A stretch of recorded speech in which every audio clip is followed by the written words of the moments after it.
Taras Bulba by Nikolai Gogol. Chapter 1.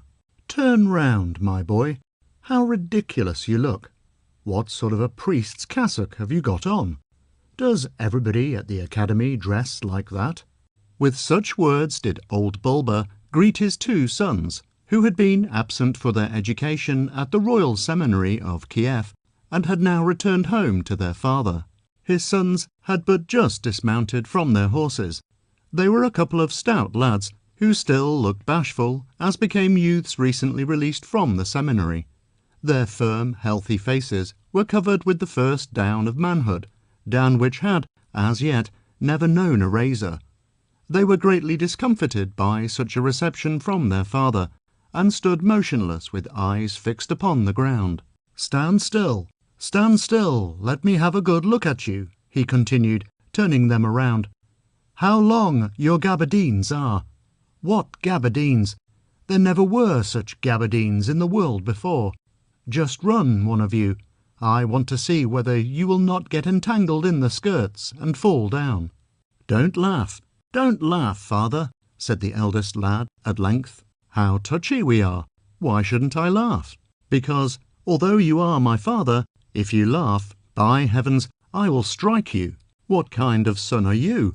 What, strike your father?" exclaimed Taras Bulba, retreating several paces in amazement. "Yes, even my father.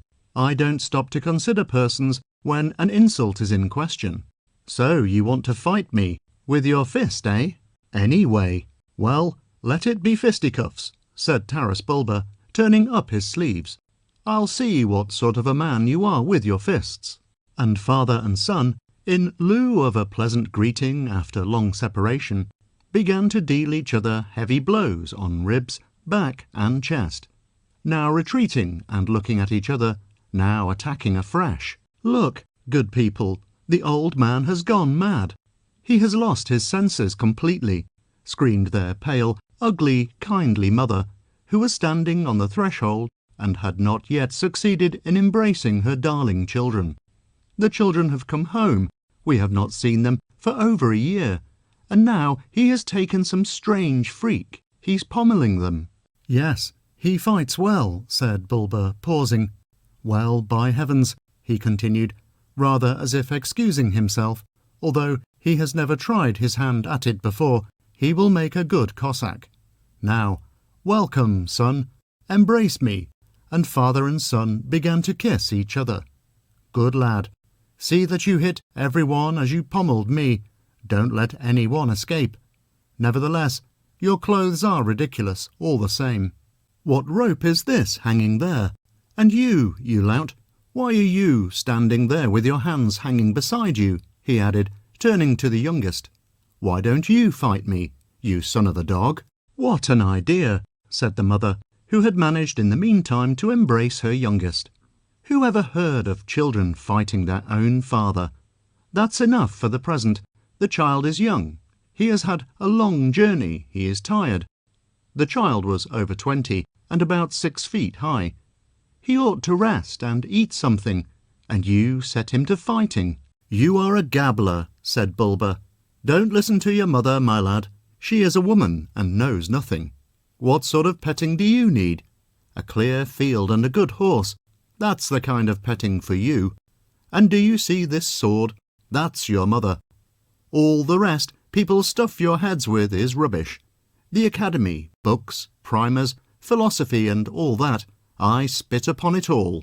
Here Bulba added a word which is not used in print. "But I'll tell you what is best. I'll take you to Zaporozhye this very week. That's where there's science for you. There's your school. There alone will you gain sense." "And are they only to remain home a week?" said the worn old mother sadly, and with tears in her eyes. "The poor boys will have no chance of looking around, no chance of getting acquainted with the home where they were born. There will be no chance for me to get a look at them." "Enough. You've howled quite enough, old woman. A Cossack is not born to run around after women. You would like to hide them both under your petticoat and sit upon them as a hen sits on eggs. Go, and let us have everything there is on the table in a trice. We don't want any dumplings, honey cakes, poppy cakes, or any other such messes. Give us a whole sheep, a goat, mead 40 years old, and as much corn brandy as possible, not with raisins and all sorts of stuff, but plain scorching corn brandy, which foams and hisses like mad. Bulba led his sons into the principal room of the hut, and 2 pretty servant girls wearing coin necklaces, who were arranging the apartment, ran out quickly. They were either frightened at the arrival of the young men, who did not care to be familiar with anyone, or else they merely wanted to keep up their feminine custom of screaming and rushing away, headlong at the sight of a man, and then screening their blushes for some time with their sleeves. The hut was furnished according to the fashion of that period, a fashion concerning which hints linger only in the songs and lyrics no longer sung, alas, in the Ukraine, as of yore by blind old men, to the soft tinkling of the native guitar, to the people thronging round them, according to the taste of that warlike and troublous time, of leagues and battles prevailing in the Ukraine after the Union. Everything was cleanly smeared with coloured clay.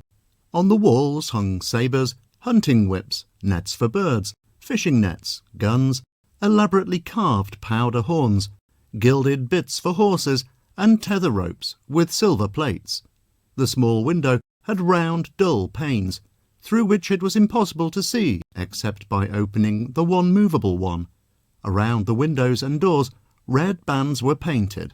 On shelves in one corner stood jugs, bottles, and flasks of green and blue glass, carved silver cups, and gilded drinking vessels of various makes, Venetian, Turkish, Circassian, which had reached Bulba's cabin by various roads at third and fourth hand, a thing common enough in those bold days. There were birch wood benches all around the room, a huge table under the holy pictures in one corner, and a huge stove covered with party-coloured patterns in relief, with spaces between it and the wall.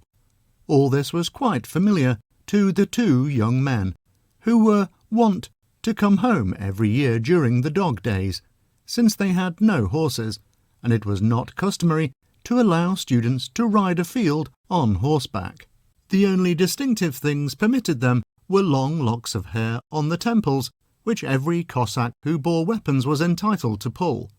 It was only at the end of their course of study that Bulba had sent them a couple of young stallions from his stud. Bulba, on the occasion of his son's arrival, ordered all the sotniks, or captains of hundreds, and all the officers of the band who were of any consequence to be summoned, and when 2 of them arrived with his old comrade, the Osaul, or sub-chief, Dmitro Tovkach, he immediately presented the lads, saying, "See what fine young fellows they are. I shall send them to the Setch shortly." The guests congratulated Bulba and the young men, telling them they would do well, and that there was no better knowledge for a young man than a knowledge of that same Zaporozhian Setch. "Come, brothers, seat yourselves, each where he likes best, at the table. Come, my sons. First of all, let's take some corn brandy," said Bulba. "God bless you. Welcome, lads. You, Ostap, and you, Andrei. God grant that you may always be successful in war, that you may beat the Mussulmans and the Turks and the Tartars, and that when the Poles undertake any expedition against our faith, you may beat the Poles. Come, clink your glasses. How now? Is the brandy good? What's corn brandy in Latin? The Latins were stupid. They did not know there was such a thing in the world as corn brandy. What was the name of the man who wrote Latin verses? I don't know much about reading and writing, so I don't quite know. Wasn't it Horace? What a dad, thought the elder son, Ostap. The old dog knows everything, but he always pretends the contrary. I don't believe the archimandrite allowed you so much as a smell of corn brandy, continued Taras. Confess, my boys, they thrashed you well with fresh birch twigs on your backs and all over your Cossack bodies. And perhaps when you grew too sharp, they beat you with whips. And not on Saturday only, I fancy, but on Wednesday and Thursday. What is past, father, need not be recalled. It is done with. Let them try it now, said Andrei. Let anybody just touch me, let any Tartar risk it now, and he'll soon learn what a Cossack's sword is like. Good, my son, by heavens good. And when it comes to that, I'll go with you. By heavens, I'll go too. What should I wait here for? To become a buckwheat reaper and housekeeper? To look after the sheep and swine, and loaf around with my wife? Away with such nonsense. I am a Cossack. I'll have none of it. What's left but war? I'll go with you to Zaporozhye, to carouse. I'll go, by heavens. And old Bulba, growing warm by degrees, and finally quite angry, rose from the table and, assuming a dignified attitude, stamped his foot. We will go tomorrow. Wherefore delay? What enemy can we besiege here? What is this hut to us? What do we want with all these things? What are pots and pans to us? So saying, he began to knock over the pots and flasks, and to throw them about. The poor old woman, well used to such freaks on the part of her husband, looked sadly on from her seat on the wall bench. She did not dare say a word, but when she heard the decision, which was so terrible for her, she could not refrain from tears. As she looked at her children, from whom so speedy a separation was threatened, it is impossible to describe the full force of her speechless grief, which seemed to quiver in her eyes and on her lips convulsively pressed together. Bulba was terribly headstrong. He was one of those characters which could only exist in that fierce 15th century, and in that half-nomadic corner of Europe, when the whole of southern Russia, deserted by its princes, was laid waste and burned to the quick by pitiless troops of Mongolian robbers, when men deprived of house and home grew brave there, when amid conflagrations, threatening neighbours, and eternal terrors, they settled down, and, growing accustomed to looking these things straight in the face, trained themselves not to know that there was such a thing as fear in the world, when the old peaceable Slav spirit was fired with warlike flame, and the Cossack state was instituted, a free, wild outbreak of Russian nature, and when all the river-banks, fords, and like suitable places were peopled by Cossacks, whose number no man knew. Their bold comrades had a right to reply to the Sultan when he asked how many they were. Who knows? We are scattered all over the steppes. Wherever there is a hillock, there is a Cossack. It was, in fact, a most remarkable exhibition of Russian strength, forced by dire necessity from the bosom of the people. In place of the original provinces with their petty towns, in place of the warring and bartering petty princes ruling in their cities, there arose great colonies, kurens, and districts, bound together by one common danger and hatred against the heathen robbers. The story is well known how their incessant warfare and restless existence saved Europe from the merciless hordes which threatened to overwhelm her. The Polish kings, who now found themselves sovereigns in place of the provincial princes, over these extensive tracts of territory, fully understood, despite the weakness and remoteness of their own rule, the value of the Cossacks, and the advantages of the warlike, untrammelled life led by them. They encouraged them, and flattered this disposition of mind. Under their distant rule, the hetmans or chiefs, chosen from among the Cossacks themselves, redistributed the territory into military districts. It was not a standing army, no one saw it, but in case of war and general uprising, it required a week, and no more, for every man to appear on horseback, fully armed, receiving only 1 ducat from the king, and in 2 weeks such a force had assembled as no recruiting officers would ever have been able to collect. When the expedition was ended, the army dispersed among the fields and meadows and the fords of the Dnieper. Each man fished, wrought at his trade, brewed his beer, and was once more a free Cossack. Their foreign contemporaries rightly marvelled at their wonderful qualities. There was no handicraft which the Cossack was not expert at. He could distill brandy, build a wagon, make powder, and do blacksmiths' and gunsmiths' work, in addition to committing wild excesses, drinking and carousing as only a Russian can. All this he was equal to. Besides the registered Cossacks, who considered themselves bound to appear in arms in time of war, it was possible to collect at any time, in case of dire need, a whole army of volunteers. All that was required was for the ossal or sub-chief to traverse the marketplaces and squares of the villages and hamlets, and shout at the top of his voice, as he stood in his wagon, "Hey, you distillers and beer brewers, you have brewed enough beer, and lolled on your stoves, and stuffed your fat carcasses with flour long enough. Rise, win glory and warlike honours, you ploughmen, you reapers of buckwheat, you tenders of sheep, you danglers after women, enough of following the plough, and soiling your yellow shoes in the earth, and courting women, and wasting your warlike strength. The hour has come to win glory for the Cossacks." These words were like sparks falling on dry wood. The husbandman broke his plough. The brewers and distillers threw away their casks and destroyed their barrels. The mechanics and merchants sent their trade and their shop to the devil, broke pots and everything else in their homes, and mounted their horses. In short, the Russian character here received a profound development, and manifested a powerful outwards expression. Taras was one of the band of old-fashioned leaders.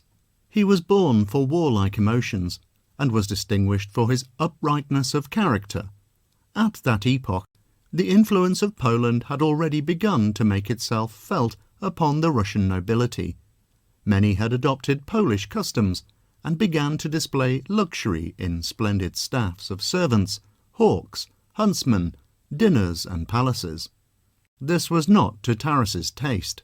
He liked the simple life of the Cossacks, and quarrelled with those of his comrades who were inclined to the Warsaw party, calling them serfs of the Polish nobles. Ever on the alert, he regarded himself as the legal protector of the Orthodox faith. He entered despotically into any village where there was a general complaint of oppression by the revenue farmers and of the addition of fresh taxes on necessaries. He and his Cossacks executed justice, and made it a rule that in 3 cases it was absolutely necessary to resort to the sword, namely, when the commissioners did not respect the superior officers and stood before them covered, when anyone made light of the faith and did not observe the customs of his ancestors, and, finally, when the enemy were Mussulmans or Turks, against whom he considered it permissible, in every case, to draw the sword for the glory of Christianity. Now he rejoiced beforehand at the thought of how he would present himself with his 2 sons at the Setch, and say, "See what fine young fellows I have brought you," how he would introduce them to all his old comrades, steeled in warfare, how he would observe their first exploits in the sciences of war and of drinking, which was also regarded as one of the principal warlike qualities. At first he had intended to send them forth alone, but at the sight of their freshness, stature, and manly personal beauty, his martial spirit flamed up, and he resolved to go with them himself the very next day, although there was no necessity for this except his obstinate self-will. He began at once to hurry about and give orders, selected horses and trappings for his sons, looked through the stables and storehouses, and chose servants to accompany them on the morrow. He delegated his power to Ossal Tovkach, and gave with it a strict command to appear with his whole force at the Setch the very instant he should receive a message from him. Although he was jolly, and the effects of his drinking bout still lingered in his brain, he forgot nothing. He even gave orders that the horses should be watered, their cribs filled, and that they should be fed with the finest corn, and then he retired, fatigued with all his labours. "Now, children, we must sleep, but tomorrow we shall do what God wills. Don't prepare us a bed. We need no bed. We will sleep in the courtyard." Night had but just stole over the heavens, but Bulba always went to bed early. He lay down on a rug, and covered himself with a sheepskin pelisse, for the night air was quite sharp, and he liked to lie warm when he was at home. He was soon snoring, and the whole household speedily followed his example. All snored and groaned as they lay in different corners. The watchman went to sleep the first of all. He had drunk so much in honour of the young master's homecoming. The mother alone did not sleep. She bent over the pillow of her beloved sons as they lay side by side. She smoothed with a comb their carelessly tangled locks and moistened them with her tears. She gazed at them with her whole soul, with every sense. She was wholly merged in the gaze, and yet she could not gaze enough. She had fed them at her own breast. She had tended them and brought them up, and now to see them only for an instant. My sons, my darling sons, what will become of you? What fate awaits you? She said, and tears stood in the wrinkles which disfigured her once beautiful face.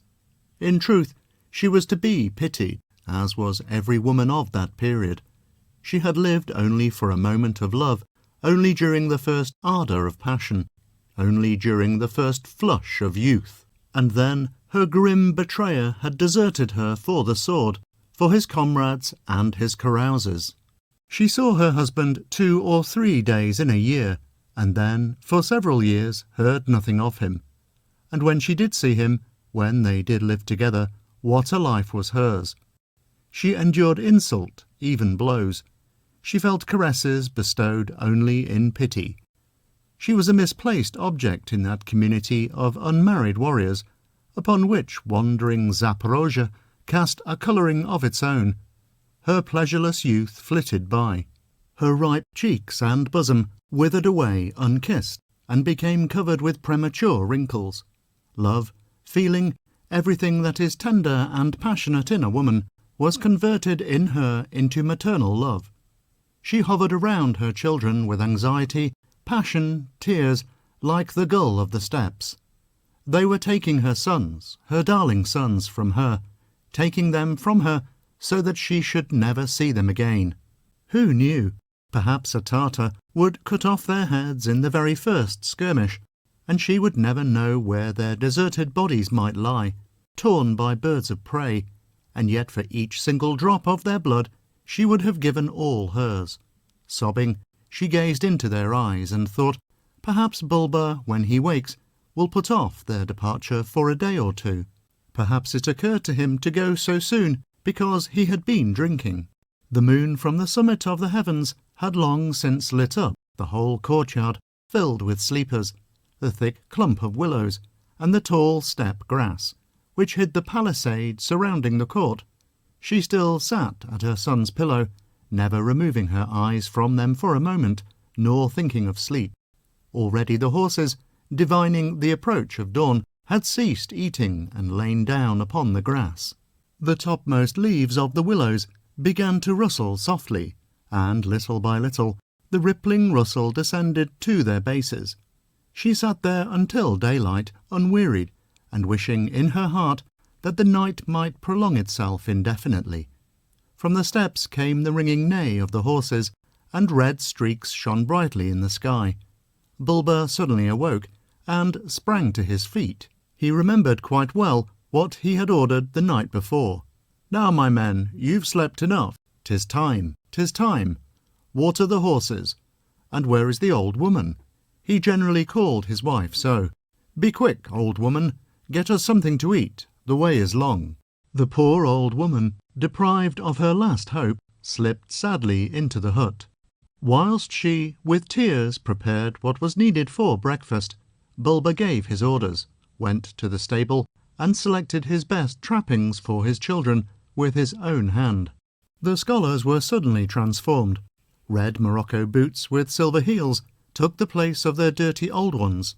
Trousers wide as the Black Sea, with countless folds and plaits, were kept up by golden girdles, from which hung long slender thongs, with tassels and other tinkling things for pipes. Their jackets of scarlet cloth were girt by flowered sashes, into which were thrust engraved Turkish pistols. Their swords clanked at their heels. Their faces, already a little sunburnt, seemed to have grown handsomer and whiter. Their slight black moustaches now cast a more distinct shadow on this pallor, and set off their healthy youthful complexions. They looked very handsome in their black sheepskin caps, with cloth of gold crowns. When their poor mother saw them, she could not utter a word, and tears stood in her eyes. "Now, my lads, all is ready. No delay," said Bulba at last. "But we must first all sit down together, in accordance with Christian custom, before a journey."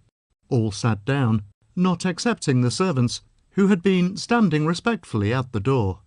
"Now, mother, bless your children," said Bulba. "Pray God that they may fight bravely, always defend their warlike honour, always defend the faith of Christ, and, if not, that they may die, so that their breath may not be longer in the world. Come to your mother, children. A mother's prayer protects on land and sea." The mother, weak as mothers are, embraced them, drew out 2 small holy pictures, and hung them, sobbing, around their necks. May God's mother keep you. Children, do not forget your mother. Send some little word of yourselves. She could say no more. "Now, children, let us go," said Bulba. At the door stood the horses, ready saddled. Bulba sprang upon his devil, which bounded wildly, on feeling on his back a load of over 30 stone, for Taras was extremely stout and heavy. When the mother saw that her sons were also mounted, she rushed towards the younger, whose features expressed somewhat more gentleness than those of his brother. She grasped his stirrup, clung to his saddle, and, with despair in her eyes, refused to loose her hold.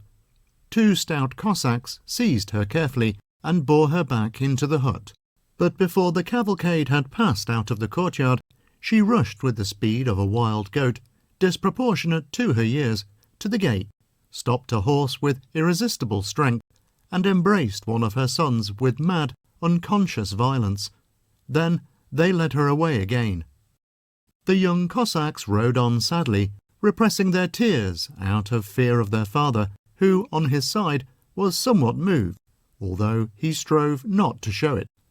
The morning was grey, the green sward bright, the birds twittered rather discordantly. They glanced back as they rode. Their paternal farm seemed to have sunk into the earth. All that was visible above the surface were the 2 chimneys of their modest hut, and the tops of the trees up whose trunks they had been used to climb like squirrels. Before them still stretched the field, by which they could recall the whole story of their lives, from the years when they rolled in its dewy grass, down to the years when they awaited in it the dark-browed Cossack maiden, running timidly across it on quick young feet. There is the pole above the well, with the wagon wheel fastened to its top, rising solitary against the sky. Already the level which they have traversed appears a hill in the distance, and now all has disappeared. Farewell, childhood, games, all, farewell. Chapter 2. All 3 horsemen rode in silence. Old Taras's thoughts were far away. Before him passed his youth, his years, the swift flying years over which the Cossack always weeps, wishing that his life might be all youth. He wondered whom of his former comrades he should meet at the Setch. He reckoned up how many had already died, how many were still alive. Tears formed slowly in his eyes, and his grey head bent sadly. His sons were occupied with other thoughts, but we must speak further of his sons. They had been sent, when 12 years old, to the academy at Kiev, because all leaders of that day considered it indispensable to give their children an education, although it was afterwards utterly forgotten. Like all who entered the academy, they were wild, having been brought up in unrestrained freedom, and whilst there they had acquired some polish, and pursued some common branches of knowledge which gave them a certain resemblance to each other. The elder, Ostap, began his scholastic career by running away in the course of the first year. They brought him back, whipped him well, and set him down to his books. 4 times did he bury his primer in the earth, and 4 times, after giving him a sound thrashing, did they buy him a new one. But he would no doubt have repeated this feat for the 5th time, had not his father given him a solemn assurance that he would keep him at monastic work for 20 years, and sworn in advance that he should never behold Zaporozhye all his life long, unless he learned all the sciences taught in the academy. It was odd that the man who said this was that very Taras Bulba who condemned all learning, and counselled his children, as we have seen, not to trouble themselves at all about it. From that moment, Ostap began to pore over his tiresome books with exemplary diligence, and quickly stood on a level with the best. The style of education in that age differed widely from the manner of life. The scholastic, grammatical, rhetorical, and logical subtle ties in vogue were decidedly out of consonance with the times, never having any connection with, and never being encountered in, actual life. Those who studied them, even the least scholastic, could not apply their knowledge to anything whatever. The learned men of those days were even more incapable than the rest, because farther removed from all experience. Moreover, the republican constitution of the academy, the fearful multitude of young, healthy, strong fellows, inspired the students with an activity quite outside the limits of their learning. Poor fare, or frequent punishments of fasting, with the numerous requirements arising in fresh, strong, healthy youth, combined to arouse in them that spirit of enterprise which was afterwards further developed among the Zaporozhians. The hungry student running about the streets of Kiev forced everyone to be on his guard. Dealers sitting in the bazaar covered their pies, their cakes, and their pumpkin rolls with their hands, like eagles protecting their young, if they but caught sight of a passing student. The consul or monitor, who was bound by his duty to look after the comrades entrusted to his care, had such frightfully wide pockets to his trousers that he could stow away the whole contents of the gaping dealer's stall in them. These students constituted an entirely separate world, for they were not admitted to the higher circles composed of Polish and Russian nobles. Even the voivode, Adam Kesel, in spite of the patronage he bestowed upon the academy, did not seek to introduce them into society, and ordered them to be kept more strictly in supervision.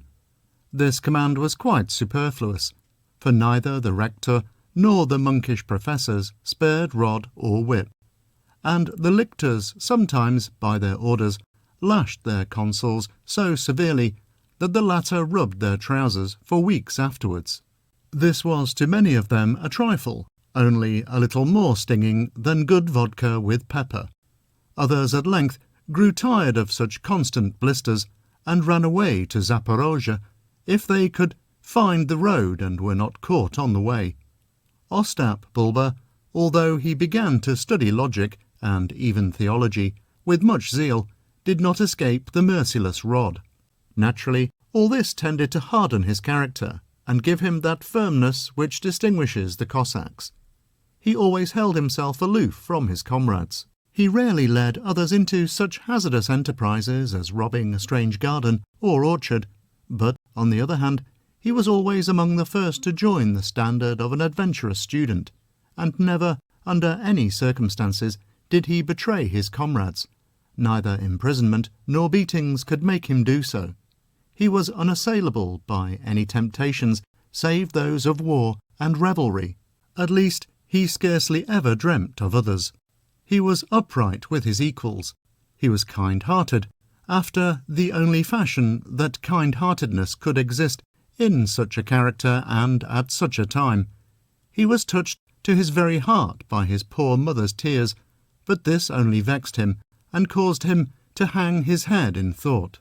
His younger brother, Andrei, had livelier and more fully developed feelings. He learned more willingly, and without the effort with which strong and weighty characters generally have to make in order to apply themselves to study. He was more inventive-minded than his brother, and frequently appeared as the leader of dangerous expeditions. Sometimes, thanks to the quickness of his mind, contriving to escape punishment when his brother Ostap, abandoning all efforts, stripped off his gabardine and lay down upon the floor without a thought of begging for mercy.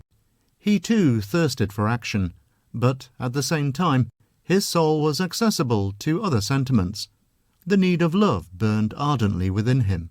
When he had passed his 18th year, woman began to present herself more frequently in his dreams. Listening to philosophical discussions, he still beheld her, fresh, black-eyed, tender. Before him constantly flitted her elastic bosom, her soft, bare arms, the very gown which clung about her youthful yet well-rounded limbs, breathed into his visions a certain inexpressible sensuousness. He carefully concealed this impulse of his passionate young soul from his comrades, because in that age it was held shameful and dishonourable for a Cossack to think of love and a wife before he had tasted battle. On the whole, during the last year he had acted more rarely as leader to the bands of students, but had roamed more frequently alone, in remote corners of Kiev, among low-roofed houses, buried in cherry orchards, peeping alluringly at the street. Sometimes he betook himself to the more aristocratic streets in the old Kiev of today, where dwelt little Russian and Polish nobles, and where houses were built in more fanciful style. Once, as he was gaping along, an old-fashioned carriage belonging to some Polish noble almost drove over him, and the heavily moustached coachman who sat on the box gave him a smart cut with his whip. The young student fired up. With thoughtless daring he seized the hind wheel with his powerful hands and stopped the carriage. But the coachman, fearing a drubbing, lashed his horses. They sprang forward, and Andrei, succeeding happily in freeing his hands, was flung full length on the ground, with his face flat in the mud. The most ringing and harmonious of laughs resounded above him. He raised his eyes and saw, standing at a window, a beauty such as he had never beheld in all his life, black-eyed, and with skin white as snow, illumined by the dawning flush of the sun. She was laughing heartily, and her laugh enhanced her dazzling loveliness. Taken aback, he gazed at her in confusion, abstractedly wiping the mud from his face, by which means it became still further smeared. Who could this beauty be? He sought to find out from the servants, who, in rich liveries, stood at the gate in a crowd surrounding a young guitar player, but they only laughed when they saw his besmeared face, and deigned him no reply. At length he learned that she was the daughter of the voivode of Kovan, who had come thither for a time. The following night, with the daring characteristic of the student, he crept through the palings into the garden and climbed a tree which spread its branches upon the very roof of the house. From the tree he gained the roof and made his way down the chimney straight into the bedroom of the beauty, who at that moment was seated before a lamp, engaged in removing the costly earrings from her ears. The beautiful Pole was so alarmed on suddenly beholding an unknown man that she could not utter a single word. But when she perceived that the student stood before her with downcast eyes, not daring to move a hand through timidity, when she recognized in him the one who had fallen in the street, laughter again overpowered her. Moreover, there was nothing terrible about Andrei's features. He was very handsome. She laughed heartily and amused herself over him for a long time. The lady was giddy, like all Poles, but her eyes, her wondrous clear, piercing eyes, shot one glance, a long glance. The student could not move hand or foot, but stood bound as in a sack, when the voivode's daughter approached him boldly, placed upon his head her glittering diadem, hung her earrings on his lips, and flung over him a transparent muslin chemisette with gold-embroidered garlands. She adorned him and played 1,000 foolish pranks, with the childish carelessness which distinguishes the giddy Poles, and which threw the poor student into still greater confusion. He cut a ridiculous feature, gazing immovably and with open mouth into her dazzling eyes. A knock at the door startled her. She ordered him to hide himself under the bed, and, as soon as the disturber was gone, called her maid, a Tartar prisoner, and gave her orders to conduct him to the garden with caution, and thence show him through the fence. But our student this time did not pass the fence so successfully. The watchman awoke, and caught him firmly by the foot, and the servants, assembling, beat him in the street, until his swift legs rescued him. After that, it became very dangerous to pass the house, for the voyevoda's domestics were numerous. He met her once again at church. She saw him, and smiled pleasantly, as at an old acquaintance. He saw her once more by chance. But shortly afterwards, the voyevoda departed, and instead of the beautiful black-eyed Pole, some fat face or other gazed from the window. This was what Andrei was thinking about as he hung his head and kept his eye on his horse's mane.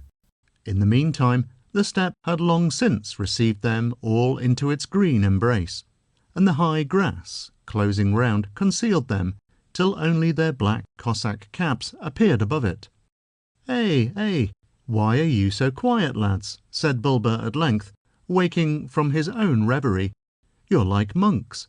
Now, all thinking to the evil one once for all. Take your pipes in your teeth, and let us smoke and spur on our horses so swiftly that no bird can overtake us." And the Cossacks, bending low on their horses' necks, disappeared in the grass. Their black caps were no longer to be seen. A streak of trodden grass alone showed the trace of their swift flight. The sun had long since looked forth from the clear heavens, and inundated the steppe with his quickening, warming light.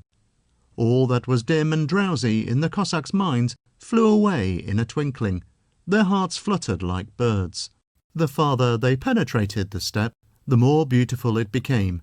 Then all the south, all that region which now constitutes New Russia, even as far as the Black Sea, was a green, virgin wilderness. No plough had ever passed over the immeasurable waves of wild growth. Horses alone, hidden in it as in a forest, trod it down. Nothing in nature could be finer. The whole surface resembled a golden green ocean, upon which were sprinkled millions of different flowers. Through the tall, slender stems of the grass peeped light blue, dark blue, and lilac star thistles. The yellow broom thrust up its pyramidal head. The parasol-shaped white flower of the false flax shimmered on high. A wheat ear, brought God knows whence, was filling out to ripening. Amongst the roots of this luxuriant vegetation ran partridges with outstretched necks. The air was filled with the notes of 1,000 different birds. On high hovered the hawks, their wings outspread, and their eyes fixed intently on the grass. The cries of a flock of wild ducks, ascending from one side, were echoed from God knows what distant lake. From the grass arose, with measured sweep, a gull, and skimmed wantonly through blue waves of air. And now she has vanished on high, and appears only as a black dot. Now she has turned her wings, and shines in the sunlight. Oh, steppes, how beautiful you are! Our travellers halted only a few minutes for dinner. Their escort of 10 Cossacks sprang from their horses and undid the wooden casks of brandy, and the gourds which were used instead of drinking vessels. They ate only cakes of bread and dripping. They drank but 1 cup apiece to strengthen them, for Taras Bulba never permitted intoxication upon the road, and then continued their journey until evening. In the evening the whole steppe changed its aspect. All its varied expanse was bathed in the last bright glow of the sun, and as it grew dark gradually, it could be seen how the shadow flitted across it, and it became dark green. The mist rose more densely. Each flower, each blade of grass emitted a fragrance as of ambergris, and the whole steppe distilled perfume. Broad bands of rosy gold were streaked across the dark blue heaven, as with a gigantic brush. Here and there gleamed, in white tufts, light and transparent clouds, and the freshest, most enchanting of gentle breezes barely stirred the tops of the grass blades, like sea waves, and caressed the cheek. The music which had resounded through the day had died away, and given place to another. The striped marmots crept out of their holes, stood erect on their hind legs, and filled the steppe with their whistle. The whir of the grasshoppers had become more distinctly audible. Sometimes the cry of the swan was heard from some distant lake, ringing through the air like a silver trumpet. The travellers, halting in the midst of the plain, selected a spot for their night encampment, made a fire, and hung over it the kettle in which they cooked their oatmeal, the steam rising and floating aslant in the air. Having supped, the Cossacks lay down to sleep, after hobbling their horses and turning them out to graze. They lay down in their gabardines. The stars of night gazed directly down upon them. They could hear the countless myriads of insects which filled the grass, their rasping, whistling and chirping, softened by the fresh air, resounded clearly through the night, and lulled the drowsy ear. If one of them rose and stood for a time, the steppe presented itself to him strewn with the sparks of glowworms. At times the night sky was illumined in spots by the glare of burning reeds along pools or river bank, and dark flights of swans flying to the north were suddenly lit up by the silvery, rose-coloured gleam, till it seemed as though red kerchiefs were floating in the dark heavens. The travellers proceeded onward without any adventure. They came across no villages. It was ever the same boundless, waving, beautiful steppe. Only at intervals the summits of distant forests shone blue, on one hand, stretching along the banks of the Dnieper. Once only did Taras point out to his sons a small black speck far away amongst the grass, saying, "Look, children, yonder gallops a Tartar." The little head, with its long moustaches fixed, its narrow eyes upon them from afar, its nostrils snuffing the air like a greyhound's, and then disappeared like an antelope on its owner perceiving that the Cossacks were 13 strong. And now, children, don't try to overtake the Tartar. You would never catch him to all eternity. He has a horse swifter than my devil. But Bulba took precautions, fearing hidden ambushes. They galloped along the course of a small stream called the Tatarka, which falls into the Dnieper, rode into the water and swam with their horses some distance in order to conceal their trail.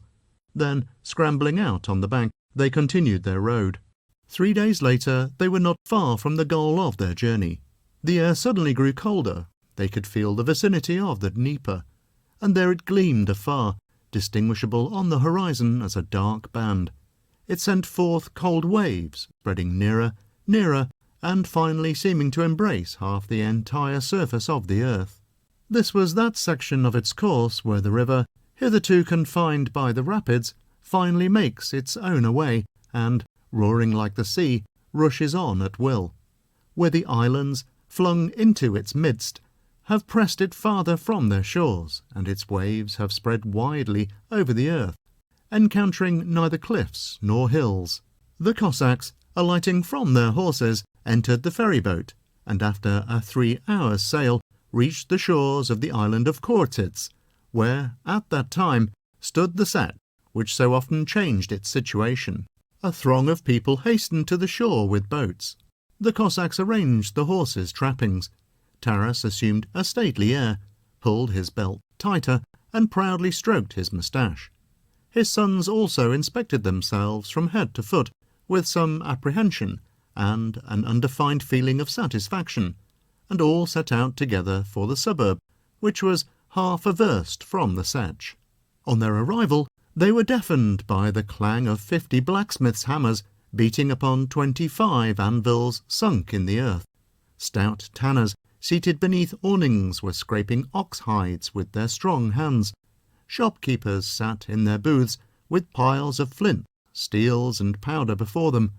Armenians spread out their rich handkerchiefs. Tartars turned their kebabs upon spits. A Jew, with his head thrust forward, was filtering some corn brandy from a cask.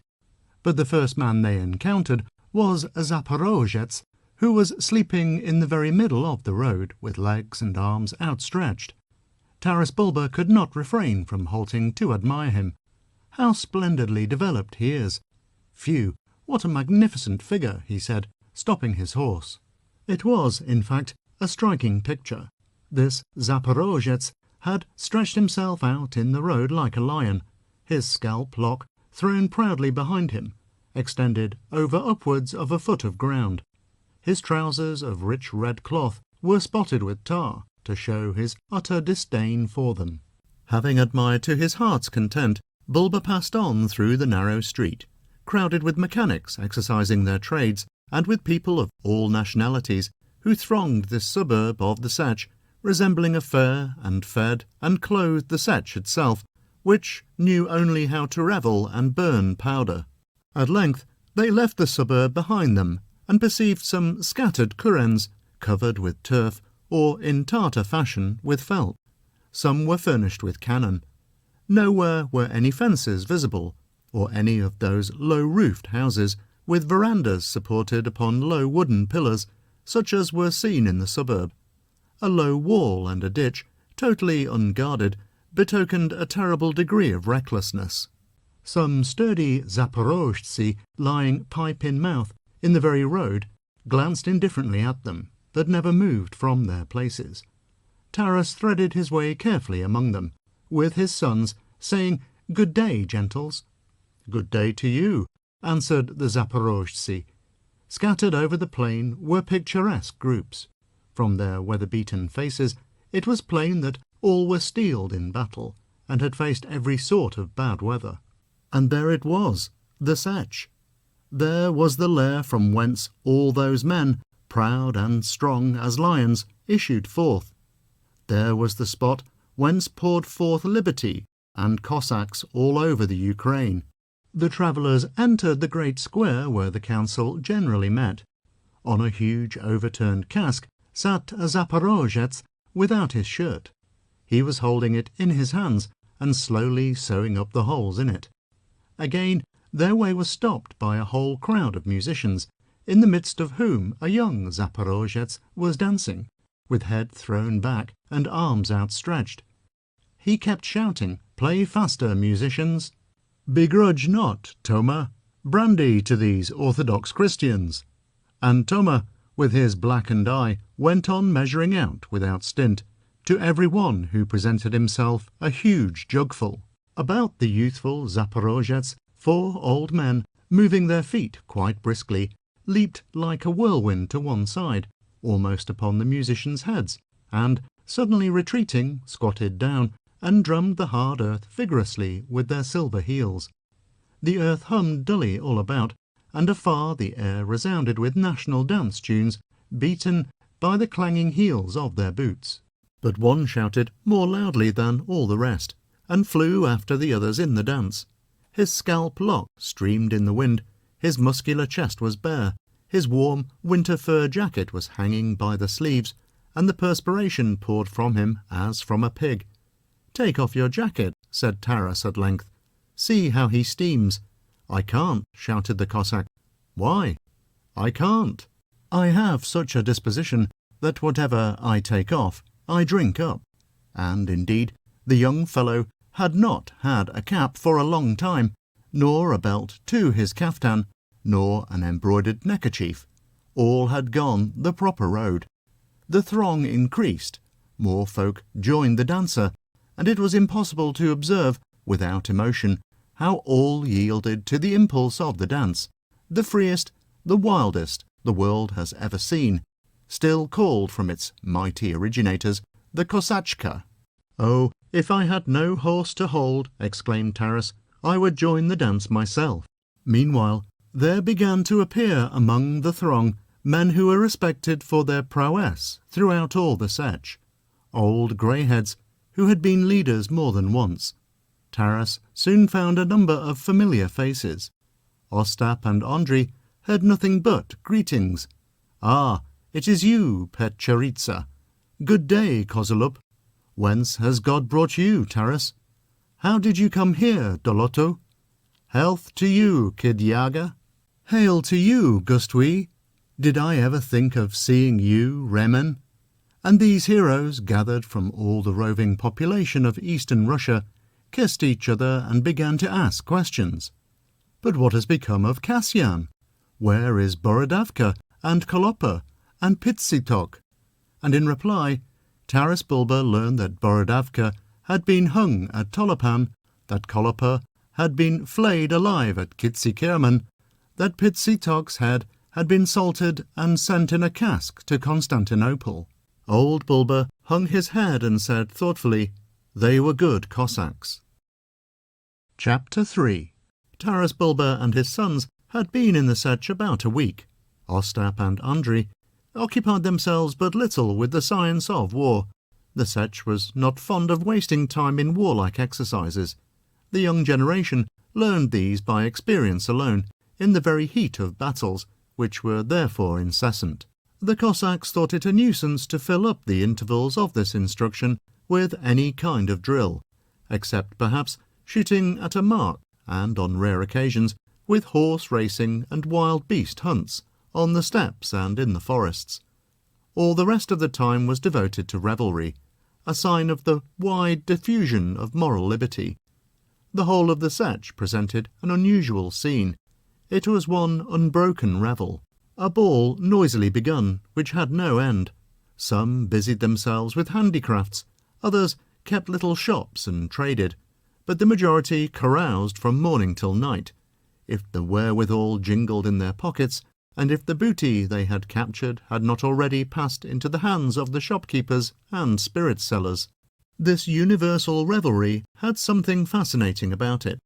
It was not an assemblage of topers who drank to drown sorrow, but simply a wild revelry of joy. Everyone who came thither forgot everything, abandoned everything which had hitherto interested him. He, so to speak, spat upon his past and gave himself recklessly up to freedom and the good fellowship of men of the same stamp as himself. Idlers having neither relatives, nor home, nor family, nothing, in short, save the free sky and the eternal revel of their souls. This gave rise to that wild gaiety which could not have sprung from any other source. The tales and talk, current among the assembled crowd, reposing lazily on the ground, were often so droll, and breathed such power of vivid narration, that it required all the nonchalance of a Zaporozhetz to retain his immovable expression, without even a twitch of the moustache, a feature which to this day distinguishes the southern Russian from his northern brethren. It was drunken, noisy mirth, but there was no dark alehouse where a man drowns thought in stupefying intoxication. It was a dense throng of schoolboys. The only difference as regarded the students was that, instead of sitting under the pointer and listening to the worn-out doctrines of a teacher, they practised racing with 5,000 horses. Instead of the field where they had played ball, they had the boundless borderlands, where at the sight of them the Tartar showed his keen face and the Turk frowned grimly from under his green turban. The difference was that, instead of being forced to the companionship of school, they themselves had deserted their fathers and mothers and fled from their homes. That here were those about whose neck a rope had already been wound, and who, instead of pale death, had seen life, and life in all its intensity. Those who, from generous habits, could never keep a coin in their pockets. Those who had thitherto regarded a ducat as wealth, and whose pockets, thanks to the Jew revenue farmers, could have been turned wrong side out without any danger of anything falling from them. Here were students who could not endure the academic rod, and had not carried away a single letter from the schools, but with them were also some who knew about Horace, Cicero, and the Roman Republic.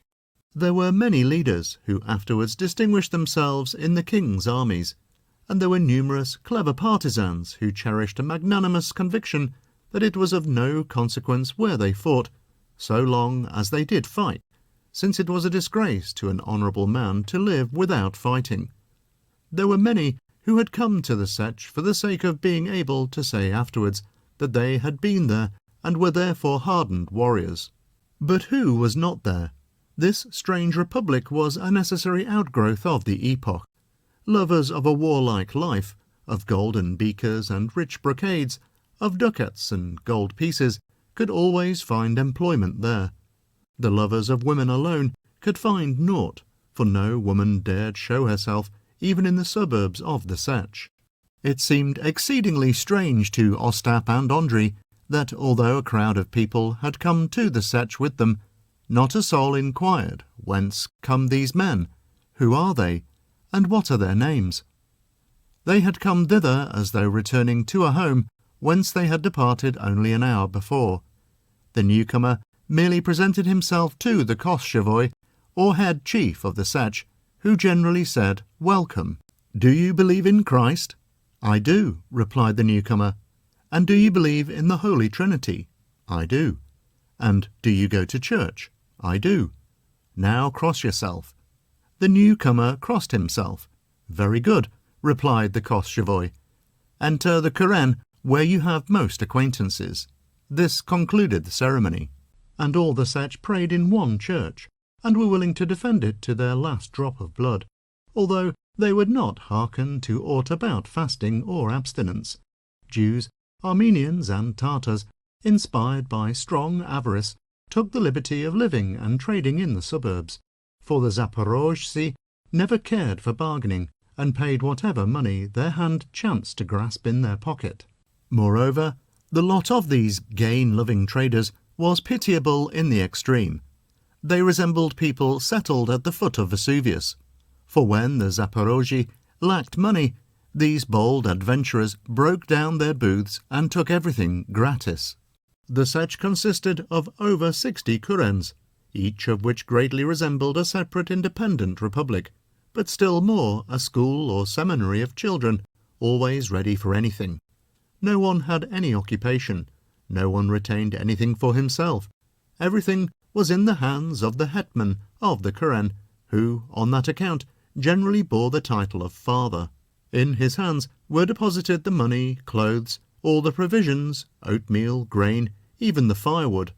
They gave him money to take care of. Quarrels amongst the inhabitants of the Keren were not unfrequent, and in such cases they proceeded at once to blows. The inhabitants of the Keren swarmed into the square and smote each other with their fists, until one side had finally gained the upper hand, when the revelry began. Such was the Sech, which had such an attraction for young men. Ostap and Andrei flung themselves into this sea of dissipation with all the ardour of youth, forgot in a trice their father's house, the seminary, and all which had hitherto exercised their minds, and gave themselves wholly up to their new life. Everything interested them, the jovial habits of the Sech, and its chaotic morals and laws, which even seemed to them too strict for such a free republic. If a Cossack stole the smallest trifle, it was considered a disgrace to the whole Cossack community. He was bound to the pillar of shame, and a club was laid beside him, with which each passer-by was bound to deal him a blow, until in this manner he was beaten to death. He who did not pay his debts was chained to a cannon, until some one of his comrades should decide to ransom him by paying his debts for him. But what made the deepest impression on Andrei was the terrible punishment decreed for murder. A hole was dug in his presence, the murderer was lowered alive into it, and over him was placed a coffin containing the body of the man he had killed, after which the earth was thrown upon both. Long afterwards, the fearful ceremony of this horrible execution haunted his mind, and the man who had been buried alive appeared to him with his terrible coffin. Both the young Cossacks soon took a good standing among their fellows. They often sallied out upon the steppe with comrades from their kuren, and sometimes too with the whole kuren, or with neighbouring kurens, to shoot the innumerable steppe birds of every sort, deer and goats. Or they went out upon the lakes, the river, and its tributaries allotted to each kuren, to throw their nets and draw out rich prey for the enjoyment of the whole kuren. Although unversed in any trade exercised by a Cossack, they were soon remarked among the other youths for their obstinate bravery and daring in everything. Skilfully and accurately they fired at the mark, and swam the Dnieper against the current, a deed for which the novice was triumphantly received into the circle of Cossacks. But old Taras was planning a different sphere of activity for them. Such an idle life was not to his mind. He wanted active employment. He reflected incessantly how to stir up the Sech to some bold enterprise, wherein a man could revel as became a warrior. At length he went one day to the Koschevoi, and said plainly, "Well, Koschevoi, it is time for the Zaporozhtzi to set out." "There is nowhere for them to go," replied the Koschevoi, removing his short pipe from his mouth and spitting to one side. "What do you mean by nowhere? We can go to Turkey or Tartary." "Impossible to go either to Turkey or Tartary," replied the Koschevoi, putting his pipe coolly into his mouth again. "Why impossible?" "It is so. We have promised the Sultan peace." "But he is a Mussulman, and God and the Holy Scriptures command us to slay Mussulmans." "We have no right. If we had not sworn by our faith, it might be done, but now it is impossible." "How is it impossible? How can you say that we have no right? Here are my 2 sons, both young men. Neither has been to war, and you say that we have no right, and that there is no need for the Zaporozhtzi to set out on an expedition." "Well, it is not fitting. Then it must be fitting that Cossack strength should be wasted in vain, that a man should disappear like a dog without having done a single good deed, that he should be of no use to his country or to Christianity. Why then do we live? What the deuce do we live for? Just tell me that. You are a sensible man. You are not chosen as Koschevoi without reason. So just tell me what we live for." The Koschevoi made no reply to this question. He was an obstinate Cossack. He was silent for a while, and then said, "Anyway, there will not be war." "There will not be war?" Taras asked again. "No." "Then it is no use thinking about it." "It is not to be thought of." "Wait, you devil's limb," said Taras to himself. "You shall learn to know me." And he at once resolved to have his revenge on the Koschevoi. Having made an agreement with several others, he gave them liquor, and the drunken Cossacks staggered into the square, where on a post hung the kettle drums which were generally beaten to assemble the people. Not finding the sticks, which were kept by the drummer, they seized a piece of wood and began to beat. The first to respond to the drum beat was the drummer, a tall man with but one eye, but a frightfully sleepy one for all that. "Who dares to beat the drum?" he shouted. "Hold your tongue, take your sticks, and beat when you are ordered," replied the drunken men. The drummer at once took from his pocket the sticks which he had brought with him, well knowing the result of such proceedings. The drum rattled, and soon black swarms of Cossacks began to collect like bees in the square. All formed in a ring, and at length, after the third summons, the chief began to arrive. The Koschevoi, with staff in hand, the symbol of his office, the judge with the army seal, the secretary with his ink bottle, and the ossal with his staff. The Koschevoi and the chiefs took off their caps and bowed on all sides to the Cossacks, who stood proudly with their arms akimbo. "What means this assemblage? What do you wish, gentles?" said the Koschevoi. Shouts and exclamations interrupted his speech. Resign your staff this moment, you son of Satan. We will have you no longer," shouted some of the Cossacks in the crowd. Some of the sober ones appeared to wish to oppose this, but both sober and drunken fell to blows. The shouting and uproar became universal.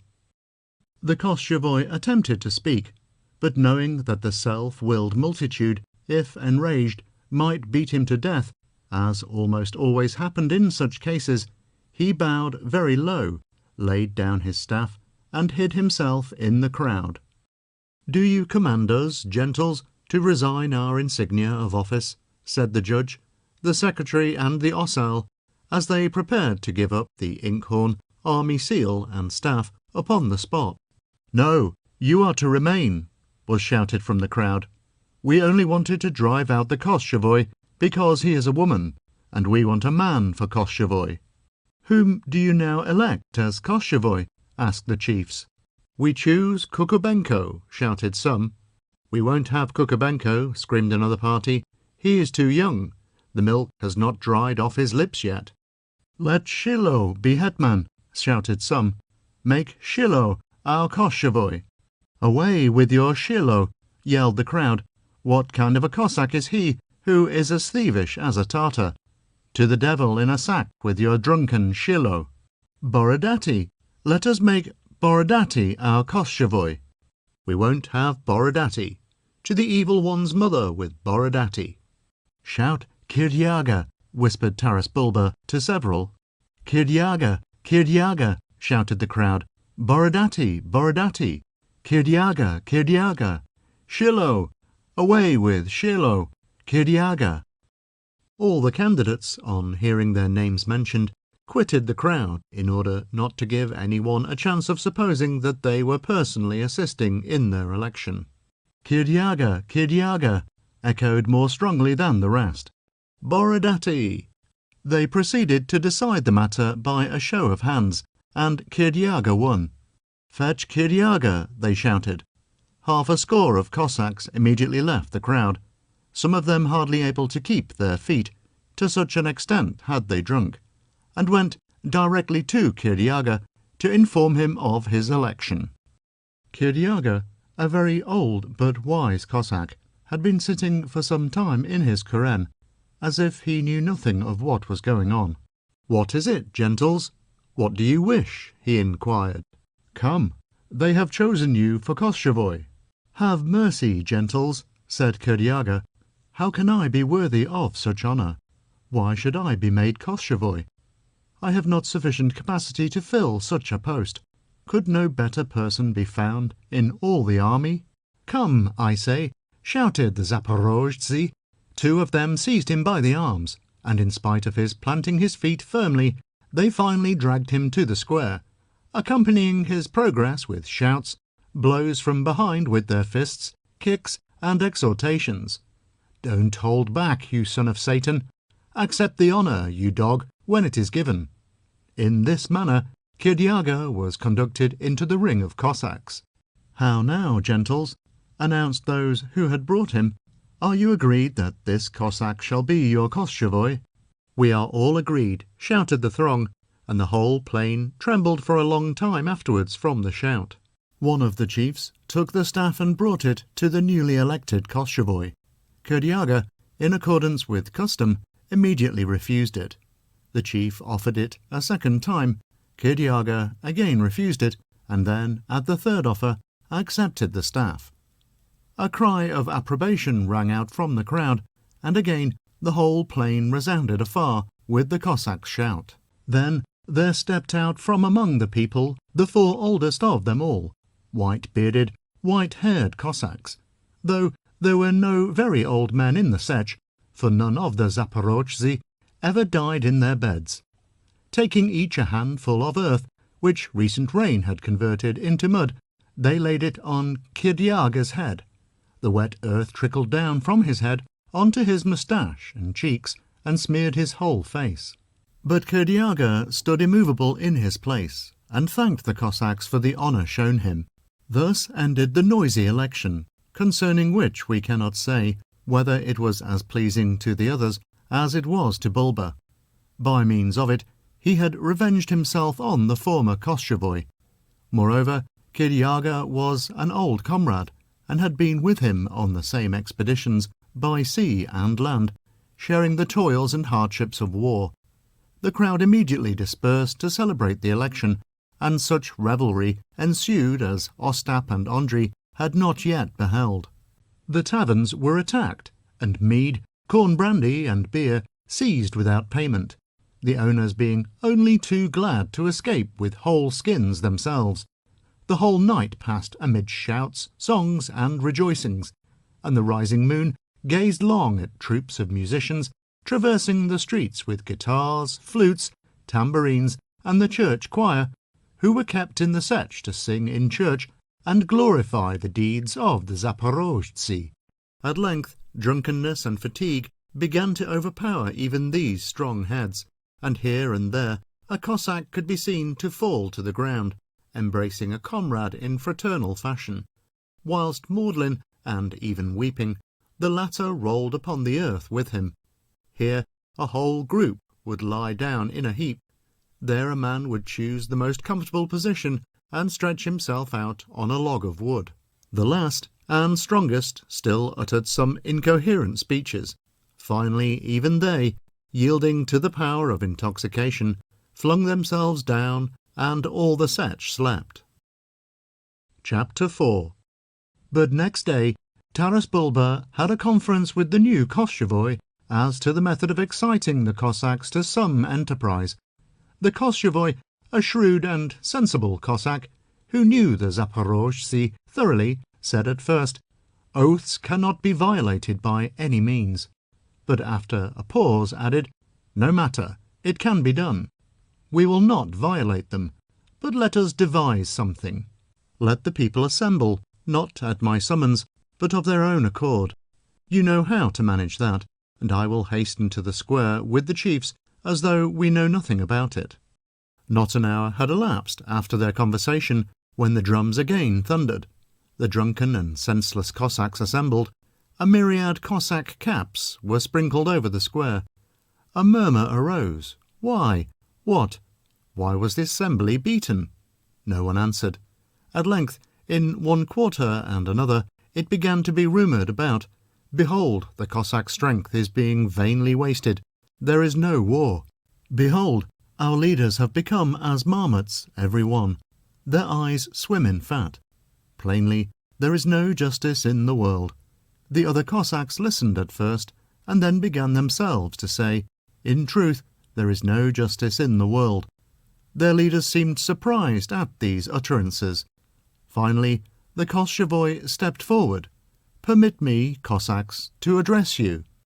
"Do so. Touching the matter in question, gentles, none know better than yourselves that many Zaporozhtsi have run in debt to the Jew alehouse keepers and to their brethren, so that now they have not an atom of credit. Again, touching the matter in question, there are many young fellows who have no idea of what war is like, although you know, gentles, that without war a young man cannot exist. How make a Zaporozhets out of him if he has never killed a Mussulman?" "He speaks well," thought Bulba. "Think not, however, gentles, that I speak thus in order to break the truce. God forbid. I merely mention it. Besides, it is a shame to see what sort of church we have for our God. Not only has the church remained without exterior decoration during all the years which by God's mercy the Setch has stood, but up to this day even the holy pictures have no adornments. No one has even thought of making them a silver frame. They have only received what some Cossacks have left them in their wills, and these gifts were poor, since they had drunk up nearly all they had during their lifetime. I am making you this speech, therefore, not in order to stir up a war against the Mussulmans. We have promised the Sultan peace, and it would be a great sin in us to break this promise, for we swore it on our law." "What is he mixing things up like that for?" said Bulba to himself. "So you see, gentles, that war cannot be begun. Honour does not permit it. But according to my poor opinion, we might, I think, send out a few young men in boats and let them plunder the coasts of Anatolia a little. What do you think, gentles?" Lead us all," shouted the crowd on all sides. "We are ready to lay down our lives for our faith." The Koschevoi was alarmed. He by no means wished to stir up all Zaporozhe. A breach of the truce appeared to him on this occasion unsuitable. "Permit me, gentles, to address you further." "Enough," yelled the Cossacks. "You can say nothing better. If it must be so, then let it be so. I am the slave of your will. We know, and from Scripture too, that the voice of the people is the voice of God. It is impossible to devise anything better than the whole nation has devised. But here lies the difficulty.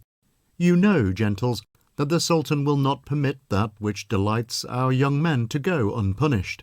We should be prepared at such a time, and our forces should be fresh, and then we should fear no one. But during their absence the Tartars may assemble fresh forces. The dogs do not show themselves in sight, and dare not come while the master is at home. But they can bite his heels from behind, and bite painfully too. And if I must tell you the truth, we have not boats enough, nor powder ready, in sufficient quantity for all to go. But I am ready, if you please.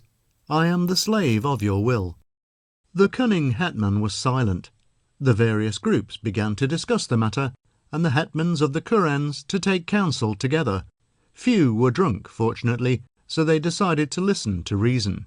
A number of men set out at once for the opposite shore of the Dnieper to the treasury of the army, where in strictest secrecy, under water and among the reeds, lay concealed the army chest and a portion of the arms captured from the enemy. Others hastened to inspect the boats and prepare them for service. In a twinkling, the whole shore was thronged with men. Carpenters appeared with axes in their hands. Old, weather-beaten, broad-shouldered, strong-legged Zaporozhtzi with black or silvered moustaches rolled up their trousers, waded up to their knees in water, and dragged the boats onto the shore with stout ropes. Others brought seasoned timber and all sorts of wood. The boats were freshly planked, turned bottom upwards, caulked and tarred, and then bound together side by side, after Cossack fashion, with long strands of reeds, so that the swell of the waves might not sink them.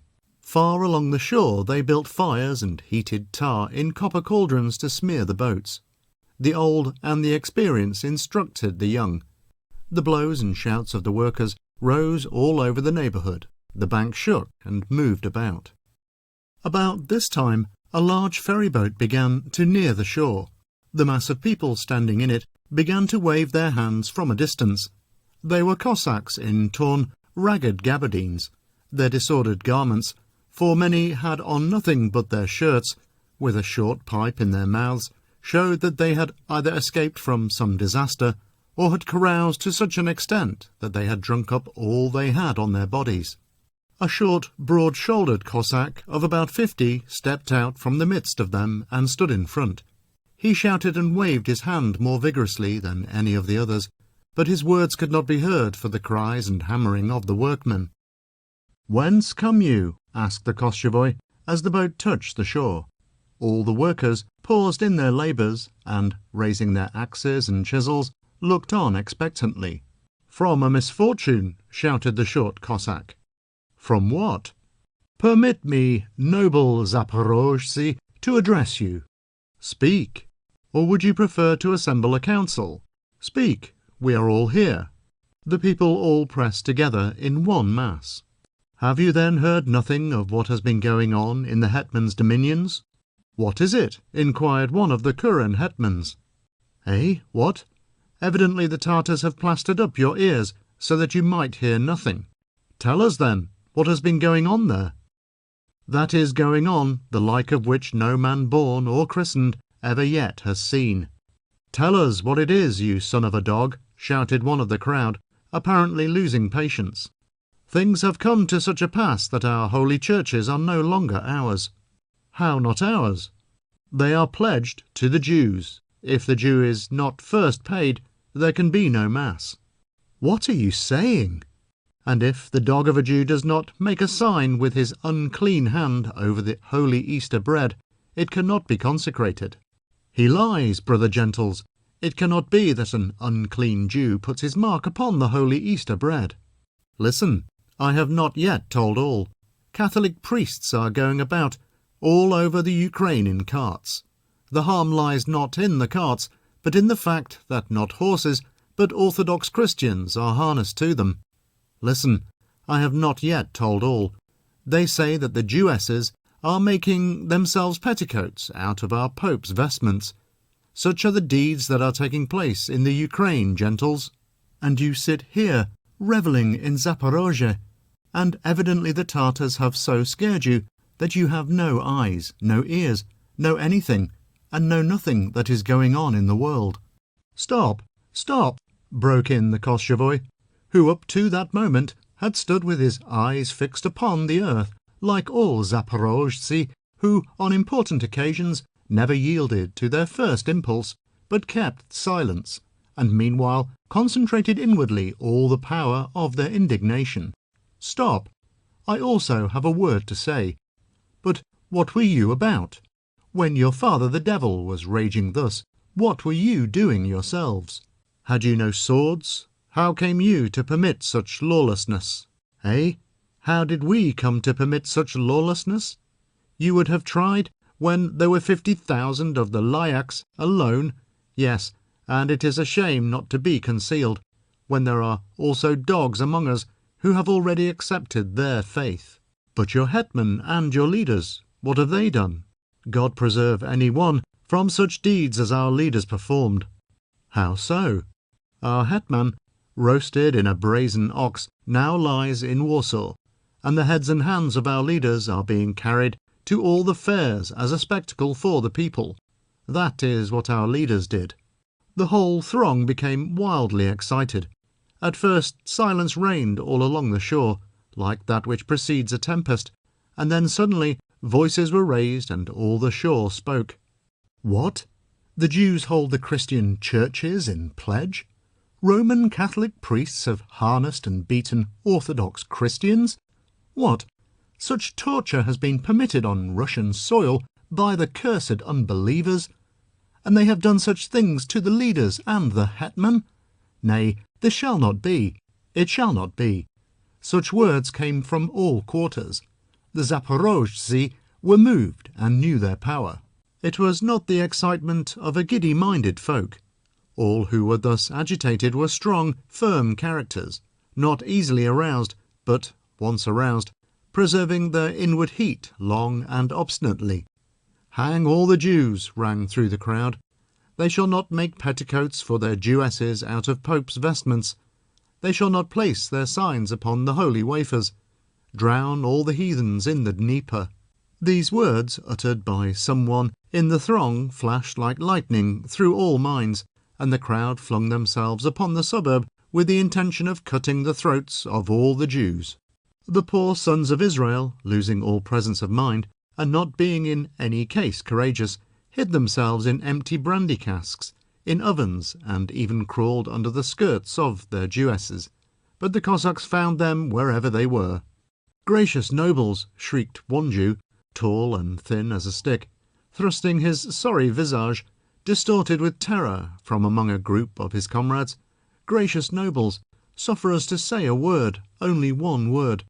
We will reveal to you what you never yet have heard, a thing more important than I can say, very important."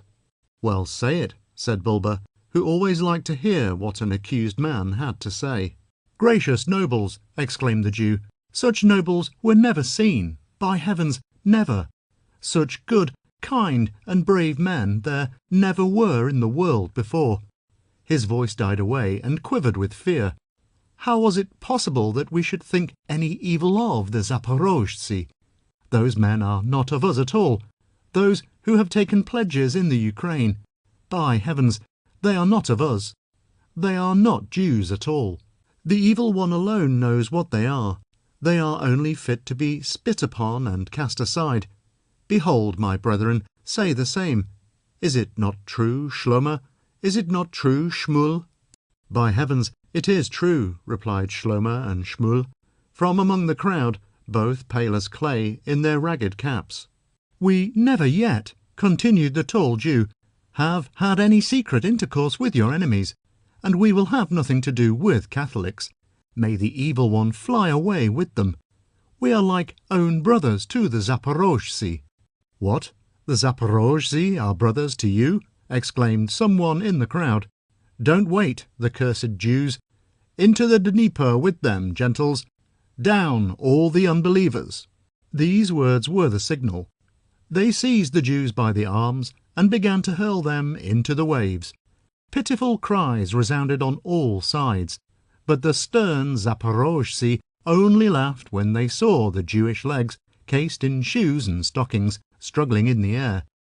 The poor orator, who had called down destruction upon himself, jumped out of the kaftan by which they had seized him, and in his scant, party-coloured under-waistcoat clasped Bulba's legs, and cried in piteous tones, "Great lord, gracious noble, I knew your brother, the late Doroshka. He was a warrior who was an ornament to all knighthood. I gave him 800 sequins when he was obliged to ransom himself from the Turks." "You knew my brother?" asked Taras. "By heavens, I knew him. He was a magnificent nobleman." "And what is your name?" "Yankel."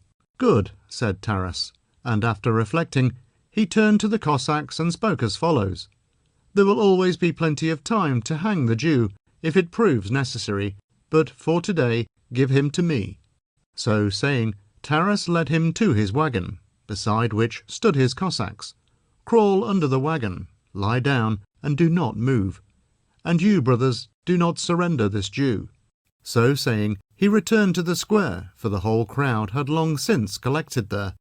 All had at once abandoned the shore and the preparation of the boats, for a land journey now awaited them, and not a sea voyage, and they needed horses and wagons, not ships.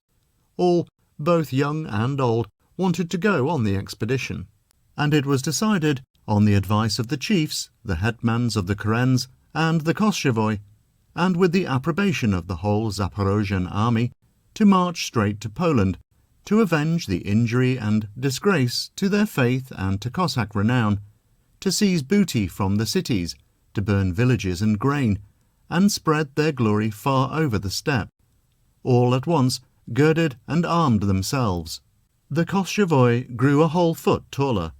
He was no longer the timid executor of the restless wishes of a free people, but their untrammelled master. He was a despot, who knew only to command. All the independent and pleasure-loving warriors stood in an orderly line, with respectfully bowed heads, not venturing to raise their eyes when the Koschevoi gave his orders. He gave these quietly, without shouting and without haste, but with pauses between, like an experienced man deeply learned in Cossack affairs, and carrying into execution, not for the first time, a wisely matured enterprise. "Examine yourselves. Look well to yourselves. Examine all your equipments thoroughly," he said. "Put your teams and your tar boxes in order. Test your weapons. Take not many clothes with you, a shirt and a couple of pairs of trousers to each Cossack, and a pot of oatmeal and millet apiece. Let no one take any more.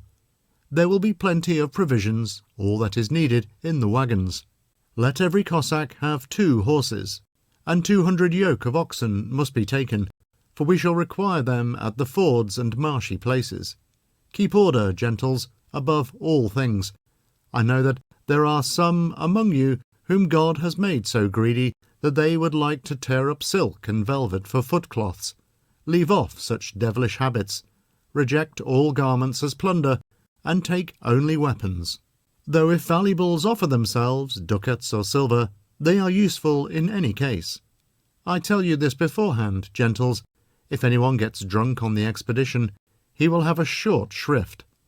I will have him dragged by the neck like a dog behind the baggage wagons, no matter who he may be, even were he the most heroic Cossack in the whole army. He shall be shot on the spot like a dog, and flung out without sepulture, to be torn by the birds of prey, for a drunkard on the march deserves no Christian burial. Young men, obey the old men in all things. If a ball grazes you, or a sword cuts your head, or any other part, attach no importance to such trifles. Mix a charge of powder in a cup of brandy, quaff it heartily, and all will pass off. You will not even have any fever. And if the wound is large, put simple earth upon it, mixing it first with spittle in your palm, and that will dry it up. And now to work, lads, and look well to all, and without haste." So spoke the Koschevoi, and no sooner had he finished his speech than all the Cossacks at once set to work.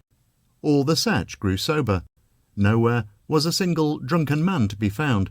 It was as though there never had been such a thing among the Cossacks. Some attended to the tires of the wheels, others changed the axles of the wagons. Some carried sacks of provisions to them or leaded them with arms. Others again drove up the horses and oxen. On all sides resounded the tramp of horses' hooves, test shots from the guns, the clank of swords, the lowing of oxen, the screech of rolling wagons, talking, sharp cries and urging on of cattle. Soon the Cossack force spread far over all the plain, and he who might have undertaken to run from its van to its rear would have had a long course. In the little wooden church, the priest was offering up prayers and sprinkling all worshippers with holy water. All kissed the cross. When the camp broke up and the army moved out of the Sech, all the Zaporozhtzi turned their heads back. "Farewell, our mother," they said almost in one breath. "May God preserve thee from all misfortune." As he passed through the suburb, Taras Bulba saw that his Jew, Yankel, had already erected a sort of booth with an awning, and was selling flint, screwdrivers, powder, and all sorts of military stores needed on the road, even to rolls and bread. "What devils these Jews are," thought Taras, and riding up to him he said, "Fool, why are you sitting here? Do you want to be shot like a crow?" Yankel, in reply, approached nearer, and making a sign with both hands, as though wishing to impart some secret, said, "Let the noble lord but keep silence and say nothing to anyone. Among the Cossack wagons is a wagon of mine. I am carrying all sorts of needful stores for the Cossacks, and on the journey I will furnish every sort of provisions at a lower price than any Jew ever sold at before. 'Tis so, by heavens, 'tis so." Taras Bulba shrugged his shoulders in amazement at the Jewish nature, and went on to the camp. Chapter 5. All southwest Poland speedily became a prey to fear. Everywhere the rumour flew, "The Zaporozhtzi have appeared." All who could flee did so. All rose and scattered after the manner of that lawless, reckless age, when they built neither fortresses nor castles, but each man erected a temporary dwelling of straw wherever he happened to find himself. He thought, it is useless to waste money and labour on an izba when the roving Tartars will carry it off in any case. All was in an uproar. One exchanged his plough and oxen for a horse and gun, and joined an armed band. Another, seeking concealment, drove off his cattle and carried off all the household stuff he could. Occasionally, on the road, some were encountered who met their visitors with arms in their hands. But the majority fled before their arrival. All knew that it was hard to deal with the raging and warlike throng known by the name of the Zaporozhian army, a body which, under its independent and disorderly exterior, concealed an organization well calculated for times of battle. The horsemen rode steadily on without overburdening or heating their horses. The foot soldiers marched only by night, resting during the day, and selecting for this purpose desert tracts, uninhabited spots and forests, of which there were then plenty. Spies and scouts were sent ahead to study the time, place, and method of attack, and lo, the Zaporozhtzi suddenly appeared in those places where they were least expected. Then all were put to the sword, the villages were burned, and the horses and cattle which were not driven off behind the army killed upon the spot. They seemed to be fiercely revelling, rather than carrying out a military expedition. Our hair would stand on end nowadays at the horrible traits of that fierce, half-civilized age which the Zaporozhtzi everywhere exhibited. Children killed, women's breasts cut open, the skin flayed from the legs up to the knees, and the victim then set at liberty.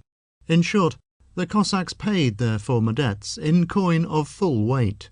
The abbot of one monastery, on hearing of their approach, sent 2 monks to say that they were not behaving as they should, that there was an agreement between the Zaporozhtzi and the government, that they were breaking faith with the king and violating all international rights. "Tell your bishop from me, and from all the Zaporozhtzi," said the Koschevoi, "that he has nothing to fear." The Cossacks, so far, have only lighted and smoked their pipes, and the magnificent abbey was soon wrapped in the devouring flames, its tall Gothic windows showing grimly through the waves of fire as they parted.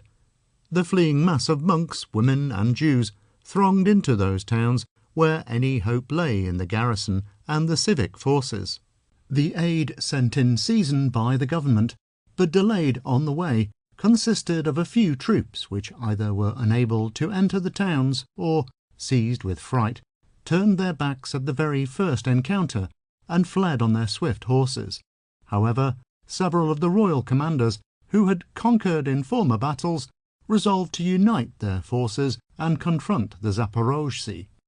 And here Above all did our young Cossacks, disgusted with pillage, greed, and a feeble foe, and burning with the desire to distinguish themselves in presence of their chiefs, seek to measure themselves in single combat with the warlike and boastful Lyakhs, prancing on their spirited horses, with the sleeves of their jackets thrown back and streaming in the wind.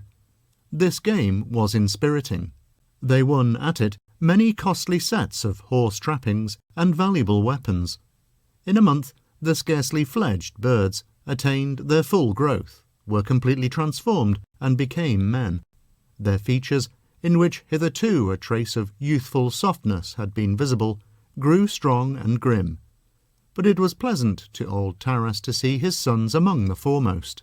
It seemed as though Ostap were designed by nature for the game of war and the difficult science of command. Never once losing his head or becoming confused under any circumstances, he could, with a cool audacity, almost supernatural in a youth of 22, in an instant gauge the danger and the whole scope of the matter, could at once devise a means of escaping, but of escaping only that he might the more surely conquer. His movements now began to be marked by the assurance which comes from experience, and in them could be detected the germ of the future leader. His person strengthened, and his bearing grew majestically leonine. "What a fine leader he will make one of these days," said old Taras. "He will make a splendid leader, far surpassing even his father." Andrii gave himself up wholly to the enchanting music of blades and bullets. He knew not what it was to consider or calculate, or to measure his own as against the enemy's strength. He gazed on battle with mad delight and intoxication. He found something festal in the moments when a man's brain burns, when all things wave and flutter before his eyes, when heads are stricken off, horses fall to the earth with a sound of thunder, and he rides on like a drunken man amid the whistling of bullets and the flashing of swords, dealing blows to all, and heeding not those aimed at himself.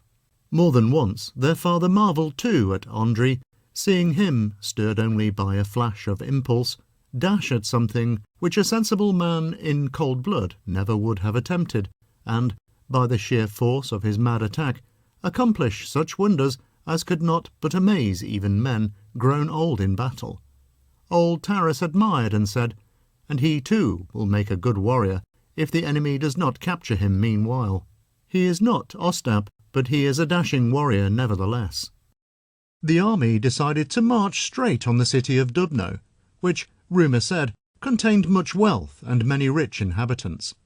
The journey was accomplished in a day and a half, and the Zaporozhtzi appeared before the city. The inhabitants resolved to defend themselves to the utmost extent of their power, and to fight to the last extremity, preferring to die in their squares and streets, and on their thresholds, rather than admit the enemy to their houses. A high rampart of earth surrounded the city, and in places where it was low or weak, it was strengthened by a wall of stone, or a house which served as a redoubt, or even an oaken stockade. The garrison was strong and aware of the importance of their position. The Zaporozhtzi attacked the wall fiercely, but were met with a shower of grape shot. The citizens and residents of the town evidently did not wish to remain idle, but gathered on the ramparts. In their eyes could be read desperate resistance. The women too were determined to take part in the fray, and upon the heads of the Zaporozhians rained down stones, casks of boiling water, and sacks of lime, which blinded them. The Zaporozhtzi were not fond of having anything to do with fortified places. Sieges were not in their line. The Koschevoi ordered them to retreat, saying, "It is useless, brother gentles. We will retire. But may I be a heathen Tartar, and not a Christian, if we do not clear them out of that town. May they all perish of hunger, the dogs." The army retreated, surrounded the town, and, for lack of something to do, busied themselves with devastating the surrounding country, burning the neighbouring villages and the ricks of unthreshed grain, and turning their droves of horses loose in the cornfields, as yet untouched by the reaping hook, where the plump ears waved, fruit, as luck would have it, of an unusually good harvest which should have liberally rewarded all tillers of the soil that season. With horror, those in the city beheld their means of subsistence destroyed. Meanwhile, the Zaporozhtzi, having formed a double ring of their wagons around the city, disposed themselves as in the Sech in kurens, smoked their pipes, bartered their booty for weapons, played at leapfrog and odd and even, and gazed at the city with deadly cold-bloodedness.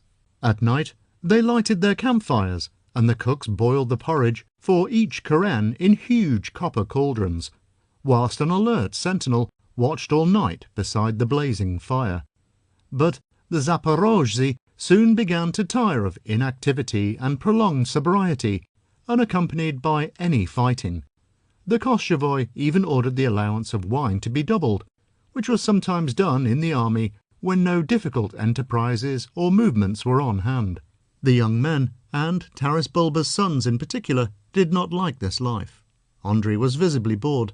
"You silly fellow," said Taras to him, "be patient. You will be hetman one day. He is not a good warrior who loses heart in an important enterprise, but he who is not tired even of inactivity, who endures all, and who, even if he likes a thing, can give it up. But hot youth cannot agree with age. The two have different natures, and look at the same thing with different eyes." But in the meantime, Taras's band, led by Tovkach, arrived. With him were also 2 ossals, the secretary and other regimental officers. The Cossacks numbered over 4,000 in all. There were among them many volunteers who had risen of their own free will, without any summons, as soon as they had heard what the matter was. The ossals brought to Taras's sons the blessing of their aged mother, and to each a picture in a cypress wood frame from the Mezigorsky monastery at Kiev. The 2 brothers hung the pictures round their necks, and involuntarily grew pensive as they remembered their old mother. What did this blessing prophesy? Was it a blessing for their victory over the enemy, and then a joyous return to their home with booty and glory, to be everlastingly commemorated in the songs of guitar players? Or was it... But the future is unknown, and stands before a man like autumnal fogs rising from the swamps. Birds fly foolishly up and down in it with flapping wings, never recognizing each other, the dove seeing not the vulture, nor the vulture the dove, and no one knowing how far he may be flying from destruction. Ostap had long since attended to his duties and gone to the kuren. Andrei, without knowing why, felt a kind of oppression at his heart. The Cossacks had finished their evening meal. The wonderful July night had completely fallen. Still he did not go to the kuren, nor lie down to sleep, but gazed unconsciously at the whole scene before him. In the sky, innumerable stars twinkled brightly. The plain was covered far and wide with scattered wagons, with swinging tar buckets smeared with tar, and loaded with every description of goods and provisions captured from the foe. Beside the wagons, under the wagons, and far beyond the wagons, Zaporozhtzi were everywhere visible, stretched upon the grass. They all slumbered in picturesque attitudes. One had thrust a sack under his head, another his cap, and another simply made use of his comrade's side. Swords, guns, matchlocks, short pipe stems with copper mountings, iron awls, and a flint and steel were inseparable from every Cossack. The heavy oxen lay with their feet doubled under them like huge whitish masses, and at a distance looked like grey stones scattered on the slopes of the plain. On all sides the heavy snores of sleeping warriors began to arise from the grass, and were answered from the plain by the ringing neighs of their steeds, chafing at their hobbled feet. Meanwhile, a certain threatening magnificence had mingled with the beauty of the July night. It was the distant glare of the burning district afar. In one place the flames spread quietly and grandly over the sky, and in another, suddenly bursting into a whirlwind, they hissed and flew upwards to the very stars, and floating fragments died away in the most distant quarter of the heavens. Here the black, burned monastery, like a grim Carthusian monk, stood threatening and displaying its dark magnificence at every flash. There blazed the monastery garden. It seemed as though the trees could be heard hissing as they stood wrapped in smoke, and when the fire burst forth, it suddenly lighted up the ripe plums with a phosphoric lilac-coloured gleam, or turned the yellowing pears here and there to pure gold. In the midst of them hung black against the wall of the building, or the trunk of a tree, the body of some poor Jew or monk, who had perished in the flames with the structure. Above the distant fires hovered a flock of birds like a cluster of tiny black crosses upon a fiery field. The town thus laid bare seemed to sleep. The spires and roofs, and its palisade and walls, gleamed quietly in the glare of the distant conflagrations. Andrei went the rounds of the Cossack ranks. The campfires, beside which the sentinels sat, were ready to go out at any moment, and even the sentinels slept, having devoured oatmeal and dumplings with true Cossack appetites. He was astonished at such carelessness, thinking, "It is well that there is no strong enemy at hand, and nothing to fear." Finally, he went to one of the wagons, climbed into it, and lay down upon his back, putting his clasped hands under his head. But he could not sleep, and gazed long at the sky. It was all open before him. The air was pure and transparent. The dense clusters of stars in the Milky Way, crossing the sky like a belt, were flooded with light. From time to time, Andrei in some degree lost consciousness, and a light mist of dream veiled the heavens from him for a moment, but then he awoke, and they became visible again. During one of these intervals, it seemed to him that some strange human figure flitted before him. Thinking it to be merely a vision which would vanish at once, he opened his eyes and beheld a withered, emaciated face bending over him and gazing straight into his own. Long coal-black hair, unkempt, dishevelled, fell from beneath a dark veil which had been thrown over the head, whilst the strange gleam of the eyes and the death-like tone of the sharp-cut features inclined him to think that it was an apparition. His hand involuntarily grasped his gun, and he exclaimed, almost convulsively, "Who are you? If you are an evil spirit, avaunt. If you are a living being, you have chosen an ill time for your jest. I will kill you with one shot." In answer to this, the apparition laid its finger upon its lips and seemed to entreat silence. He dropped his hands and began to look more attentively. He recognized it to be a woman from the long hair, the brown neck, and the half-concealed bosom. But she was not a native of those regions. Her wide cheekbones stood out prominently over her hollow cheeks. Her small eyes were obliquely set. The more he gazed at her features, the more he found them familiar. Finally, he could restrain himself no longer, and said, "Tell me, who are you? It seems to me that I know you, or have seen you somewhere." 2 years ago in Kiev." 2 years ago in Kiev?" repeated Andrei, endeavouring to collect in his mind all that lingered in his memory of his former student life. He looked intently at her once more, and suddenly exclaimed at the top of his voice, "You are the Tartar, the servant of the lady, the Voyevoda's daughter." "Shh!" cried the Tartar, clasping her hands with a supplicating glance, trembling all over and turning her head round in order to see whether anyone had been awakened by Andrei's loud exclamation. Tell me, why are you here?" said Andrei, almost breathlessly, in a whisper interrupted every moment by inward emotion. "Where is the lady? Is she alive?" "She is now in the city." "In the city?" he exclaimed, again almost in a shriek, and feeling all the blood suddenly rush to his heart. "Why is she in the city?" "Because the old lord himself is in the city. He has been Voyevoda of Dubno for the last year and a half." "Is she married? How strange you are! Tell me about her." "She has eaten nothing for 2 days." "What? And not one of the inhabitants has had a morsel of bread for a long while. All have long been eating earth." Andrei was astounded. "The lady saw you from the city wall, among the Zaporozhtzi. She said to me, 'Go tell the warrior. If he remembers me, let him come to me, and do not forget to make him give you a bit of bread for my aged mother, for I do not wish to see my mother die before my very eyes.' Better that I should die first, and she afterwards. Beseech him, clasp his knees, his feet. He also has an aged mother. Let him give you the bread for her sake." Many feelings awoke in the young Cossack's breast. "But how came you here? How did you get here?" "By an underground passage." "Is there an underground passage?" "Yes." "Where?" "You will not betray it, warrior?" "I swear it, by the Holy Cross." "You descend into a hole and cross the brook, yonder among the reeds." "And it leads into the city?" "Straight into the monastery." "Let us go. Let us go at once." "A bit of bread, in the name of Christ, and of his Holy Mother." "Good, so be it. Stand here beside the wagon, or better still, lie down in it. No one will see you. All are asleep. I will return at once."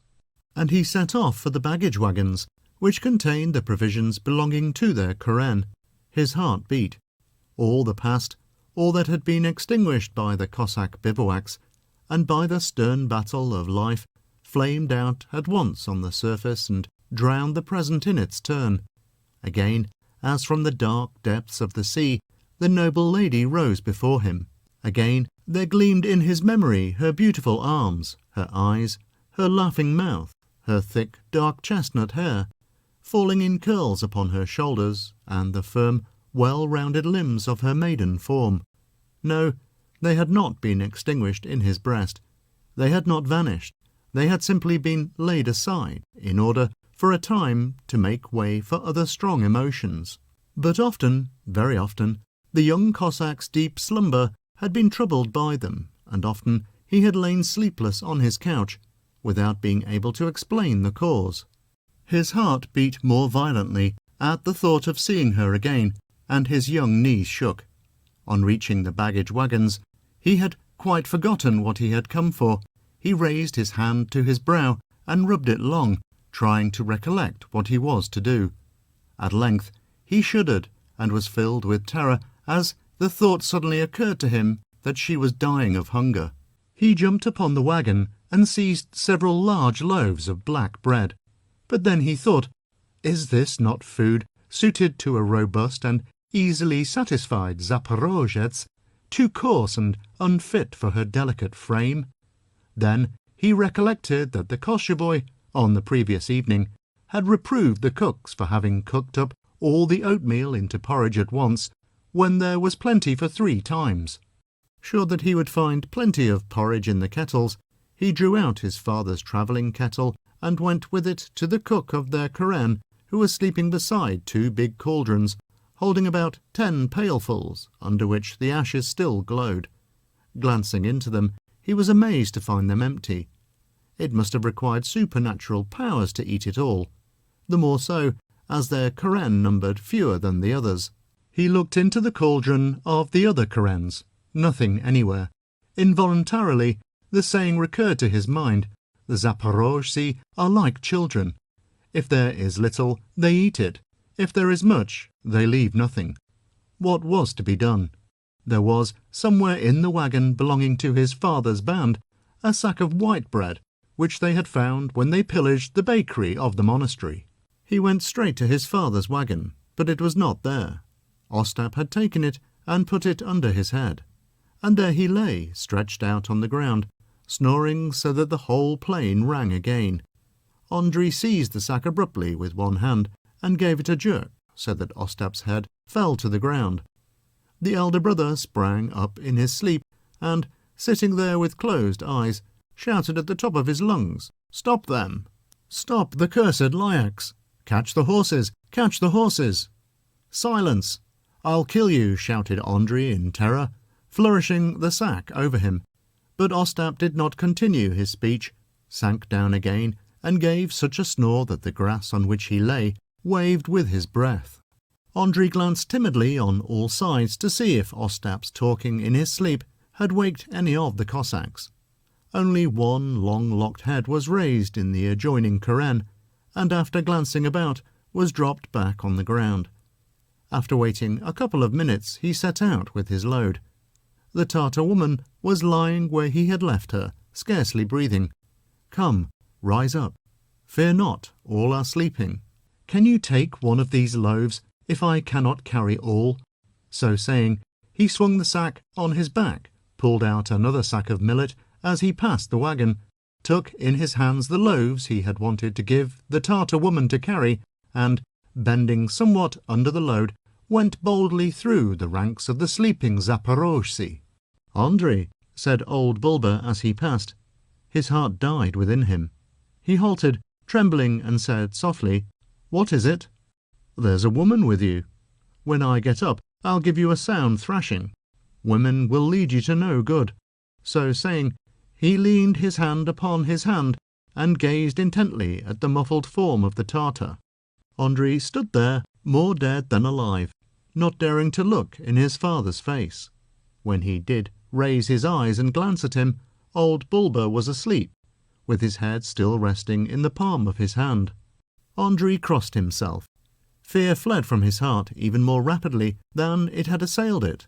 When he turned to look at the Tartar woman, she stood before him, muffled in her mantle, like a dark granite statue, and the gleam of the distant dawn lighted up only her eyes, dull as those of a corpse. He plucked her by the sleeve, and both went on together, glancing back continually. At length they descended the slope of a small ravine, almost a hole, along the bottom of which a brook flowed lazily, overgrown with sedge and strewed with mossy boulders. Descending into this ravine, they were completely concealed from the view of all the plain occupied by the Zaporovian camp. At least, Andrei, glancing back, saw that the steep slope rose behind him higher than a man. On its summit appeared a few blades of steppe grass, and behind them, in the sky, hung the moon like a golden sickle. The breeze rising on the steppe warned them that the dawn was not far off, but nowhere was the crow of the cock heard. Neither in the city nor in the devastated neighbourhood had there been a cock for a long time past. They crossed the brook on a small plank, beyond which rose the opposite bank, which appeared higher than the one behind them and rose steeply. It seemed as though this were the strong point of the citadel upon which the besieged could rely. At all events, the earthen wall was lower there, and no garrison appeared behind it. But farther on rose the thick monastery walls. The steep bank was overgrown with steppe grass, and in the narrow ravine between it and the brook grew tall reeds almost as high as a man. At the summit of the bank were the remains of a wattled fence, which had formerly surrounded some garden, and in front of it were visible the wide leaves of the burdock, from among which rose blackthorn and sunflowers, lifting their heads high above all the rest. Here the Tartar flung off her slippers and went barefoot, gathering her clothes up carefully, for the spot was marshy and full of water. Forcing their way among the reeds, they stopped before a ruined outwork. Skirting this outwork, they found a sort of earthen arch, an opening not much larger than the opening of an oven. The Tartar woman bent her head and went first. Andrei followed, bending low as he could, in order to pass with his sacks, and both soon found themselves in total darkness. Chapter 6. Andrei could hardly move in the dark and narrow earthen burrow as he followed the Tartar, dragging after him his sacks of bread. "It will soon be light," said his guide. "We are approaching the spot where I placed a light," and, in fact, the dark earthen walls began to be gradually lit up. They reached a widening in the passage where, it seemed, there had once been a chapel. At least, there was a small table against the wall, like an altar, and above, the faded, almost entirely obliterated picture of a Catholic Madonna. A small silver lamp, hanging before it, barely illumined it. The Tartar stooped and picked up from the ground a copper candlestick, which she had left there, a candlestick with a tall, slender stem, and snuffers, pin and extinguisher, hanging about it on chains. She lighted it at the silver lamp. The light grew stronger, and, as they went on, now illumined by it, and again enveloped in pitchy shadow, they suggested a picture by Gerard Dow. The warrior's fresh, handsome countenance, overflowing with health and youth, presented a strong contrast to the pale, emaciated face of his companion. The passage grew a little higher, so that Andrei could hold himself erect. He gazed with curiosity at the earthen walls. Here and there, as in the catacombs at Kiev, were niches in the walls, and in some places coffins were standing. Sometimes they came across human bones, which had become softened with the dampness and were crumbling into dust. It was evident that pious folk had taken refuge here from the storms, sorrows, and seductions of the world. It was extremely damp in some places. Indeed, there was water under their feet at intervals. Andrei was forced to halt frequently to allow his companion to rest, for her fatigue kept increasing. The small piece of bread she had swallowed only caused a pain in her stomach, of late unused to food, and she often stood motionless for minutes together in one spot. At length a small iron door appeared before them. "Glory be to God, we have arrived," said the Tartar in a faint voice, and tried to lift her hand to knock, but had no strength to do so. Andrei knocked hard at the door in her stead. There was an echo, as though a large space lay beyond the door. Then the echo changed, as if resounding through lofty arches. In a couple of minutes, keys rattled, and steps were heard descending some stairs. At length the door opened, and a monk, standing on the narrow stairs with the key and a light in his hands, admitted them. Andrei involuntarily halted at the sight of a Catholic monk, one of those who had aroused such hate and disdain among the Cossacks that they treated them even more inhumanely than they treated the Jews. The monk, on his part, started back on perceiving a Zaporovian Cossack, but a whisper from the Tartar reassured him. He lighted them in, fastened the door behind them, and led them up the stairs. They found themselves beneath the dark and lofty arches of the monastery church. Before one of the altars, adorned with tall candlesticks and candles, knelt a priest praying quietly. Near him, on each side, knelt two young choristers in lilac cassocks and white lace stoles, with censers in their hands.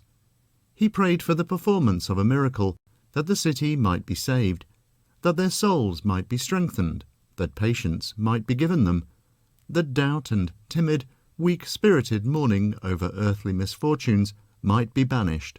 A few women, resembling shadows, knelt supporting themselves against the backs of the chairs and dark wooden benches before them, and laying their exhausted heads upon them. A few men stood sadly, leaning against the columns upon which the wide arches rested. The stained-glass window above the altar suddenly glowed with the rosy light of dawn, and, from it, on the floor fell circles of blue, yellow, and other colours, illuminating the dim church. The whole altar was lighted up. The smoke from the censers hung a cloudy rainbow in the air. Andrei gazed from his dark corner, not without surprise, at the wonders worked by the light. At that moment, the magnificent swell of the organ filled the whole church.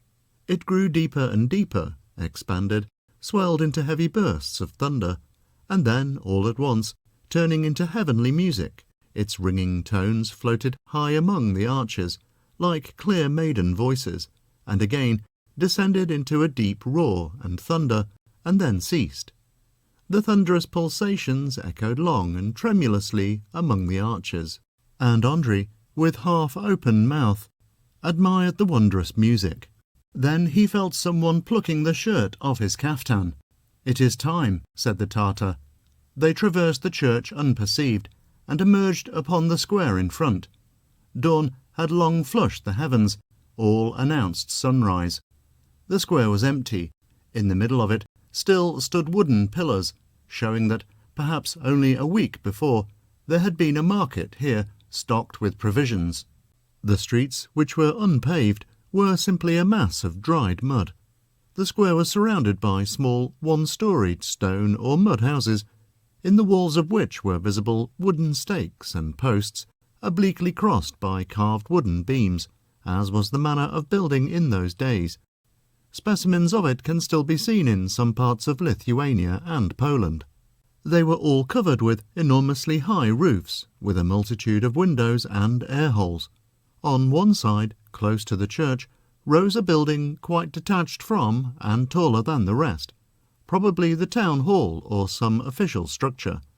It was 2 stories high, and above it, on 2 arches, rose a belvedere where a watchman stood. A huge clock face was let into the roof. The square seemed deserted, but Andrei thought he heard a feeble groan. Looking about him, he perceived on the farther side a group of 2 or 3 men lying motionless upon the ground. He fixed his eyes more intently on them to see whether they were asleep or dead, and, at the same moment, stumbled over something lying at his feet. It was the dead body of a woman, a Jewess apparently. She appeared to be young, though it was scarcely discernible in her distorted and emaciated features. Upon her head was a red silk kerchief. 2 rows of pearls, or pearl beads, adorned the beads of her head dress, from beneath which 2 long curls hung down upon her shriveled neck, with its tightly drawn veins. Beside her lay a child, grasping convulsively at her shrunken breast, and squeezing it with involuntary ferocity at finding no milk there. He neither wept nor screamed, and only his gently rising and falling body would have led one to guess that he was not dead, or at least on the point of breathing his last. They turned into a street, and were suddenly stopped by a madman, who, catching sight of Andrei's precious burden, sprang upon him like a tiger, and clutched him, yelling, "Bread!" But his strength was not equal to his madness. Andrei repulsed him, and he fell to the ground. Moved with pity, the young Cossack flung him a loaf, which he seized like a mad dog, gnawing and biting it. But nevertheless, he shortly expired in horrible suffering, there in the street, from the effect of long abstinence. The ghastly victims of hunger startled them at every step. Many, apparently unable to endure their torments in their houses, seemed to run into the streets to see whether some nourishing power might not possibly descend from the air. At the gate of one house sat an old woman, and it was impossible to say whether she was asleep or dead, or only unconscious. At all events, she no longer saw or heard anything, and sat immovable in one spot, her head drooping on her breast. From the roof of another house hung a worn and wasted body in a rope noose. The poor fellow could not endure the tortures of hunger to the last, and had preferred to hasten his end by a voluntary death. At the sight of such terrible proofs of famine, Andrei could not refrain from saying to the Tartar, "Is there really nothing with which they can prolong life? If a man is driven to extremities, he must feed on what he has hitherto despised. He can sustain himself with creatures which are forbidden by the law. Anything can be eaten under such circumstances." "They have eaten everything," said the Tartar, "all the animals. Not a horse nor a dog, nor even a mouse is to be found in the whole city. We never had any store of provisions in the town. They were all brought from the villages." "But how can you, while dying such a fearful death, still dream of defending the city?" "Possibly the voevoda might have surrendered, but yesterday morning the commander of the troops at Buzana sent a hawk into the city with a note saying that it was not to be given up, that he was coming to its rescue with his forces, and was only waiting for another leader, that they might march together. And now they are expected every moment. But we have reached the house." Andrei had already noticed from a distance this house, unlike the others, and built apparently by some Italian architect. It was constructed of thin red bricks and had 2 stories. The windows of the lower story were sheltered under lofty, projecting granite cornices. The upper story consisted entirely of small arches, forming a gallery. Between the arches were iron gratings, enriched with escutcheons, whilst upon the gables of the house more coats of arms were displayed. The broad external staircase, of tinted bricks, abutted on the square. At the foot of it sat guards, who with one hand held their halberds upright, and with the other supported their drooping heads, and in this attitude more resembled apparitions than living beings. They neither slept nor dreamed, but seemed quite insensible to everything. They even paid no attention to who went up the stairs. At the head of the stairs they found a richly dressed warrior, armed cap a pie, and holding a breviary in his hand. He turned his dim eyes upon them, but the Tartar spoke a word to him, and he dropped them again upon the open pages of his breviary. They entered the first chamber, a large one, serving either as a reception room or simply as an anteroom. It was filled with soldiers, servants, secretaries, huntsmen, cupbearers, and the other servitors indispensable to the support of a Polish magnate's estate, all seated along the walls. The reek of extinguished candles was perceptible, and two were still burning in two huge candlesticks, nearly as tall as a man, standing in the middle of the room, although morning had long since peeped through the wide grated window. Andrei wanted to go straight on to the large oaken door, adorned with a coat of arms and a profusion of carved ornaments, but the Tartar pulled his sleeve and pointed to a small door in the side wall. Through this they gained a corridor and then a room, which he began to examine attentively. The light which filtered through a crack in the shutter fell upon several objects, a crimson curtain, a gilded cornice, and a painting on the wall. Here the Tartar motioned to Andrei to wait, and opened the door into another room, from which flashed the light of a fire. He heard a whispering and a soft voice, which made him quiver all over. Through the open door he saw flit rapidly past a tall female figure, with a long, thick braid of hair falling over her uplifted hands. The Tartar returned and told him to go in. He could never understand how he entered and how the door was shut behind him. 2 candles burned in the room, and a lamp glowed before the images. Beneath the lamp stood a tall table with steps to kneel upon during prayer, after the Catholic fashion. But his eye did not seek this.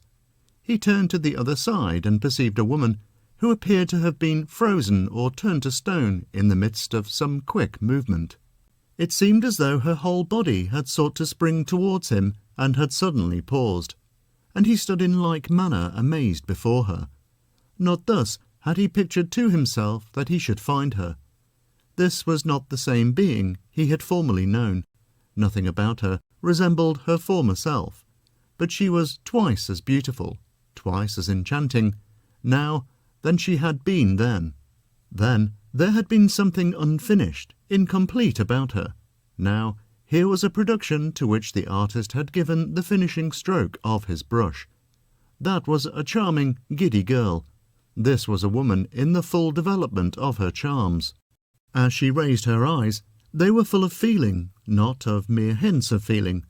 The tears were not yet dry in them, and framed them in a shining dew which penetrated the very soul. Her bosom, neck, and arms were moulded in the proportions which mark fully developed loveliness. Her hair, which had in former days waved in light ringlets about her face, had become a heavy, luxuriant mass, a part of which was caught up, while part fell in long, slender curls upon her arms and breast. It seemed as though her every feature had changed. In vain did he seek to discover in them a single one of those which were engraved in his memory, a single one. Even her great pallor did not lessen her wonderful beauty. On the contrary, it conferred upon it an irresistible, inexpressible charm. Andrei felt in his heart a noble timidity, and stood motionless before her. She, too, seemed surprised at the appearance of the Cossack, as he stood before her in all the beauty and might of his young manhood, and in the very immovability of his limbs personified the utmost freedom of movement. His eyes beamed with clear decision, his velvet brows curved in a bold arch, his sunburnt cheeks glowed with all the ardour of youthful fire, and his downy black moustache shone like silk. "No, I have no power to thank you, noble sir," she said, her silvery voice all in a tremble. "God alone can reward you, not I, a weak woman." She dropped her eyes, her lids fell over them in beautiful, snowy semicircles, guarded by lashes long as arrows. Her wondrous face bowed forward, and a delicate flush overspread it from within. Andrei knew not what to say. He wanted to say everything. He had in his mind to say it all ardently as it glowed in his heart, and could not. He felt something confining his mouth. Voice and words were lacking. He felt that it was not for him, bred in the seminary and in the tumult of a roaming life, to reply fitly to such language, and was angry with his Cossack nature. At that moment the Tartar entered the room. She had cut up the bread which the warrior had brought into small pieces on a golden plate, which she placed before her mistress. The lady glanced at her, at the bread, at her again, and then turned her eyes towards Andrei. There was a great deal in those eyes. That gentle glance, expressive of her weakness and her inability to give words to the feeling which overpowered her, was far more comprehensible to Andrei than any words. His heart suddenly grew light within him. All seemed made smooth. The mental emotions and the feelings which up to that moment he had restrained with a heavy curb, as it were, now felt themselves released, at liberty, and anxious to pour themselves out in a resistless torrent of words. Suddenly the lady turned to the Tartar and said anxiously, "But my mother, you took her some." "She is asleep." "And my father?" "I carried him some. He said that he would come to thank the young lord in person." She took the bread and raised it to her mouth.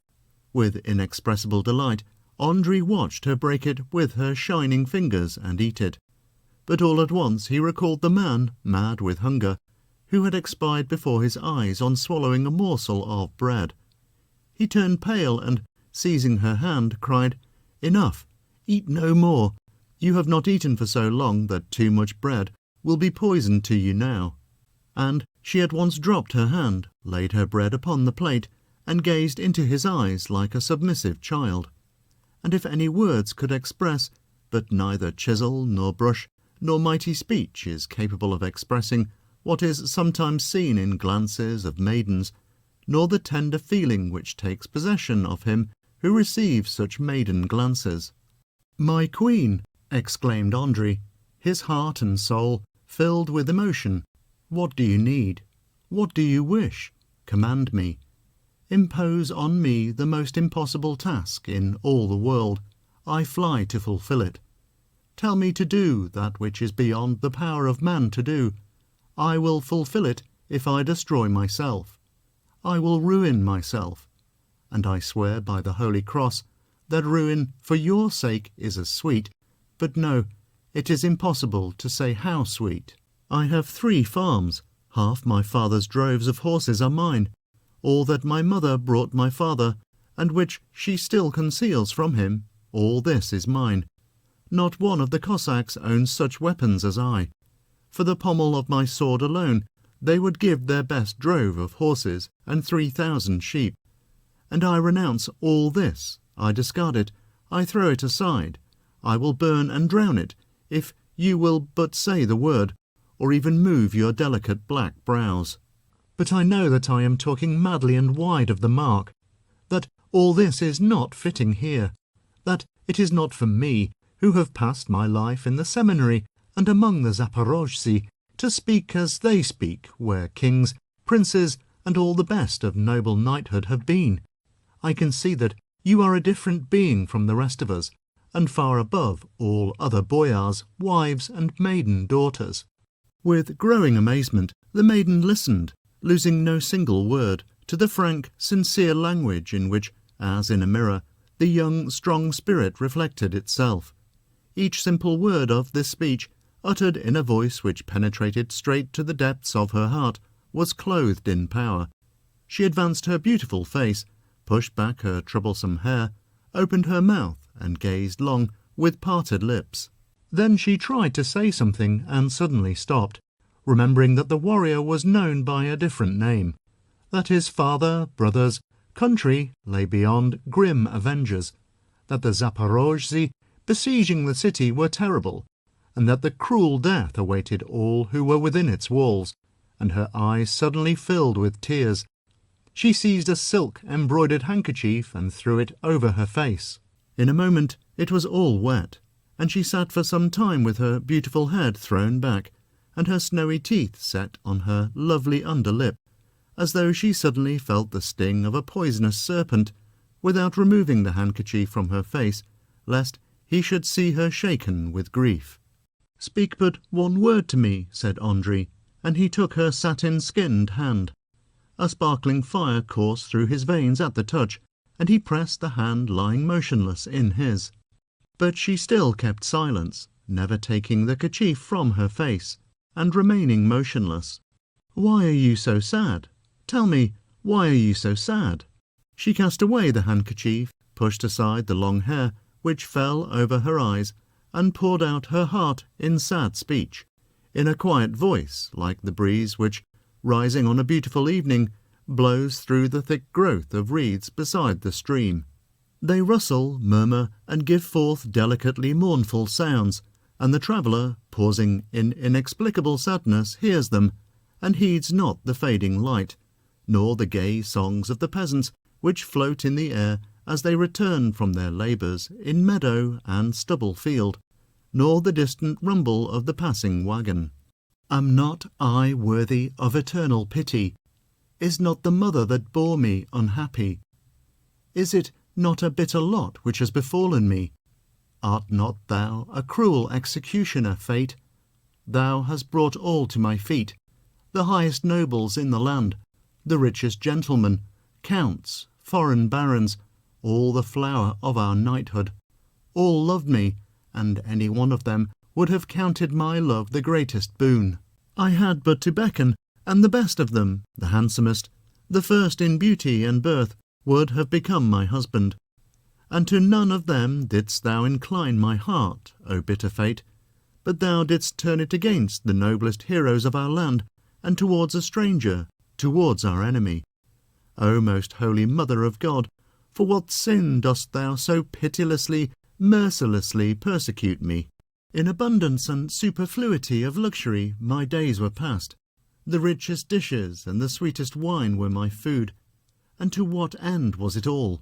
What was it all for? In order that I might at last die a death more cruel than that of the meanest beggar in the kingdom. And it was not enough that I should be condemned to so horrible a fate. Not enough that before my own end I should behold my father and mother perish in intolerable torment, when I would have willingly given my own life 20 times over to save them. All this was not enough, but before my own death I must hear words of love such as I had never before dreamed of.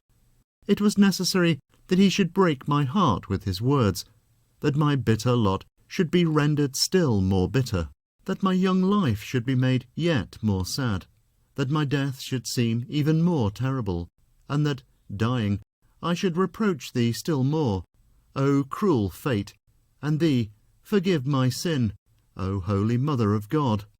As she ceased in despair, her feelings were plainly expressed in her face. Every feature spoke of gnawing sorrow, and, from the sadly bowed brow and downcast eyes to the tears trickling down and drying on her softly burning cheeks, seemed to say, there is no happiness in this face. Such a thing was never heard of since the world began. It cannot be, said Andri, that the best and most beautiful of women should suffer so bitter a fate. When she was born, that all the best there is in the world should bow before her as before a saint. No, you will not die, you shall not die. I swear by my birth and by all there is dear to me in the world that you shall not die. But if it must be so, if nothing, neither strength nor prayer nor heroism will avail to avert this cruel fate, then we will die together, and I will die first. I will die before you, at your beauteous knees, and even in death they shall not divide us. Deceive not yourself and me, noble sir, she said, gently shaking her beautiful head. I know, and to my great sorrow I know but too well, that it is impossible for you to love me. I know what your duty is, and your faith. Your father calls you, your comrades, your country, and we are your enemies. And what are my father, my comrades, my country to me? Said Andri, with a quick movement of his head, and straightening up his figure like a poplar beside the river. Be that as it may, I have no one, he repeated, with that movement of the hand with which the Cossack expresses his determination to do some unheard-of deed. impossible to any other man. Who says that the Ukraine is my country? Who gave it to me for my country? Our country is the one our soul longs for, the one which is dearest of all to us. My country is you. That is my native land, and I bear that country in my heart. I will bear it there all my life, and I will see whether any of the Cossacks can tear it thence. And I will give everything, barter everything. I will destroy myself for that country. Astounded, she gazed in his eyes for a space, like a beautiful statue, and then suddenly burst out sobbing. And with the wonderful feminine impetuosity which only grand-souled, uncalculating women, created for fine impulses of the heart, are capable of, threw herself upon his neck, encircling it with her wondrous snowy arms, and wept. At that moment, indistinct shouts rang through the street, accompanied by the sound of trumpets and kettle-drums. But he heard them not. He was only conscious of the beauteous mouth bathing him with its warm, sweet breath, of the tears streaming down his face, and of her long, unbound perfumed hair, veiling him completely in its dark and shining silk. At that moment the Tartar ran in with a cry of joy. "Saved! Saved!" she cried, beside herself. "Our troops have entered the city. They have brought corn, millet, flour, and Zaporozhtzi in chains." But no one heard that our troops had arrived in the city, or what they had brought with them, or how they had bound the Zaporozhtzi. Filled with feelings untasted as yet upon earth, Andrei kissed the sweet mouth which pressed his cheek, and the sweet mouth did not remain unresponsive. In this union of kisses they experienced that which it is given to a man to feel but once on earth. And the Cossack was ruined. He was lost to Cossack chivalry. Never again will Zaporozhe, nor his father's house, nor the Church of God behold him. The Ukraine will never more see the bravest of the children who have undertaken to defend her.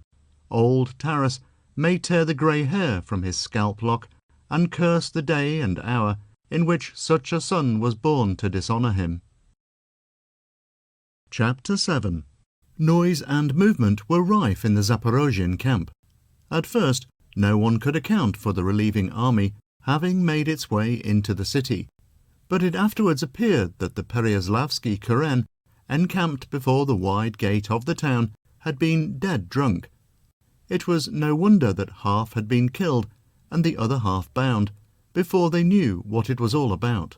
Meantime, the neighbouring Karens, aroused by the tumult, succeeded in grasping their weapons, but the relieving force had already passed through the gate, and its rear ranks fired upon the sleepy and only half-sober Zaporozhtzi, who were pressing in disorder upon them, and kept them back.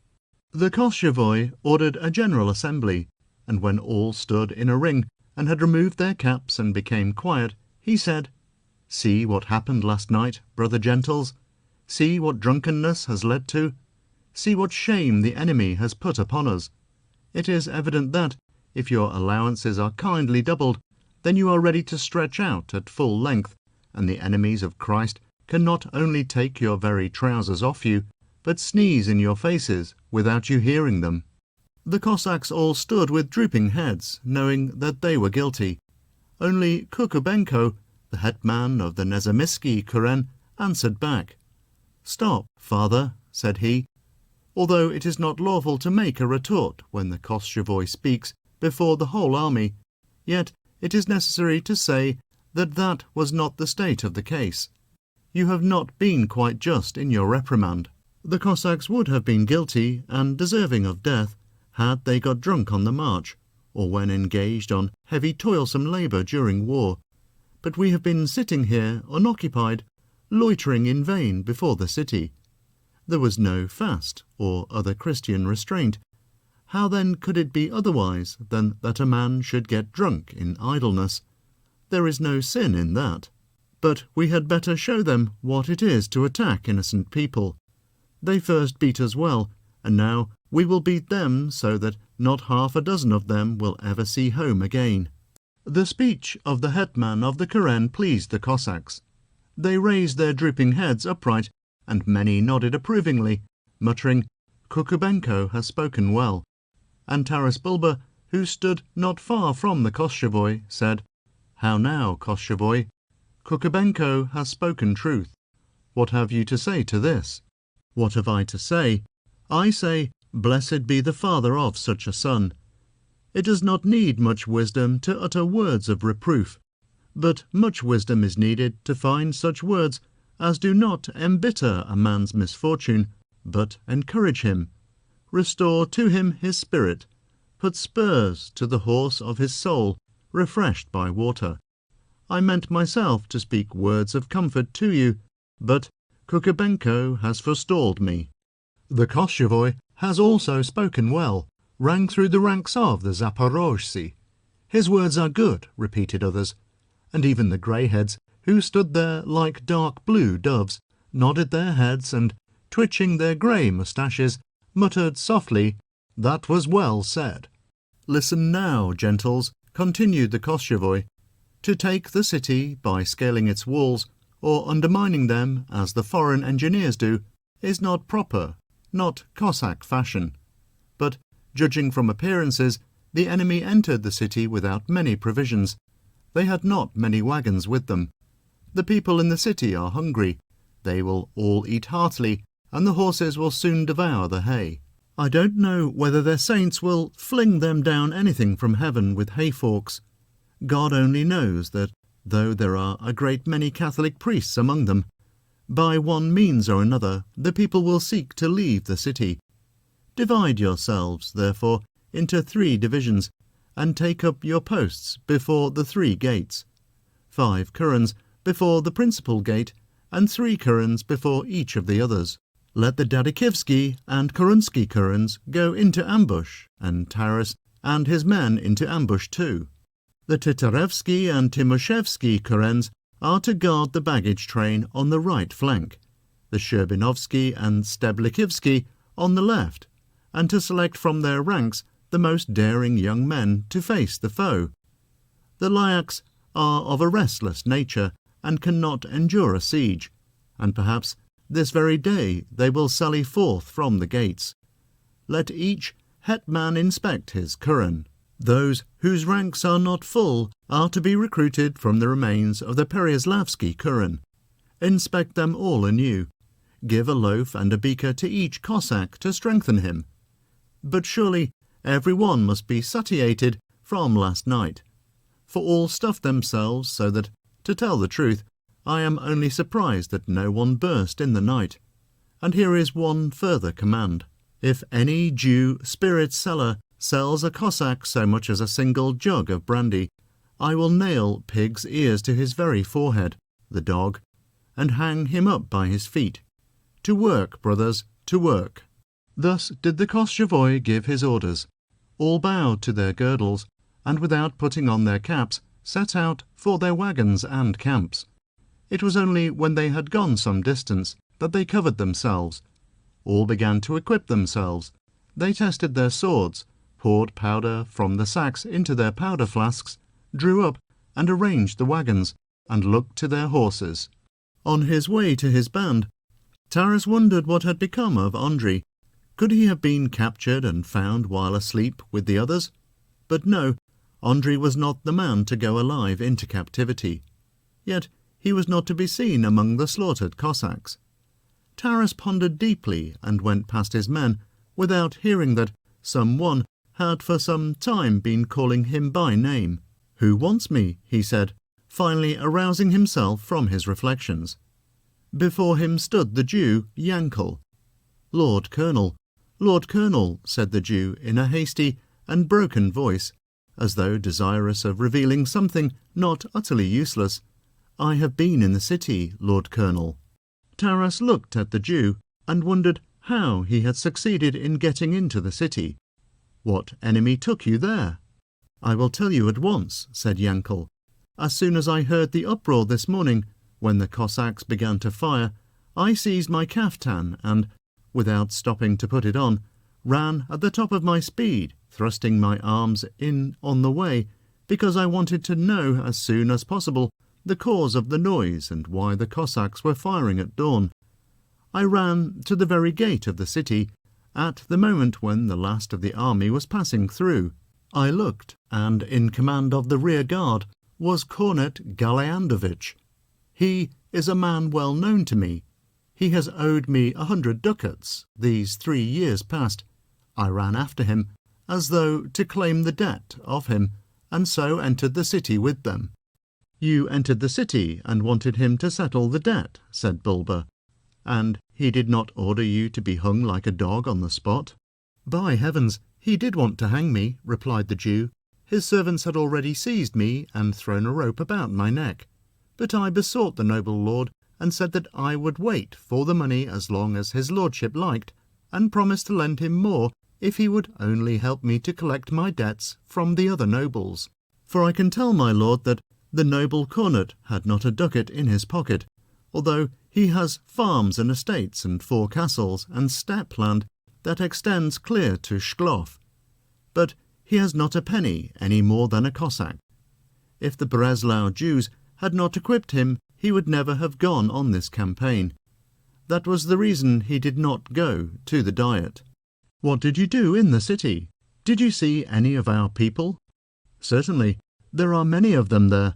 Itzok, Rachum, Samuel, Kaivalk, Evrai, the pawnbroker. May they die, the dogs, shouted Taras in a rage. Why do you name your Jewish tribe to me? I ask you about our Zaporozhzi. I saw none of our Zaporozhzi. I saw only Lord Andrei. You saw Andrei, shouted Bulba. What is he doing? Where did you see him? In a dungeon? In a pit? Dishonoured? Bound? Who would dare to bind Lord Andrei? Now he is so grand a knight. I hardly recognized him. Gold on his shoulders and his belt, gold everywhere about him. As the sun shines in spring, when every bird twitters and sings in the orchard, so he shines, all gold. And his horse, which the Voyevoda himself gave him, is the very best. That horse alone is worth 200 ducats. Bulba was petrified. Why has he put on foreign garments? He put them on because they were finer, and he rides about, and the others ride about, and he teaches them, and they teach him, like the very grandest Polish noble. Who forced him to do this? I should not say that he had been forced. Does not my lord know that he went over to them of his own free will? Who went over? Lord Andrei. Went where? Went over to their side. He is now a thorough foreigner. You lie, you hog's ear. How is it possible that I should lie? Am I a fool that I should lie? Would I lie at the risk of my head? Do not I know that Jews are hung like dogs if they lie to nobles? Then it means, according to you, he has betrayed his native land and his faith. I do not say that he has betrayed anything. I merely said that he had gone over to the other side. You lie, you imp of a Jew. Such a deed was never known in a Christian land. You are making a mistake, dog. May the grass grow upon the threshold of my house, if I am mistaken. May everyone spit upon the grave of my father, my mother, my father's father, and my mother's father, if I am mistaken. If my lord wished, I can even tell him why he went over to them. Why? The Voyevoda has a beautiful daughter. Holy Father, what a beauty! Here the Jew tried his utmost to express beauty by extending his hands, screwing up his eyes, and twisting his mouth to one side, as though tasting something on trial. Well, what of that? He did it all for her. He went there for her sake. When a man is in love, then all things are the same to him, like the sole of a shoe, which you can bend in any direction if you soak it in water. Bulba reflected deeply. He remembered the power of weak woman, how she had ruined many a strong man, and that this was the weak point in Andrei's nature, and stood for some time in one spot, as though rooted there. Listen, my lord, I will tell my lord all, said the Jew.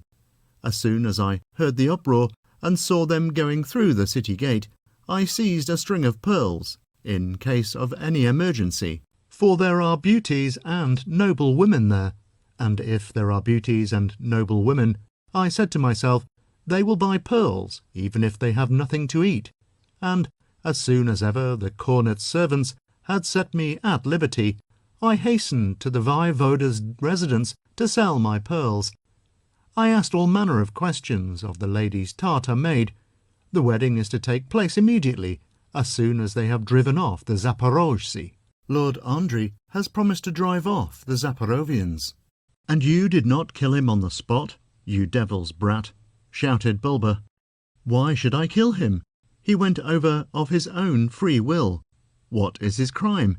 He liked it better there, so he went there. And you saw him face to face. Face to face, by heavens, such a magnificent warrior, more splendid than all the rest. God bless him, he knew me, and when I approached him, he said at once— What did he say? He said— First he beckoned me with his finger, and then he said, Yankel. Lord Andrei said, Yankel, tell my father, tell my brother, tell all the Cossacks, all the Zaporozhtsi, everybody, that my father is no longer my father, nor my brother, nor my comrades, and that I will fight them all. You lie, imp of a Jew, shouted Taras, beside himself. You lie, dog. I will kill you, Satan. Get away from here, if not, death awaits you. So saying, Taras drew his sword. The terrified Jew set off instantly, at the full speed of his thin, shrunken legs. He ran for a long time, without looking back, through the Cossack camp, and then far out on the deserted plain, although Taras did not chase him at all, reasoning that it was foolish to thus vent his rage on the first person who presented himself. Then he recollected that he had seen Andrei on the previous night, traversing the camp with some woman, and he bowed his grey head. Still, he would not believe that so disgraceful a thing could have happened, and that his own son had betrayed his faith and soul. Finally, he placed his men in ambush in a wood, the only one which had not been burned by the Cossacks, whilst the Zaporozians, foot and horse, set out for the 3 gates by 3 different roads. One after another, the Kurens turned out, Almansky, Popovichesky, Kanevsky, Steblikovsky, Nezamaikovsky, Gurgazev, Titarevsky, Tomishevsky. The Peryaslavsky Kuren alone was wanting. Its Cossacks had smoked and drank to their destruction.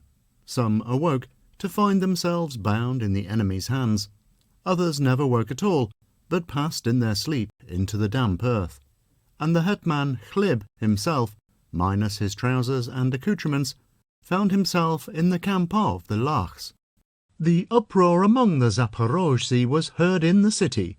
All the besieged hastened to the ramparts, and a lively scene was presented to the Cossacks. The handsome Polish heroes thronged on the wall. The brazen helmets of some shone like the sun, and were adorned with feathers white as swans. Others wore pink and blue caps, drooping over one ear, and caftans with the sleeves thrown back, embroidered with gold. Their weapons were richly mounted and very costly, as were their equipments. In the front rank, the Budzakovsky colonel stood proudly in his red cap, ornamented with gold. He was a tall, stout man, and his rich and ample kaftan hardly covered him. Near the side gate stood another colonel. He was a dried-up little man, but his small, piercing eyes gleamed sharply from under his thick and shaggy brows, and as he turned quickly on all sides, motioning boldly with his thin, withered hand, and giving out his orders, it was evident that, in spite of his little body, he understood military science thoroughly. Not far from him stood a very tall cornet, with thick moustaches and a highly coloured complexion, a noble fond of strong mead and hearty revelry. Behind them were many nobles who had equipped themselves, some with their own ducats, some from the royal treasury, some with money obtained from the Jews, by pawning everything they found in their ancestral castles. Many, too, were parasites, whom the senators took with them to dinners for show, and who stole silver cups from the table and the sideboard, and when the day's display was over, mounted some noble's coach box and drove his horses. There were folk of all kinds there. Sometimes they had not enough to drink, but all were equipped for war. The Cossack ranks stood quietly before the walls. There was no gold about them, save where it shone on the hilt of a sword or the mountings of a gun. The Zaporozhtzi were not given to decking themselves out gaily for battle. Their coats of mail and garments were plain, and their black-bordered, red-crowned caps showed darkly in the distance. 2 men, Okhrim Nash and Mikiga Golokopytenko, advanced from the Zaporozhian ranks. One was quite young, the other older. Both fierce in words and not bad specimens of Cossacks in action. They were followed by Demid Popovitch, a strongly built Cossack, who had been hanging about the Sech for a long time, after having been in Adrianople and undergoing a great deal in the course of his life. He had been burned and had escaped to the Sech with blackened head and singed moustaches. But Popovitch recovered, let his hair grow, raised moustaches thick and black as pitch, and was a stout fellow, according to his own biting speech. Red jackets on all the army, but I should like to know what sort of men are under them, he cried. I will show you, shouted the stout colonel from above. I will capture the whole of you. Surrender your guns and horses, slaves. Did you see how I caught your men? Bring out a Zaporozhets on the wall for them to see. And they let out a Zaporozhets bound with stout cords. Before them stood Klib, the hetman of the Pereyaslawski Keren, without his trousers or accoutrements, just as they had captured him in his drunken sleep. He bowed his head in shame before the Cossacks at his nakedness, and at having been thus taken like a dog while asleep. His hair had turned grey in one night. Grieve not, Klib. We will rescue you, shouted the Cossacks from below. Grieve not, friend, cried the hetman Borodati. It is not your fault that they caught you naked. That misfortune might happen to any man. But it is a disgrace to them that they should have exposed you to dishonour, and not covered your nakedness decently. You seem to be a brave army when you have people who are asleep to fight, remarked Golokopytenko, glancing at the ramparts. Wait a bit, we'll singe your top knots for you, was the reply. I should like to see them singe our scalp locks, said Popovitch, prancing about before them on his horse, and then, glancing at his comrades, he added, Well, perhaps the Lachs speak the truth. If that fat-bellied fellow leads them, they will all find a good shelter. Why do you think they will find a good shelter? Asked the Cossacks, knowing that Popovitch was probably preparing some repartee. Because the whole army will hide behind him, and the devil himself couldn't help you to reach any one with your spear through that belly of his. The Cossacks laughed, some of them shaking their heads and saying, What a fellow Popovitch is for a joke. But the Cossacks had no time to explain what they meant by that now. Fall back quickly from the wall, shouted the Koschevoi, seeing that the Lachs could not endure these biting words, and that the colonel was waving his hand. The Cossacks had hardly retreated from the wall before the grape-shot rained down. On the ramparts all was excitement, and the grey-haired voyevoda himself appeared on horseback. The gates opened and the garrison sallied forth. In the van came hussars in orderly ranks, behind them the horsemen in armour, and then the heroes in brazen helmets, after whom rode singly the highest nobility, each man accoutred as he pleased. These haughty nobles would not mingle in the ranks with others, and such of them as had no commands rode apart with their own immediate following. Next came some more companies, and after these the cornet, then more files of men, and the stout colonel, and in the rear of the whole force the little colonel. Keep them from forming in line, shouted the Koschevoi. Let all the Kurens attack them at once. Block the other gate. Titarevsky Kuren, fall on one flank. Dyadovsky Kuren, charge on the other. Attack them in the rear, Kukubenko and Palivod. Check them. Break them. The Cossacks attacked on all sides, throwing the Lachs into confusion and getting confused themselves. They did not even give the foe time to fire. It came to swords and spears at once. All fought hand to hand, and each man had an opportunity to distinguish himself. Demid Popovich speared 3 soldiers and struck 2 of the highest nobles from their saddles, saying, "Good horses. I have long wanted just such horses." And he drove the horses far afield, shouting to the Cossacks standing about to catch them. Then he rushed again into the fray, fell upon the dismounted nobles, slew one, and throwing his lasso round the neck of the other, tied him to his saddle and dragged him over the plain, after having taken from him his sword from its rich hilt and removed from its girdle a whole bag of ducats. Kobita, a good Cossack, though still very young, attacked one of the bravest men in the Polish army, and they fought long together.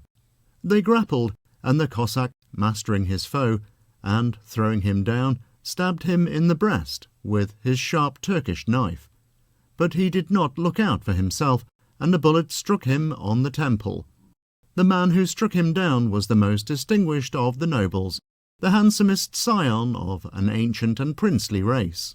Like a stately poplar, he bestrode his dun-coloured steed, and many heroic deeds did he perform. He cut 2 Cossacks in twain. Fedor Kors, the brave Cossack, he overthrew together with his horse, shooting the steed and picking off the rider with his spear. Many heads and hands did he hew off, and slew Kobita by sending a bullet through his temple. "There's a man I should like to measure strength with," shouted Kukubenko, the hetman of the Nezamaikovsky Kuren. Spurring his horse, he dashed straight at the Pole's back, shouting loudly so that all who stood near shuddered at the unearthly yell.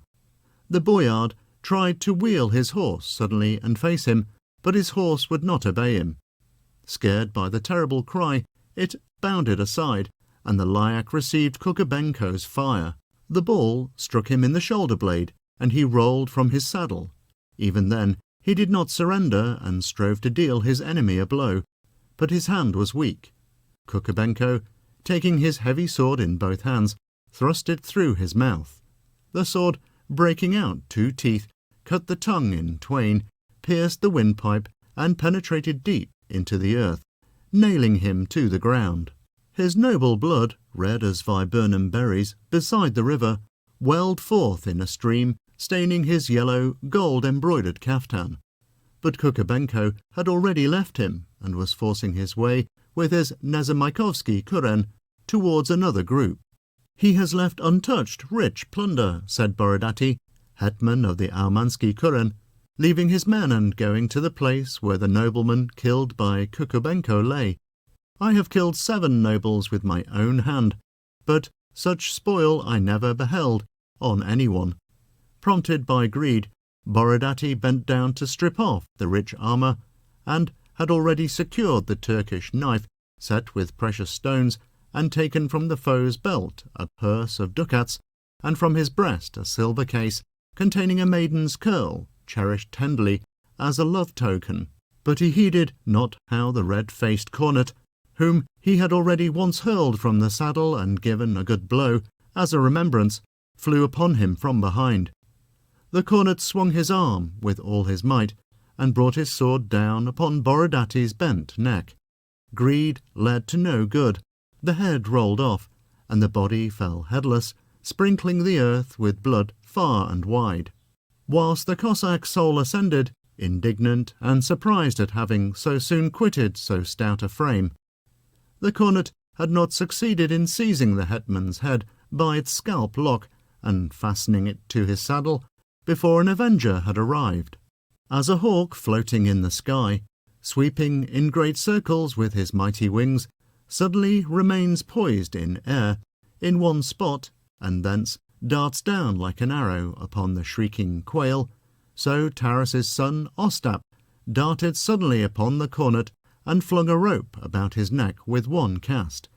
The cornet's red face became a still deeper purple as the cruel noose compressed his throat, and he tried to use his pistol, but his convulsively quivering hand could not aim straight, and the bullet flew wild across the plain.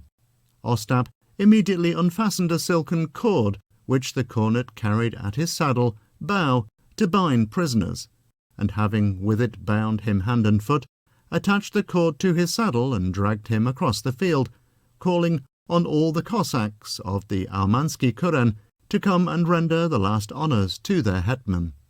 When the Armansy heard that the hetman of their Kuren, Borodati, was no longer among the living, they deserted the field of battle, rushed to secure his body, and consulted at once as to whom they should select as their leader. At length they said, "But why consult? It is impossible to find a better leader than Bulba's son, Ostap. He is younger than all the rest of us, it is true, but his judgment is equal to that of the eldest." Ostap, taking off his cap, thanked his comrades for the honour, and did not decline it on the ground of youth or inexperience, knowing that war-time is no fitting season for that, but instantly ordered them straight to the fray, and soon showed them that not in vain had they chosen him as hetman. The Lachs felt that the matter was growing too hot for them, and retreated across the plain in order to form again at its other end. But the little colonel signalled to the reserve of 400, stationed at the gate, and these rained shot upon the Cossacks. To little purpose, however, their shot only taking effect on the Cossack oxen, which were gazing wildly upon the battle. The frightened oxen, bellowing with fear, dashed into the camp, breaking the line of wagons and trampling on many. But Taras, emerging from ambush at the moment with his troops, headed off the infuriated cattle, which, startled by his yell, swooped down upon the Polish troops, overthrew the cavalry, and crushed and dispersed them all. "Thank you, oxen," cried the Zaporozhtzi. "You served us on the march, and now you serve us in war." And they attacked the foe with fresh vigour, killing many of the enemy. Several distinguished themselves, Metselitsa and Shilo, both of the Pisarenki, Vovtuzenko, and many others. The Lachs, seeing that matters were going badly for them, flung away their banners and shouted for the city gates to be opened. With a screeching sound, the iron-bound gates swung open, and received the weary and dust-covered riders, flocking like sheep into a fold. Many of the Zaporozhtzi would have pursued them, but Ostap stopped his Almansi, saying, "Farther, farther from the walls, brother gentles, it is not well to approach them too closely." He spoke truly, for from the ramparts the foe rained and poured down everything which came to hand, and many were struck. At that moment the Koschevoi came up and congratulated him, saying, "Here is the new hetman, leading the army like an old one." Old Bulba glanced round to see the new hetman, and beheld Ostap sitting on his horse at the head of the Almansi, his cap on one side, and the hetman's staff in his hand. "Who ever saw the like?" he exclaimed, and the old man rejoiced, and began to thank all the Almansi for the honour they had conferred upon his son. The Cossacks retired, preparing to go into camp, but the Lachs showed themselves again on the city ramparts with tattered mantles. Many rich kaftans were spotted with blood, and dust covered the brazen helmets. "Have you bound us?" cried the Zaporozhtzi to them from below. "We will do so," shouted the big colonel from above, showing them a rope. The weary, dust-covered warriors ceased not to threaten, nor the most zealous on both sides to exchange fierce remarks. At length all dispersed. Some, weary with battle, stretched themselves out to rest. Others sprinkled their wounds with earth, and bound them with kerchiefs and rich stuffs, captured from the enemy. Others, who were fresher, began to inspect the corpses and to pay them the last honours. They dug graves with swords and spears, brought earth in their caps and the skirts of their garments, laid the Cossacks' bodies out decently, and covered them up in order that the ravens and eagles might not claw out their eyes. But binding the bodies of the Lachs, as they came to hand, to the tails of horses, They let these loose on the plain, pursuing them and beating them for some time. The infuriated horses flew over hill and hollow, through ditch and brook, dragging the bodies of the Poles, all covered with blood and dust, along the ground. All the Kurens sat down in circles in the evening, and talked for a long time of their deeds, and of the achievements which had fallen to the share of each, for repetition by strangers and posterity. It was long before they lay down to sleep, and longer still before old Taras, meditating what it might signify that Andri was not among the foe, lay down. Had the Judas been ashamed to come forth against his own countrymen, or had the Jew been deceiving him, and had he simply gone into the city against his will? But then he recollected that there were no bounds to a woman's influence upon Andrei's heart. He felt ashamed, and swore a mighty oath to himself against the fair Pole who had bewitched his son, and he would have kept his oath. He would not have looked at her beauty. He would have dragged her forth by her thick and splendid hair. He would have trailed her after him over all the plain, among all the Cossacks. Her beautiful shoulders and bosom, white as fresh fallen snow upon the mountain tops, would have been crushed to earth and covered with blood and dust. Her lovely body would have been torn to pieces. But Taras, who did not foresee what God prepares for man on the morrow, began to grow drowsy and finally fell asleep. The Cossacks still talked among themselves, and the sober sentinel stood all night long beside the fire without blinking and keeping a good lookout on all sides. Chapter 8. The sun had not ascended midway in the heavens when all the army assembled in a group.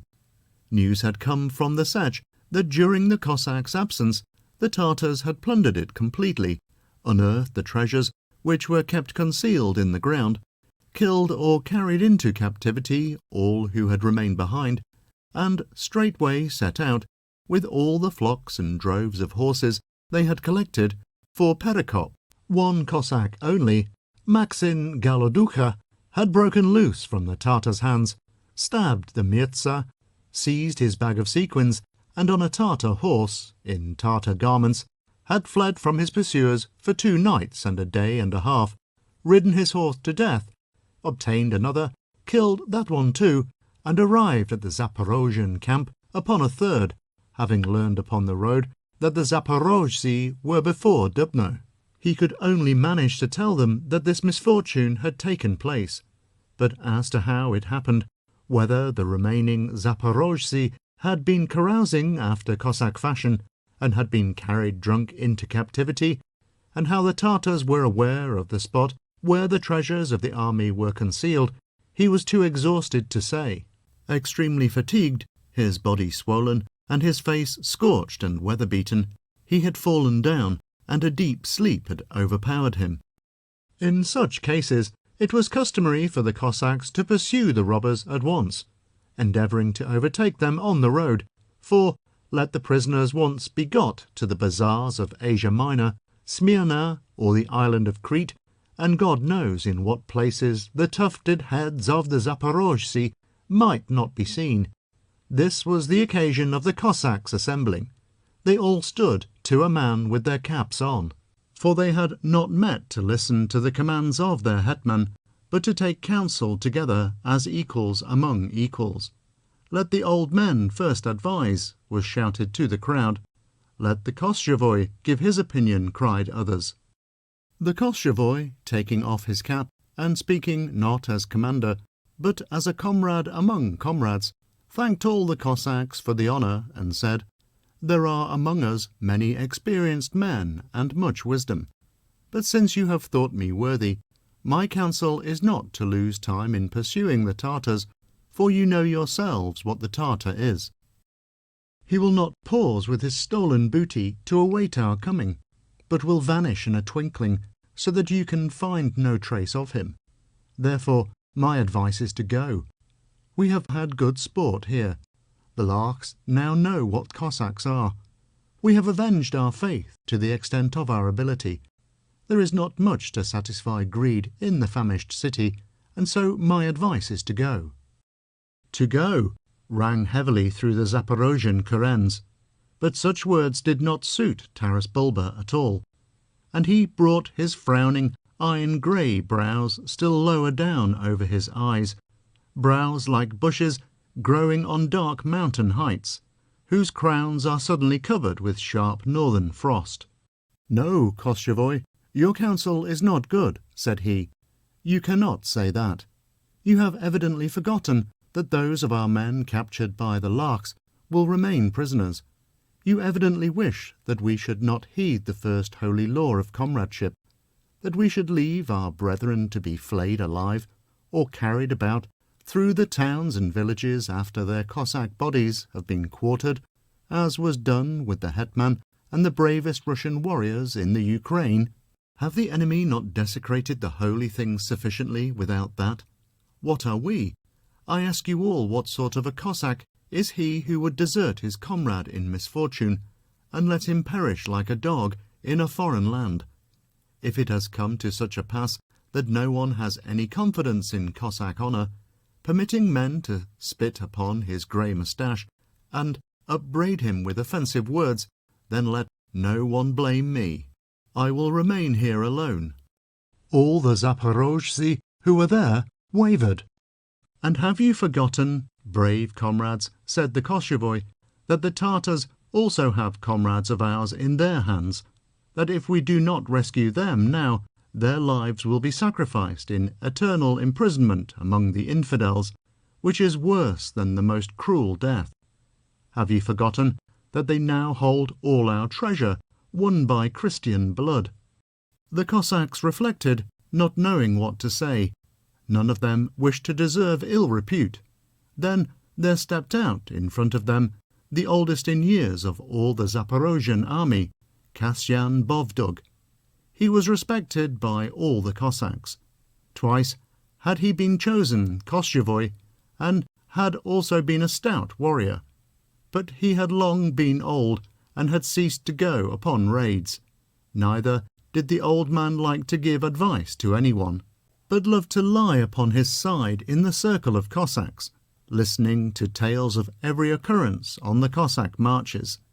He never joined in the conversation, but only listened, and pressed the ashes with his finger in his short pipe, which never left his mouth, and would sit so long with his eyes half open that the Cossacks never knew whether he were asleep or still listening. He always stayed at home during their raids, but this time the old man had joined the army. He had waved his hand in Cossack fashion and said, "Wherever you go, I am going too. Perhaps I may be of some service to the Cossack nation." All the Cossacks became silent when he now stepped forward before the assembly, for it was long since any speech from him had been heard. Everyone wanted to know what Bovdug had to say. "It is my turn to speak a word, brother gentles," he began. "Listen, my children, to an old man." The Koschevoi spoke well as the head of the Cossack army, being bound to protect it, and in respect to the treasures of the army, he could say nothing wiser. That is so. Let that be my first remark. But now listen to my second, and this is my second remark. Taras spoke even more truly. God grant him many years, and that such leaders may be plentiful in the Ukraine. A Cossack's first duty and honour is to guard comradeship. Never in all my life, brother gentles, have I heard of any Cossack deserting or betraying any of his comrades. Both those made captive at the Sech and these taken here are our comrades. Whether they be few or many, it makes no difference. All are our comrades, and all are dear to us. So this is my speech. Let those to whom the prisoners captured by the Tartars are dear set out after the Tartars, and let those to whom the captives of the Poles are dear, and who do not care to desert a righteous cause, stay behind. The Koschevoi, in accordance with his duty, will accompany one half in pursuit of the Tartars, and the other half can choose a hetman to lead them. But if you will heed the words of an old man, there is no man fitter to be the commanding hetman than Taras Bulba. Not one of us is his equal in heroism." Thus spoke Bovdug, and paused, and all the Cossacks rejoiced that the old man had in this manner brought them to an agreement. All flung up their caps and shouted, "Thanks, father." He kept silence for a long, long time, but he has spoken at last. Not in vain did he say, when we prepared for this expedition, that he might be useful to the Cossack nation. Even so, it has come to pass. "Well, are you agreed upon anything?" asked the Koschevoi. "We are all agreed," cried the Cossacks. "Then the council is at an end." "At an end," cried the Cossacks. "Then listen to the military command, children," said the Koschevoi, stepping forward and putting on his cap, whilst all the Cossacks took off theirs and stood with uncovered heads, and with eyes fixed upon the earth, as was always the custom among them when the leader prepared to speak. "Now divide yourselves, brother gentles. Let those who wish to go stand on the right, and those who wish to stay on the left. Where the majority of a Karen goes, there its officers are to go. If the minority of a Karen goes over, it must be added to another Karen." Then they began to take up their positions, some to the right and some to the left. Whither the majority of a Karen went, thither the hetman went also, and the minority attached itself to another Karen. It came out pretty even on both sides. Those who wished to remain were nearly the whole of the Nezamaikovsky Karen, the entire Almansky Karen, the entire Kanevsky Karen, and the larger half of the Popovitsky, the Timoshevsky, and the Steblikivsky Karens. All the rest preferred to go in pursuit of the Tartars. On both sides there were many stout and brave Cossacks. Among those who decided to follow the Tartars were Cherovati, and those good old Cossacks, Pokotipol, Lemish, and Prokopovich Koma. Demid Popovich also went with that party, because he could not sit long in one place. He had tried his hand on the Lachs, and wanted to try it on the Tartars also. The hetmans of Karens were Nostrigan, Pokryshka, Nevnimsky, and numerous brave and renowned Cossacks who wished to test their swords and muscles in an encounter with the Tartars. There were likewise many brave Cossacks among those who preferred to remain, including the Karen hetmans Dmitrovich, Kukubenko, Vertigvist, Balan, and Ostap Bulba. Besides these, there were plenty of stout and distinguished warriors: Vovtuzenko, Cherevichenko, Stepan Guska, Okrim Guska, Vikola Gonsty, Zadorozhny, Metelitsa, Ivan Zagrutsihuba, Moisey Pizarenko, and still another Pizarenko, and many others. They were all great travellers. They had visited the shores of Anatolia, the salt marshes and steppes of the Crimea, all the rivers, great and small, which empty into the Dnieper, and all the fords and islands of the Dnieper. They had been in Moldavia, Wallachia, and Turkey. They had sailed all over the Black Sea in their double-ruddered Cossack boats. They had attacked with 50 skiffs in line, the tallest and richest ships. They had sunk many a Turkish galley, and had burnt much, very much powder in their day. More than once they had made foot bandages from velvets and rich stuffs. More than once they had beaten buckles for their girdles out of sequins. Every one of them had drunk and revelled away what would have sufficed any other for a whole lifetime, and had nothing to show for it. They spent it all, like Cossacks, in treating all the world, and in hiring music that everyone might be merry. Even now, few of them had amassed any property. Some caskets, cups, and bracelets were hidden beneath the reeds on the islands of the Dnieper, in order that the Tartars might not find them, if by mishap they should succeed in falling suddenly on the Sech. But it would have been difficult for the Tartars to find them, for the owners themselves had forgotten where they had buried them. Such were the Cossacks who wished to remain and take vengeance on the Lachs for their trusty comrades and the faith of Christ. The old Cossack Bovdug wished also to remain with them, saying, "I am not of an age to pursue the Tartars, but this is a place to meet a good Cossack death. I have long prayed God that when my life was to end, I might end it in battle for a holy and Christian cause. And so it has come to pass. There can be no more glorious end in any other place for the aged Cossack.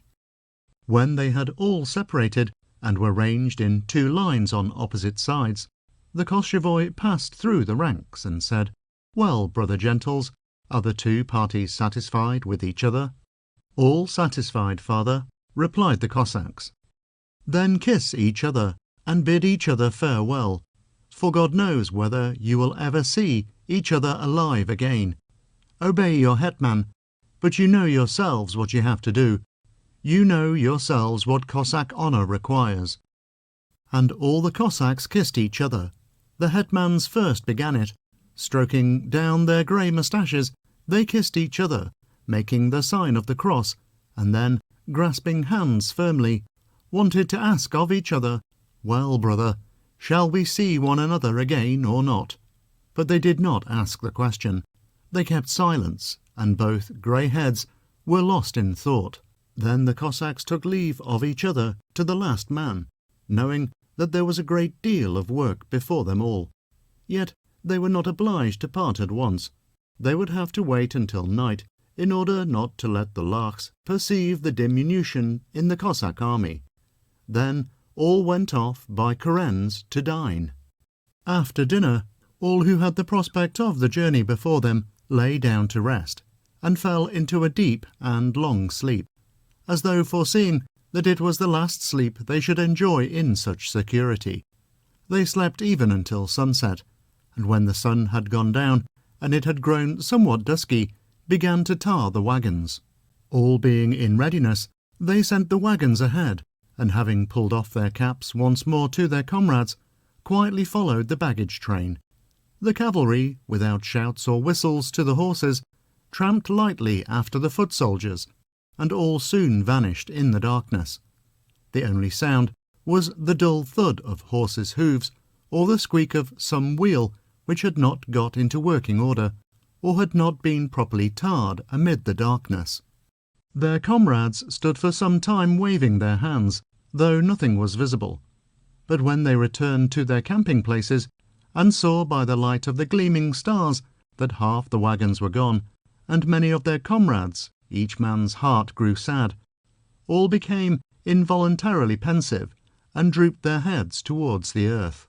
Taras saw how troubled were the Cossack ranks, and that sadness unsuited to brave men had begun to quietly master the Cossack hearts, but he remained silent. He wished to give them time to become accustomed to the melancholy caused by their parting from their comrades, but, meanwhile, he was preparing to rouse them at one blow, by a loud battle cry in Cossack fashion, in order that good cheer might return to the soul of each with greater strength than before. Of this only the Slav nature, a broad, powerful nature, which is to others what the sea is to small rivulets, is capable. In stormy times it roars and thunders, raging and raising such waves as weak rivers cannot throw up. But when it is windless and quiet, it spreads its boundless glassy surface, clearer than any river, a constant delight to the eye. Taras ordered his servants to unload one of the wagons, which stood apart. It was larger and stronger than any other in the Cossack camp. 2 stout tyres encircled its mighty wheels. It was heavily laden, covered with horsecloths and strong wolf-skins, and firmly bound with tightly drawn tarred ropes. In the wagon were flasks and casks of good old wine, which had long lain in Taras's cellar. He had brought it along in case a moment should arrive when some deed awaited them worthy of being handed down to posterity, so that each Cossack, to the very last man, might quaff it and be inspired with sentiments fitting to the occasion. On receiving his command, the servants hastened to the wagon, hewed asunder the stout ropes with their swords, removed the thick wolf-skins and horsecloths, and drew forth the flasks and casks. "Take them all," said Bulba, "all there are. Take them, that every one may be supplied. Take jugs, or the pails for watering the horses. Take sleeve or cap, but if you have nothing else, Then hold your 2 hands under. All the Cossacks seized something. One took a jug, another a pail, another a sleeve, another a cap, and another held both hands. Taras's servants, making their way among the ranks, poured out for all from the casks and flasks. But Taras ordered them not to drink until he should give the signal for all to drink together. It was evident that he wished to say something. He knew that however good in itself the wine might be, and however fitted to strengthen the spirit of man, yet, if a suitable speech were linked with it, then the strength of the wine and of the spirit would be doubled.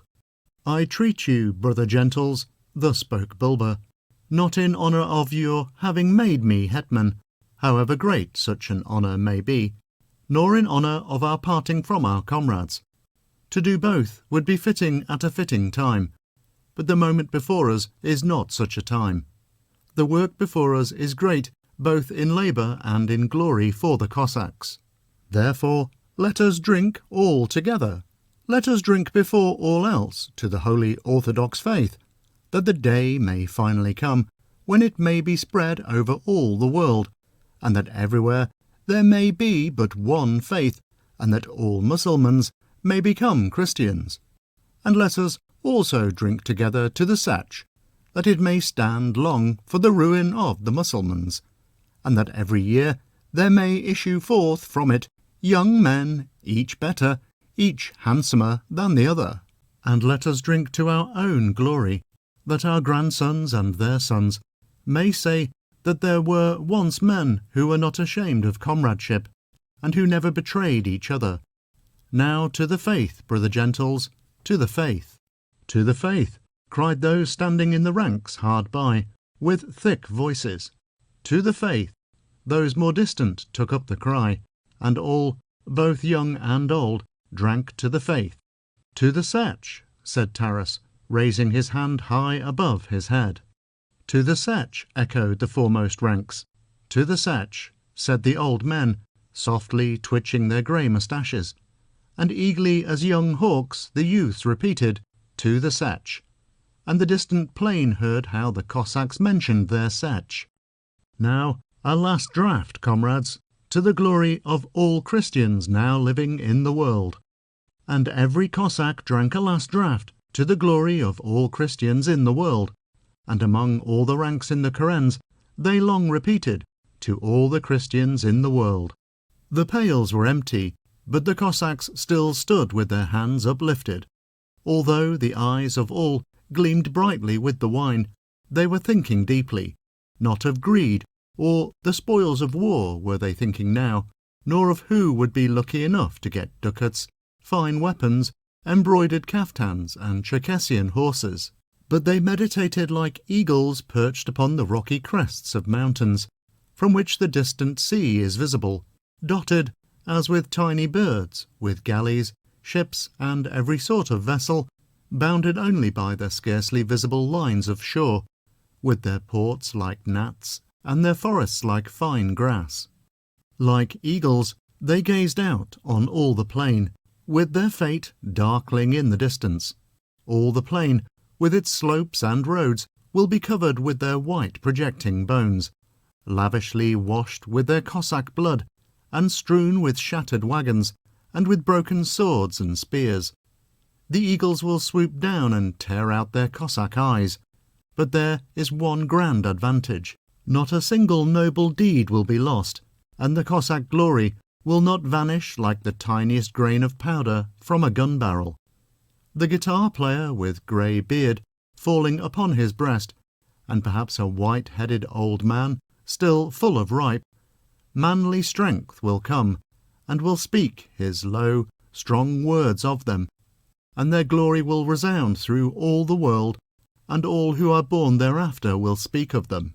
For the word of power is carried afar, ringing like a booming brazen bell, in which the Maker has mingled much rich, pure silver, that his beautiful sound may be borne far and wide through the cities, villages, huts, and palaces, summoning all betimes to holy prayer.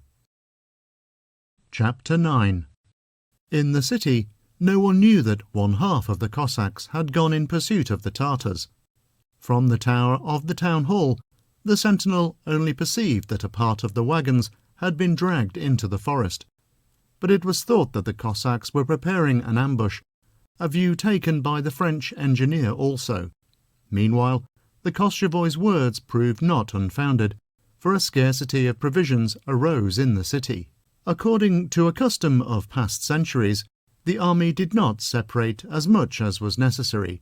They tried to make a sortie, but half of those who did so were instantly killed by the Cossacks, and the other half driven back into the city with no results. But the Jews availed themselves of the opportunity to find out everything, whither and why the Zaporozhtzi had departed, and with what leaders, and which particular kurens and their number, and how many had remained on the spot, and what they intended to do. In short, within a few minutes all was known in the city. The besieged took courage and prepared to offer battle. Taras had already divined it from the noise and movement in the city, and hastened about, making his arrangements, forming his men, and giving orders and instructions. He ranged the kurens in 3 camps, surrounding them with the wagons as bulwarks, a formation in which the Zaporozhtzi were invincible, ordered 2 kurens into ambush, and drove sharp stakes, broken guns, and fragments of spears into a part of the plain, with the view to forcing the enemy's cavalry upon it if an opportunity should present itself. When all was done which was necessary, he made a speech to the Cossacks, not for the purpose of encouraging and freshening up their spirits. He knew their souls were strong without that, but simply because he wished to tell them all he had upon his heart.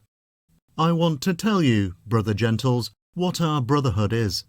You have heard from your fathers and grandfathers in what honour our land has always been held by all. We made ourselves known to the Greeks, and we took gold from Constantinople, and our cities were luxurious, and we had, too, our temples and our princes, the princes of the Russian people, our own princes, not Catholic unbelievers. But the Mussulmans took all vanished, and we remained defenceless, yea, like a widow after the death of a powerful husband. Defenceless was our land as well as ourselves. Such was the time, comrades, when we joined hands in a brotherhood. That is what our fellowship consists in. There is no more sacred brotherhood. The father loves his children, the mother loves her children, the children love their father and mother. But this is not like that, brothers. The wild beast also loves its young. But a man can be related only by similarity of mind, and not of blood. There have been brotherhoods in other lands, but never any such brotherhoods as on our Russian soil. It has happened to many of you to be in foreign lands. You look, there are people there also, God's creatures too, and you talk with them as with the men of your own country. But when it comes to saying a hearty word, you will see, no, they are sensible people, but not the same. The same kind of people, and yet not the same. No, brothers, to love as the Russian soul loves is to love not with the mind or anything else, but with all that God has given, all that is within you. Ah, said Taras, and waved his hand, and wiped his grey head, and twitched his moustache, and then went on, no one else can love in that way. I know that baseness has now made its way into our land. Men care only to have their ricks of grain and hay, and their droves of horses, and that their mead may be safe in their cellars. They adopt, the devil only knows what Mussulman customs. They speak scornfully with their tongues. They care not to speak their real thoughts with their own countrymen. They sell their own things to their own comrades, like soulless creatures in the marketplace. The favour of a foreign king, and not even a king, but the poor favour of a Polish magnate, who beats them on the mouth with his yellow shoe, is dearer to them than all brotherhood. But the very meanest of these vile men, whoever he may be, given over though he be to vileness and slavishness, even he, brothers, has some grains of Russian feeling, and they will assert themselves some day, and then The wretched man will beat his breast with his hands, will tear his hair, cursing his vile life loudly, and ready to expiate his disgraceful deeds with torture. Let them know what brotherhood means on Russian soil, and if it has come to the point that a man must die for his brotherhood, it is not fit that any of them should die so. No, none of them. It is not a fit thing for their mouse-like natures. Thus spoke the hetman, and after he had finished his speech, he still continued to shake his head, which had grown grey in Cossack service.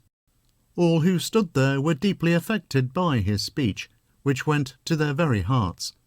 The oldest in the ranks stood motionless, their grey heads drooping. Tears trickled quietly from their aged eyes. They wiped them slowly away with their sleeves, and then all, as if with one consent, waved their hands in the air at the same moment, and shook their experienced heads. For it was evident that old Taras recalled to them many of the best known and finest traits of the heart in a man who has become wise through suffering, toil, daring, and every earthly misfortune, or, though unknown to them, of many things felt by young, pure spirits, to the eternal joy of the parents who bore them. But the army of the enemy was already marching out of the city, sounding drums and trumpets, and the nobles, with their arms akimbo, were riding forth too, surrounded by innumerable servants. The stout colonel gave his orders, and they began to advance briskly on the Cossack camps, pointing their matchlocks threateningly. Their eyes flashed, and they were brilliant with brass armour. As soon as the Cossacks saw that they had come within gunshot, their matchlocks thundered all together, and they continued to fire without cessation. The detonations resounded through the distant fields and meadows, merging into one continuous roar. The whole plain was shrouded in smoke, but the Zaporozhtzi continued to fire without drawing breath, the rear ranks doing nothing but loading the guns and handing them to those in front, thus creating amazement among the enemy, who could not understand how the Cossacks fired without reloading. Amid the dense smoke which enveloped both armies, it could not be seen how first one and then another dropped, but the larks felt that the balls flew thickly and that the affair was growing hot, and when they retreated to escape from the smoke and see how matters stood, many were missing from their ranks, but only 2 or 3 out of 100 were killed on the Cossack side. Still, the Cossacks went on firing off their matchlocks without a moment's intermission. Even the foreign engineers were amazed at tactics heretofore unknown to them, and said then and there, in the presence of all, "These Zaporozhtzi are brave fellows. That is the way men in other lands ought to fight," and they advised that the cannons should at once be turned on the camps. Heavily roared the iron cannons with their wide throats. The earth hummed and trembled far and wide, and the smoke lay twice as heavy over the plain. They smelt the reek of the powder among the squares and streets in the most distant as well as the nearest quarters of the city. But those who laid the cannons pointed them too high, and the shot describing too wide a curve flew over the heads of the camps and buried themselves deep in the earth at a distance, tearing the ground and throwing the black soil high in the air. At the sight of such lack of skill, the French engineer tore his hair, and undertook to lay the cannons himself, heeding not the Cossack bullets which showered round him.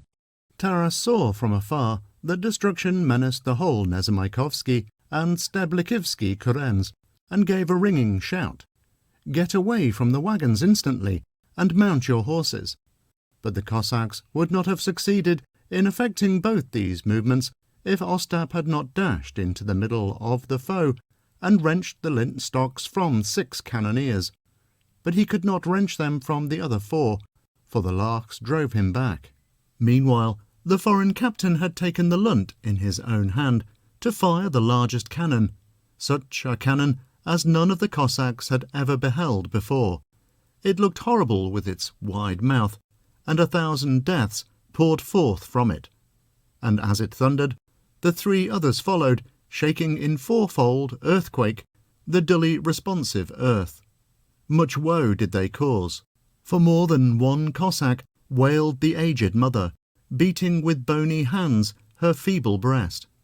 More than one widow was left in Glukov, Nemirov, Chernigov, and other cities. The loving woman will hasten forth every day to the bazaar, grasping at all passers-by, scanning the face of each to see if there be not among them one dearer than all. But though many an army will pass through the city, never among them will a single one of all their dearest be. Half the Nezamaikovsky Karen was as if it had never been. As the hail suddenly beats down a field where every ear of grain shines like purest gold, so were they beaten down. How the Cossacks hastened thither, how they all started up, how raged Kukubenko, the hetman, when he saw that the best half of his Karen was no more. He fought his way with his remaining Nezamaikovsky to the very midst of the fray, cut down in his wrath like a cabbage the first man he met, hurled many a rider from his steed, piercing both horse and man with his lance, and making his way to the gunners, captured some of the cannons.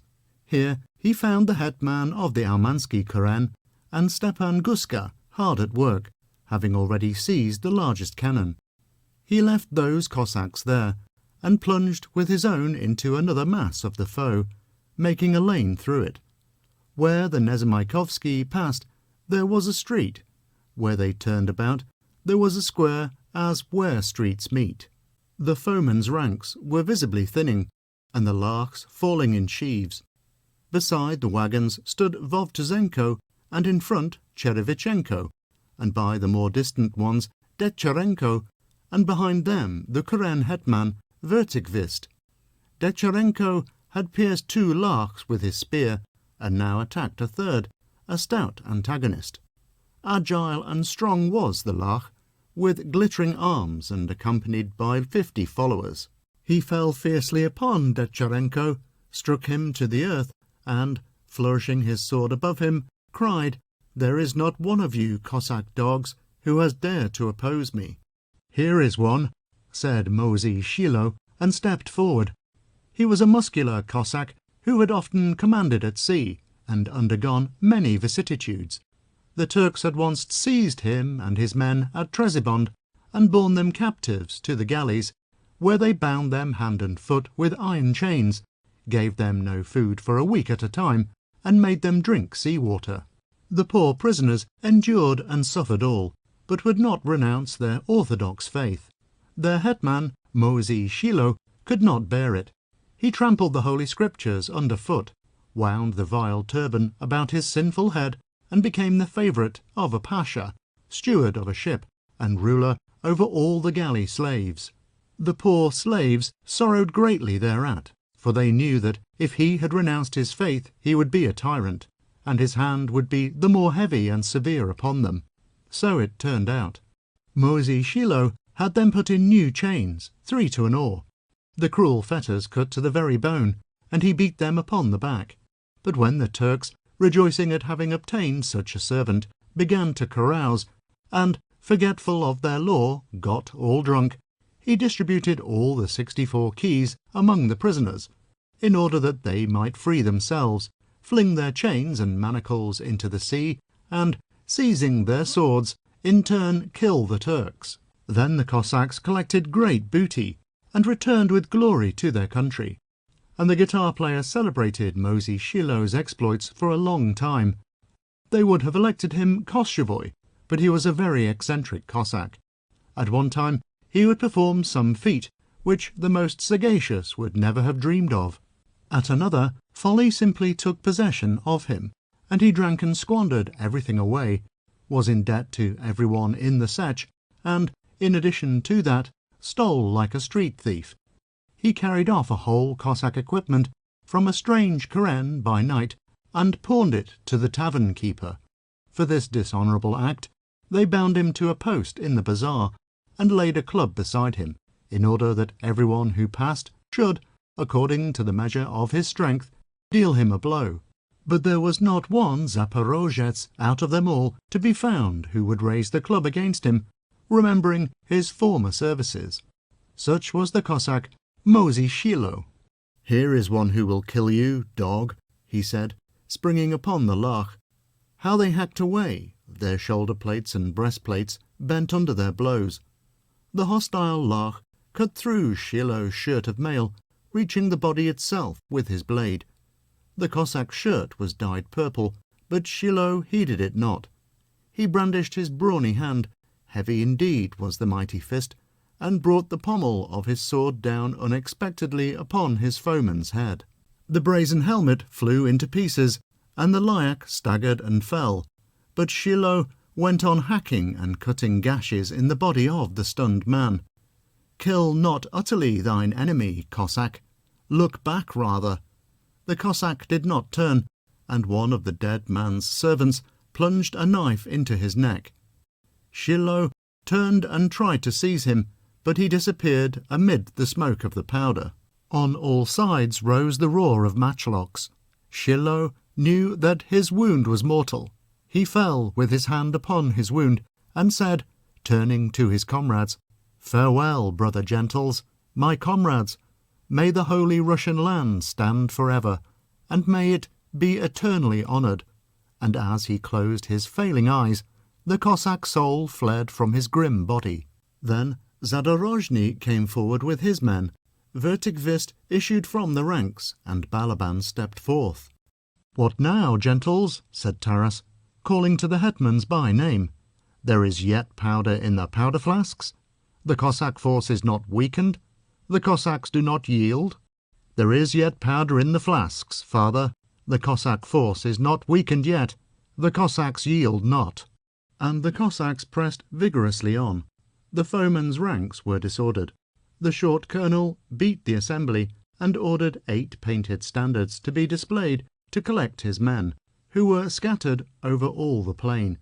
All the Lachs hastened to the standards, but they had not yet succeeded in ranging themselves in order, when the hetman Kukubenko attacked their centre again with his Nezamaikovsky, and fell straight upon the stout colonel. The colonel could not resist the attack, and, wheeling his horse about, set out at a gallop. But Kukubenko pursued him for a considerable distance, crossed the plain, and prevented him from joining his regiment. Perceiving this from the Karen on the flank, Stepan Gushka set out after him, lasso in hand, bending his head to his horse's neck. Taking advantage of an opportunity, he cast his lasso about his neck at the first attempt. The colonel turned purple in the face, grasped the cord with both hands, and tried to break it. But with a powerful thrust, Stepan drove his lance through his body, and there he remained pinned to the earth. But Gushka did not escape his fate.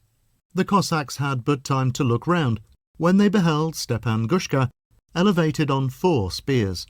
All the poor fellow succeeded in saying was, "May all our enemies perish, and may the Russian land rejoice forever," and then he yielded up his soul.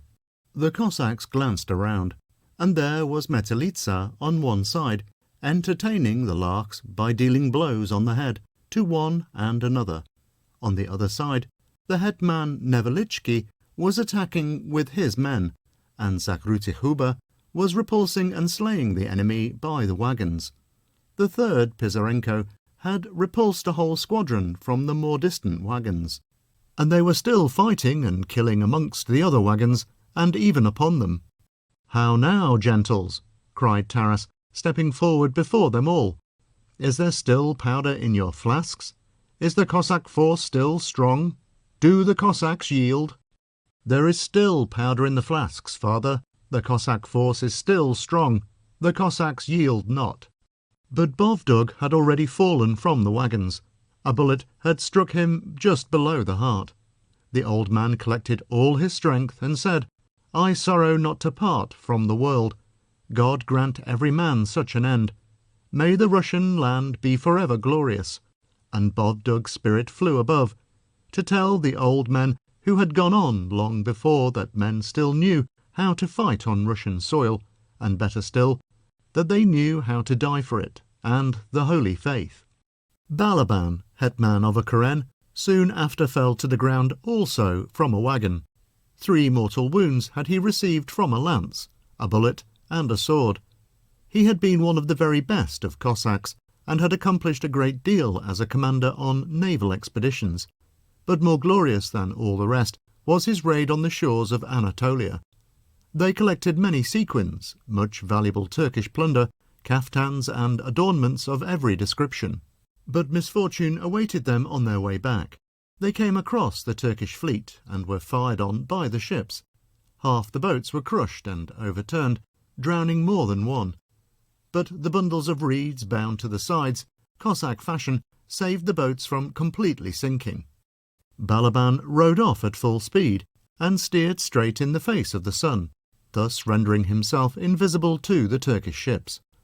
All the following night they spent in bailing out the water with pails and their caps, and in repairing the damaged places.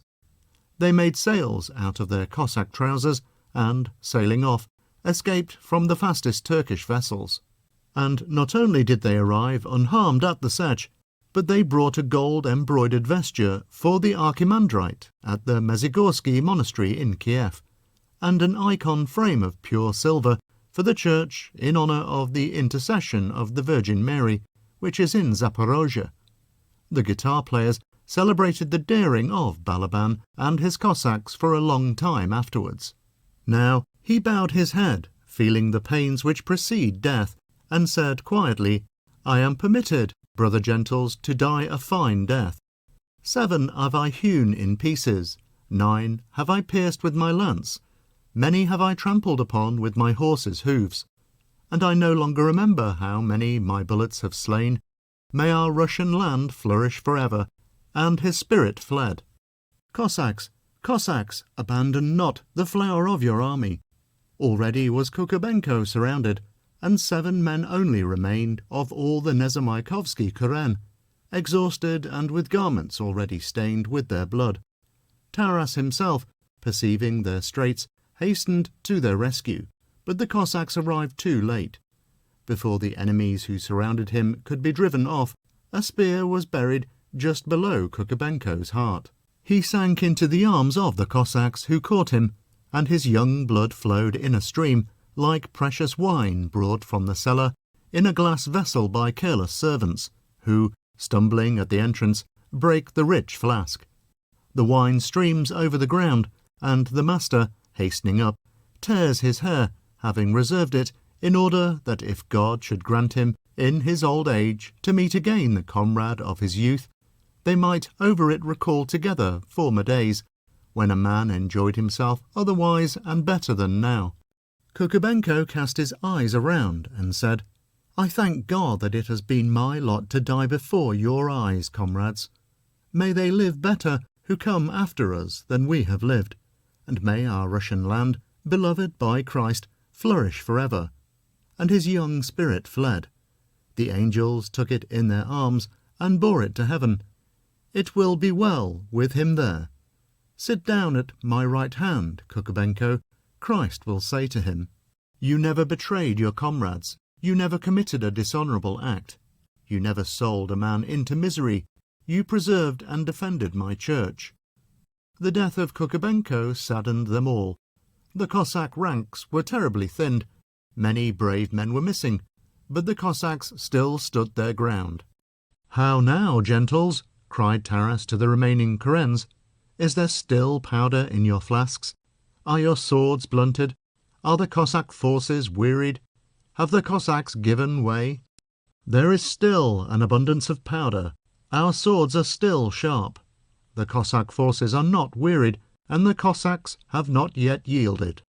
And the Cossacks again strained every nerve, as though they had suffered no loss. Only 3 Karen hetmans still remained alive. Red blood flowed in streams everywhere. Heaps of their bodies and of those of the enemy were piled high. Taras looked up to heaven, and there already hovered a flock of vultures. Well, there would be prey for someone, and there the foe were raising Metelitsa on their lances, and the head of the second Pisarenko was dizzily opening and shutting its eyes, and the mangled body of Okrim Guska fell upon the ground. "Now," said Taras, and waved a cloth on high. Ostap understood this signal and, springing quickly from his ambush, attacked sharply. The Lachs could not withstand this onslaught, and he drove them back and chased them straight to the spot where the stakes and fragments of spears were driven into the earth.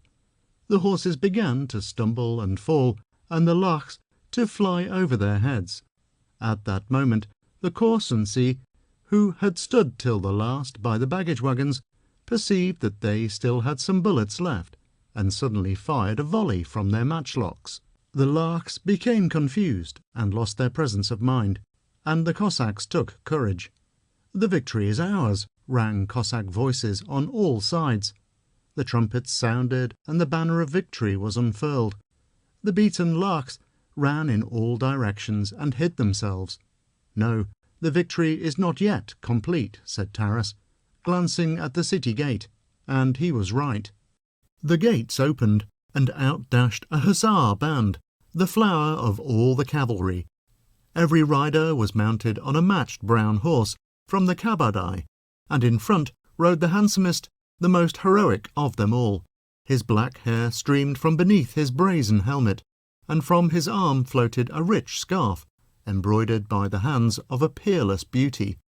Taras sprang back in horror when he saw that it was Andrei, and the latter meanwhile, enveloped in the dust and heat of battle, eager to deserve the scarf, which had been bound as a gift upon his arm, flew on like a greyhound.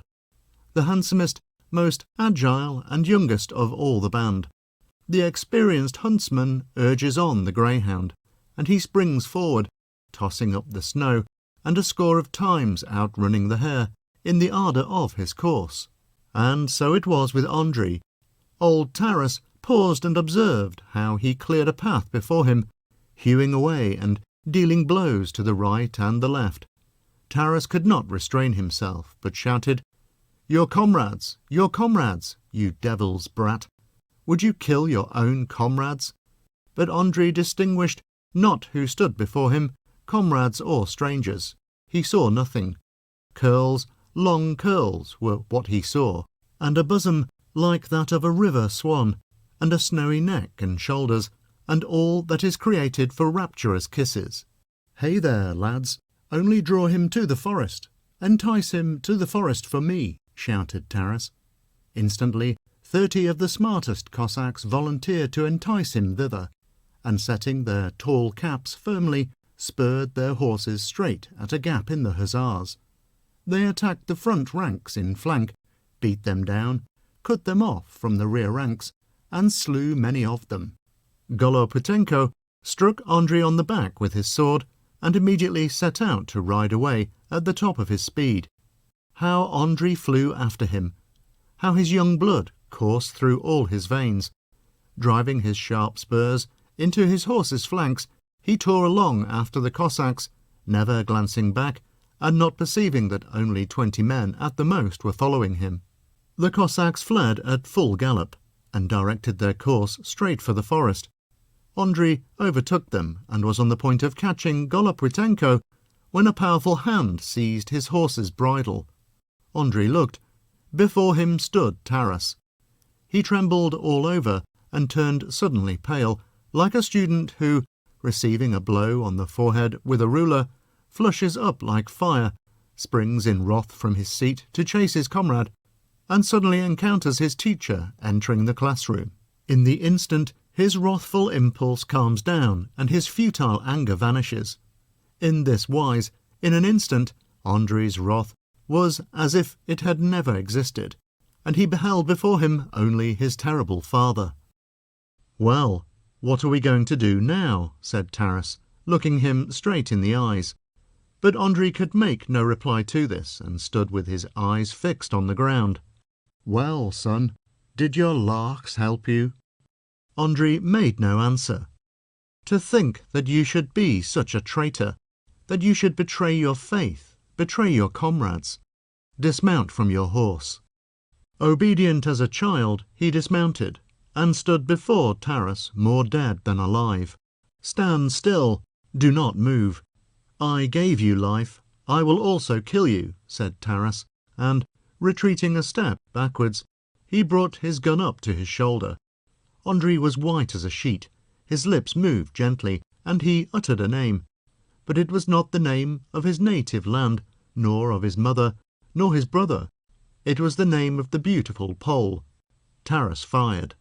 Like the ear of corn cut down by the reaping hook, like the young lamb when it feels the deadly steel in its heart, he hung his head and rolled upon the grass without uttering a word. The murderer of his son stood still and gazed long upon the lifeless body. Even in death he was very handsome. His manly face, so short a time ago, filled with power, and with an irresistible charm for every woman, still had a marvellous beauty. His black brows, like sombre velvet, set off his pale features. "Is he not a true Cossack?" said Taras. "He is tall of stature and black-browed. His face is that of a noble, and his hand was strong in battle. He is fallen without glory, like a vile dog." "Father, what have you done? Was it you who killed him?" said Ostap, coming up at this moment. Taras nodded. Ostap gazed intently at the dead man. He was sorry for his brother, and said at once, "Let us give him honourable burial, father, that the foe may not dishonour his body, nor the birds of prey rend it." "They will bury him without our help," said Taras. "There will be plenty of mourners and rejoicers for him." And he reflected for a couple of minutes whether he should fling him to the wolves for prey, or respect in him the bravery which every brave man is bound to honour in another, no matter whom. Then he saw Golopwitenko galloping towards them and crying, "Woe, hetman! The larks have been reinforced. A fresh force has come to their rescue." Golopwitenko had not finished speaking when Vovtuzenko galloped up. "Woe, hetman! A fresh force is bearing down upon us." Vovtuzenko had not finished speaking when Pisarenko rushed up without his horse. "Where are you, father? The Cossacks are seeking for you. Hetman Nevelitchki is killed, Zadorozhny is killed, and Cherevichenko, but the Cossacks stand their ground. They will not die without looking in your eyes. They want you to gaze upon them once more before the hour of death arrives." "To horse, Ostap," said Taras, and hastened to find his Cossacks, to look once more upon them, and let them behold their hetman once more before the hour of death. But before they could emerge from the wood, the enemy's force had already surrounded it on all sides, and horsemen armed with swords and spears appeared everywhere between the trees. "Ostap! Ostap! Don't yield!" shouted Taras, and grasping his sword, he began to cut down all he encountered on every side. But 6 suddenly sprang upon Ostap. They did it in an unpropitious hour. The head of one flew off, another turned to flee, a spear pierced the ribs of a third. A fourth, more bold, bent his head to escape the bullet, and the bullet, striking his horse's breast, the maddened animal reared, fell back upon the earth, and crushed his rider under him. "Well done, son! Well done, Ostap!" cried Taras. "I am following you." And he drove off those who attacked him. Taras hewed and fought, dealing blows at one after another, but still keeping his eye upon Ostap ahead. He saw that 8 more were falling upon his son. "Ostap! Ostap! Don't yield!" But they had already overpowered Ostap. One had flung his lasso about his neck, and they had bound him and were carrying him away. "Hey, Ostap! Ostap!" shouted Taras, forcing his way towards him, and cutting men down like cabbages to right and left. "Hey, Ostap! Ostap!" But something at that moment struck him like a heavy stone. All grew dim and confused before his eyes. In one moment there flashed confusedly before him heads, spears, smoke, the gleam of fire, tree trunks and leaves. And then he sank heavily to the earth like a felled oak, and darkness covered his eyes. Chapter 10. "I have slept a long while," said Taras, coming to his senses, as if after a heavy drunken sleep, and trying to distinguish the objects about him. A terrible weakness overpowered his limbs. The walls and corners of a strange room were dimly visible before him. At length he perceived that Tovkatch was seated beside him, apparently listening to his every breath. Yes, thought Tovkatch, you might have slept forever. But he said nothing, only shook his finger and motioned him to be silent. But tell me where I am now, asked Taras, straining his mind and trying to recollect what had taken place. Be silent, cried his companion sternly. Why should you want to know? Don't you see that you are all hacked to pieces? Here I have been galloping with you for 2 weeks without taking a breath, and you have been burnt up with fever and talking nonsense. This is the first time you have slept quietly. Be silent, if you don't wish to do yourself an injury. But Taras still tried to collect his thoughts and to recall what had passed. Well, the Lachs must have surrounded and captured me. I had no chance of fighting my way clear from the throng. Be silent, I tell you, you devil's brat, cried Tovkatch angrily, as a nurse, driven beyond her patience, cries out at her unruly charge. What good will it do you to know how you got away? It is enough that you did get away. Some people were found who would not abandon you. Let that be enough for you. It is something for me to have ridden all night with you. You think that you passed for a common Cossack? No, they have offered a reward of 2,000 ducats for your head. And Ostap? Cried Taras suddenly, and tried to rise, for all at once he recollected that Ostap had been seized and bound before his very eyes, and that he was now in the hands of the Lachs. Grief overpowered him. He pulled off and tore in pieces the bandages from his wounds, and threw them far from him. He tried to say something, but only articulated some incoherent words. Fever and delirium seized upon him afresh, and he uttered wild and incoherent speeches. Meanwhile, his faithful comrade stood beside him, scolding and showering harsh, reproachful words upon him without stint. Finally, he seized him by the arms and legs, wrapped him up like a child, arranged all his bandages, rolled him in an ox-hide, bound him with bast, and, fastening him with ropes to his saddle, rode with him again at full speed along the road. I'll get you there, even if it be not alive. I will not abandon your body for the Lachs, to make merry over you, and cut your body in twain, and fling it into the water. Let the eagle tear out your eyes, if it must be so, but let it be our eagle of the steppe, and not a Polish eagle, not one which has flown hither from Polish soil. I will bring you, though it be a corpse, to the Ukraine. Thus spoke his faithful companion. He rode without drawing rein, day and night, and brought Taras, still insensible, into the Zaporozhian Sech itself.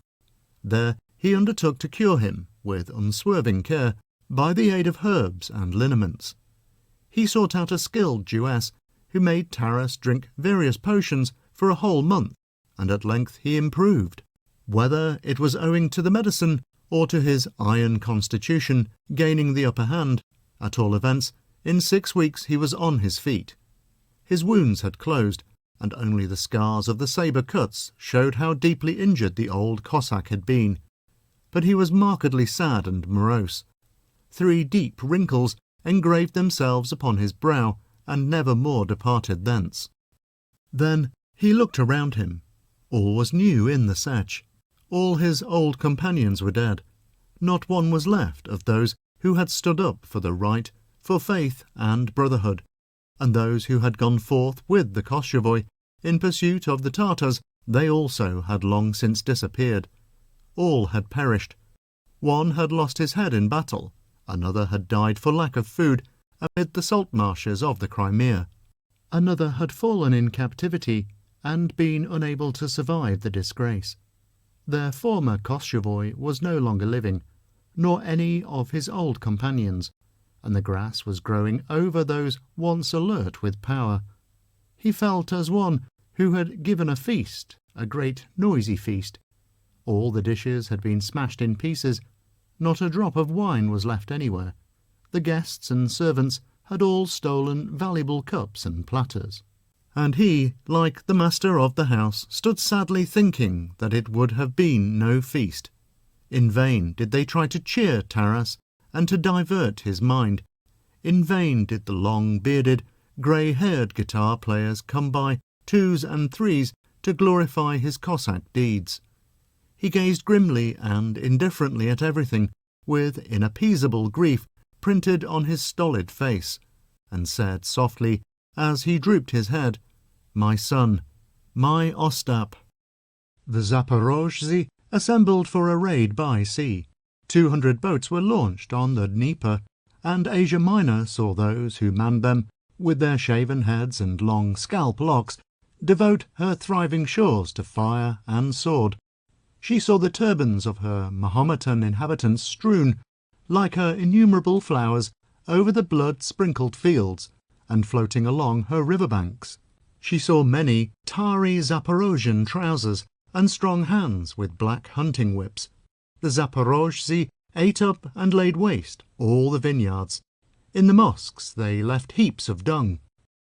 They used rich Persian shawls for sashes, and girded their dirty gabardines with them. Long afterwards, short Zaporozhian pipes were found in those regions.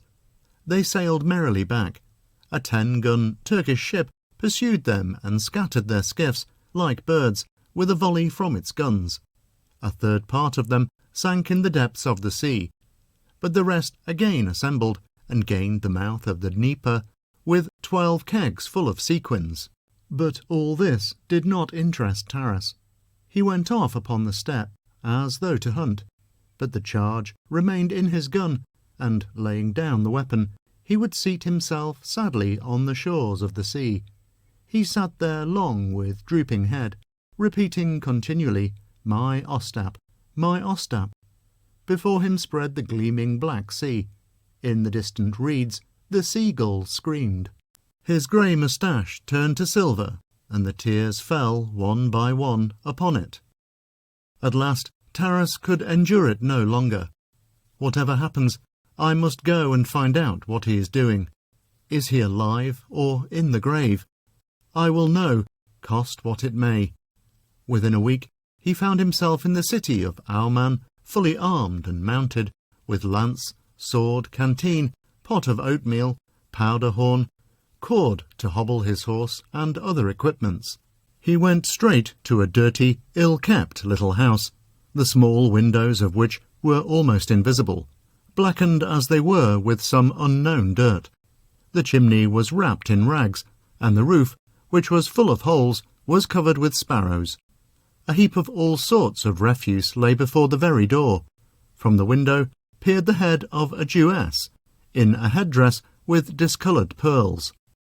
"Is your husband at home?" said Bulba, dismounting and fastening his horse's bridle to an iron hook beside the door. "He is at home," said the Jewess, and hastened out at once with a measure of corn for the horse, and a stoop of beer for the rider. "Where is your Jew?"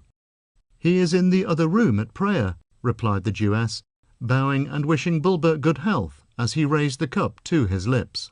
"Remain here, feed and water my horse, whilst I go speak with him alone. I have business with him." This Jew was the well-known Yankel. He was there as revenue farmer and tavern keeper. He had gradually got nearly all the neighbouring noblemen and gentlemen into his hands, had slowly sucked away most of their money, and had strongly impressed his presence on that locality. For a distance of 3 miles in all directions, not a single farm remained in a proper state. All were falling in ruins. All had been drunk away, and poverty and rags alone remained.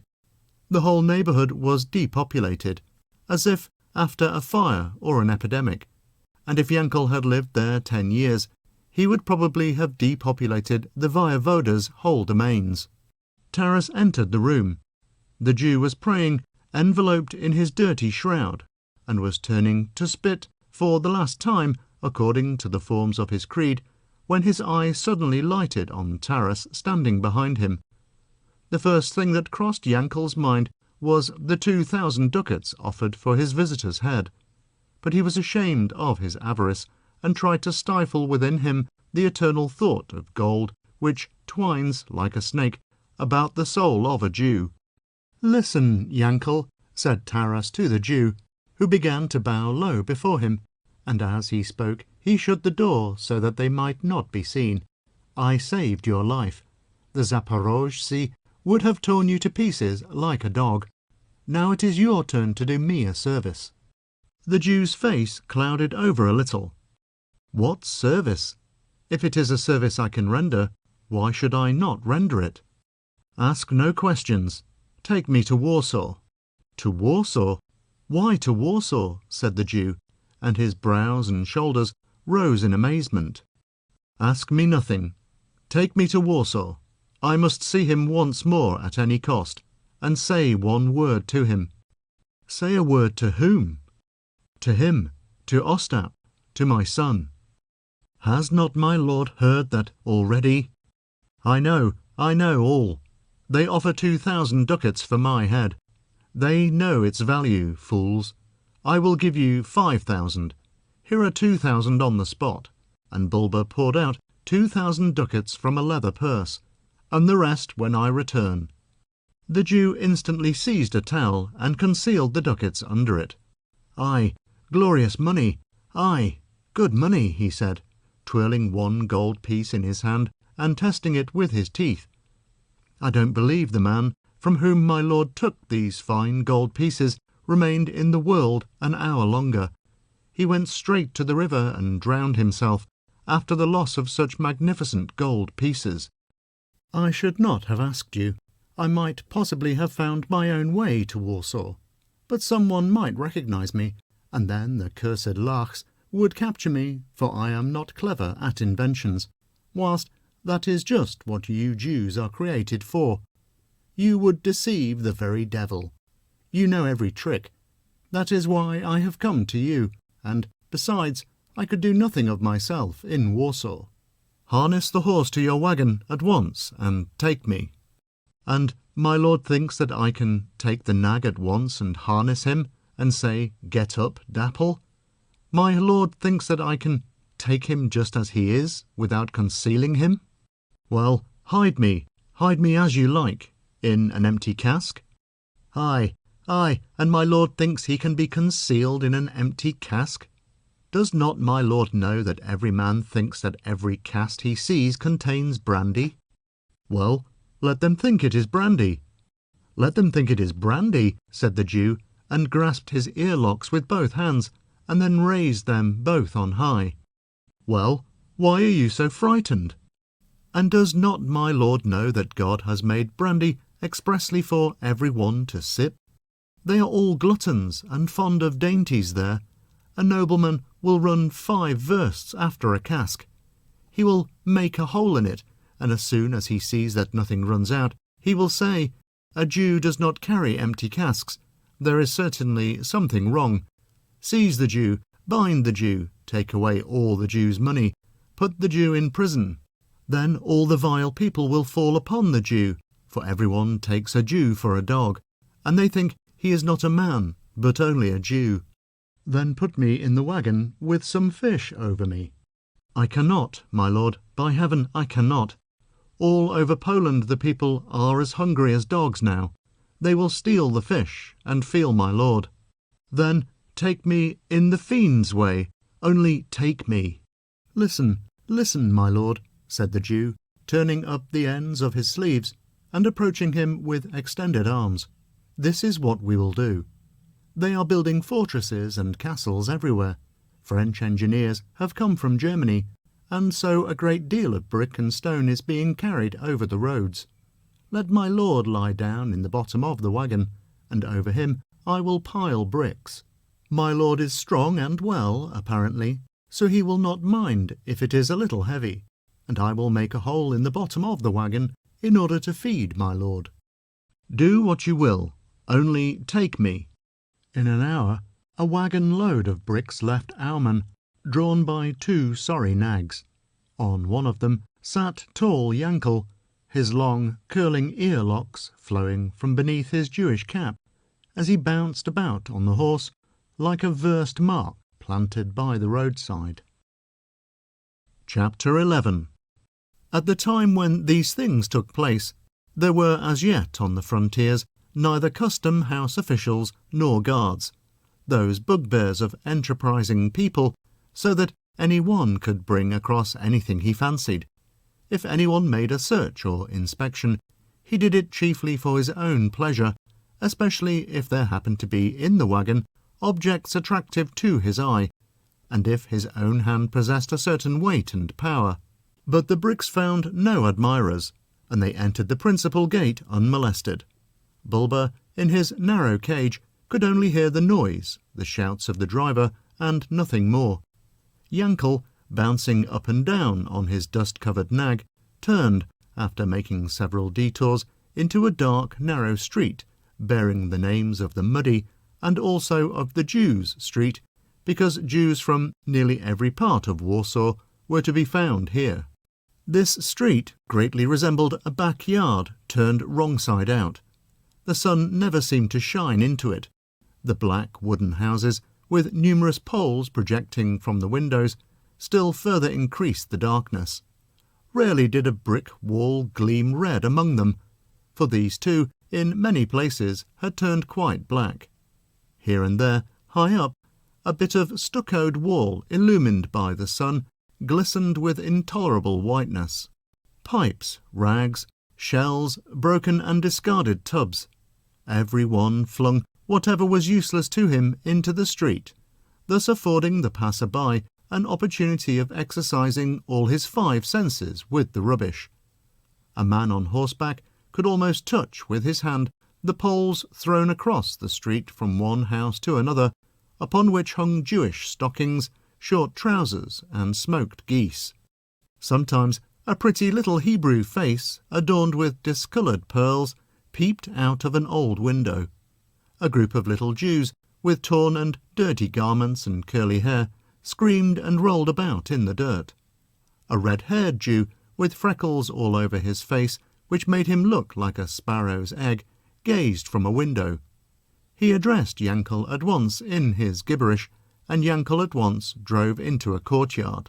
Another Jew came along, halted, and entered into conversation. When Bulba finally emerged from beneath the bricks, he beheld 3 Jews talking with great warmth. Yankel turned to him and said that everything possible would be done, that his Ostap was in the city jail, and that, although it would be difficult to persuade the jailer, yet he hoped to arrange a meeting. Bulba entered the room with the 3 Jews. The Jews again began to talk among themselves in their incomprehensible tongue. Taras looked hard at each of them. Something seemed to have moved him deeply.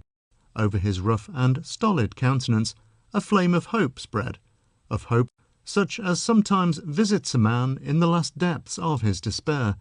His aged heart began to beat violently, as though he had been a youth. "Listen, Jews," said he, and there was a triumphant ring in his words. "You can do anything in the world, even extract things from the bottom of the sea, and it has long been a proverb that a Jew will steal from himself if he takes a fancy to steal. Set my Ostap at liberty, give him a chance to escape from their diabolical hands. I promise this man 5,000 ducats. I will add another 5,000. All that I have, rich cups, buried gold, houses, all, even to my last garment, I will part with, and I will enter into a contract with you for my whole life, to give you half of all the booty I may gain in war." "Oh, impossible, dear lord, it is impossible," said Yankel with a sigh. "Impossible," said another Jew. All 3 Jews looked at each other. "We might try," said the third, glancing timidly at the other 2. "God may favour us." All 3 Jews discussed the matter in German. Bulba, in spite of his straining ears, could make nothing of it. He only caught the word Mardokai often repeated. "Listen, my lord," said Yankel, "we must consult with a man such as there never was before in the world, as wise as Solomon, and if he will do nothing, then no one in the world can. Sit here, this is the key. Admit no one." The Jews went out into the street. Taras locked the door and looked out from the little window upon the dirty Jewish street. The three Jews halted in the middle of the street and began to talk with a good deal of warmth. A fourth soon joined them, and finally a fifth. Again he heard repeated, "Mardochai, Mardochai." The Jews glanced incessantly towards one side of the street. At length, from a dirty house near the end of it, emerged a foot in a Jewish shoe, and the skirts of a kaftan. "Ah, Mardochai, Mardochai!" shouted the Jews in one voice. A thin Jew, somewhat shorter than Yankel, but even more wrinkled, and with a huge upper lip, approached the impatient group, and all the Jews made haste to talk to him, interrupting each other.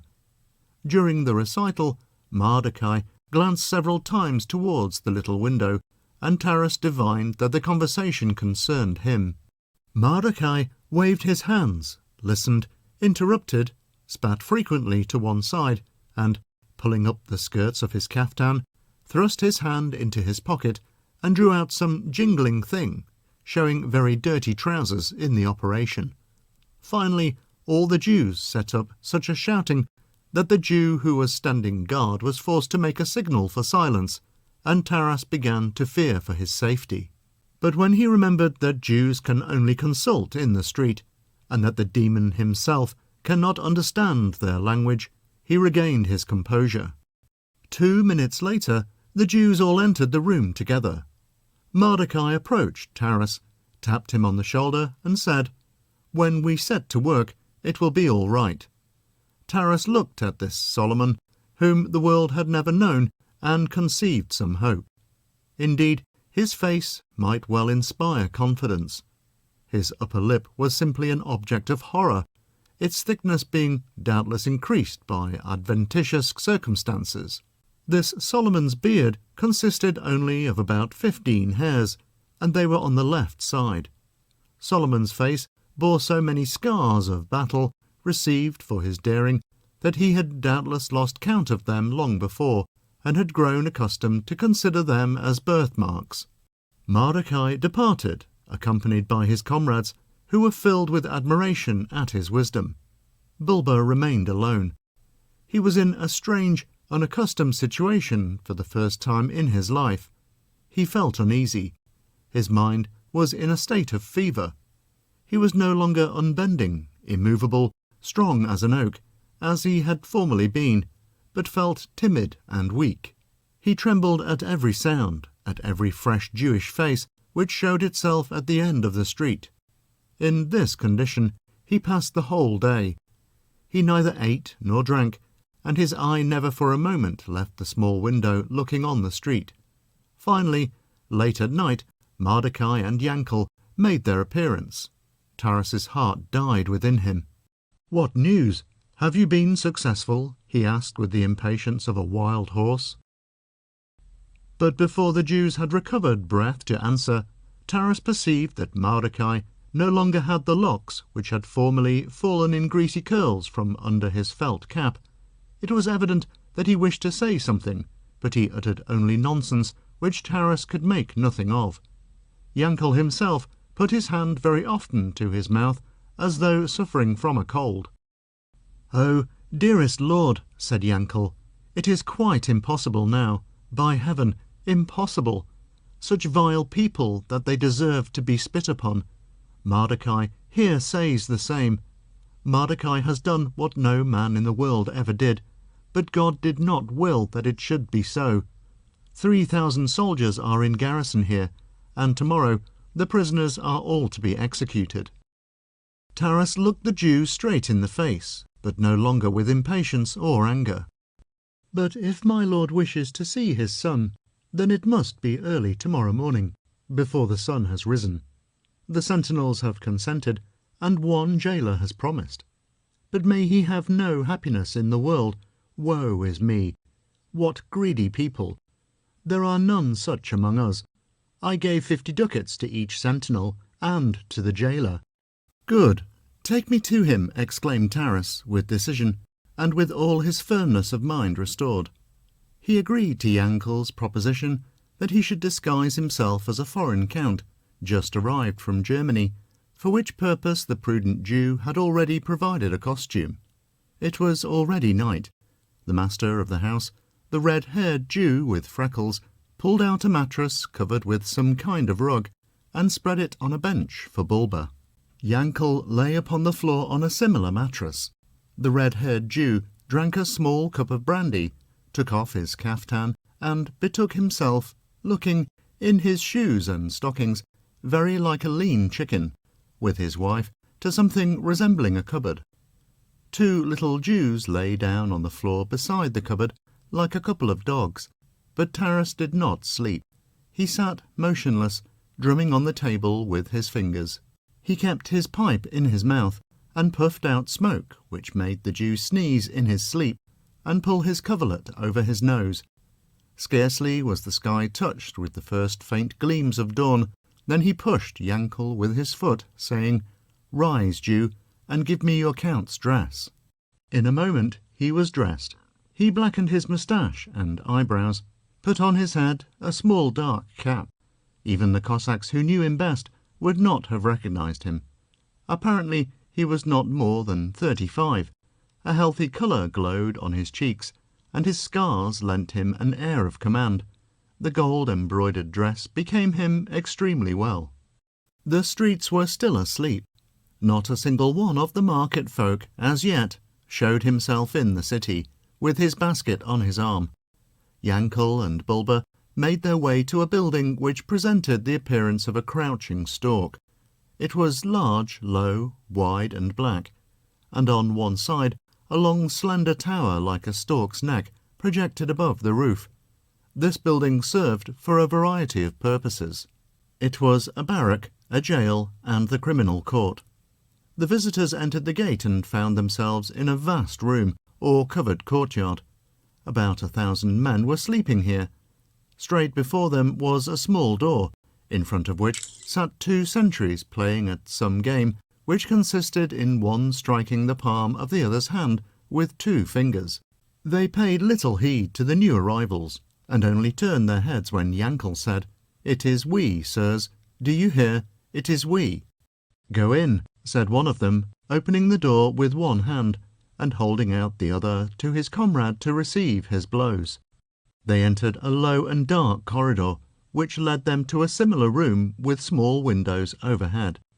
"Who goes there?" shouted several voices, and Taras beheld a number of warriors in full armour. "We have been ordered to admit no one." "It is we," cried Yankel. "We, by heavens, noble sirs." But no one would listen to him. Fortunately, at that moment a fat man came up, who appeared to be a commanding officer, for he swore louder than all the others. "My lord, it is we. You know us, and the Lord Count will thank you." "Admit them, 100 fiends and mother of fiends. Admit no one else, and no one is to draw his sword nor quarrel." The conclusion of this order the visitors did not hear. "It is we, it is I, it is your friends," Yankel said to every one they met. "Well, can it be managed now?" he inquired of one of the guards, when they at length reached the end of the corridor. "It is possible, but I don't know whether you'll be able to gain admission to the prison itself. Yana is not here now. Another man is keeping watch in his place," replied the guard. "Aye, aye," cried the Jew softly. "This is bad, my dear lord." "Go on," said Taras firmly, and the Jew obeyed. At the arched entrance of the vaults stood a high duke, with a moustache trimmed in 3 layers. The upper layer was trained backwards, the second straight forward, and the third downwards, which made him greatly resemble a cat. The Jew shrank into nothing, and approached him almost sideways. "Your High Excellency, High and illustrious Lord." "Are you speaking to me, Jew?" "To you, illustrious Lord." But I am merely a High Duke," said the merry-eyed man with the triple-tiered moustache. "And I thought it was the Voyevoda himself, by heavens! Aye, aye, aye." Thereupon the Jew twisted his head about and spread out his fingers. "Aye, what a fine figure! Another finger's breadth, and he would be a colonel." The Lord no doubt rides a horse as fleet as the wind and commands the troops." The High Duke twirled the lower tier of his moustache, and his eyes beamed. "What a warlike people," continued the Jew. "Ah, woe is me, what a fine race! Golden cords and trappings that shine like the sun, and the maidens, wherever they see warriors, aye, aye." Again the Jew wagged his head.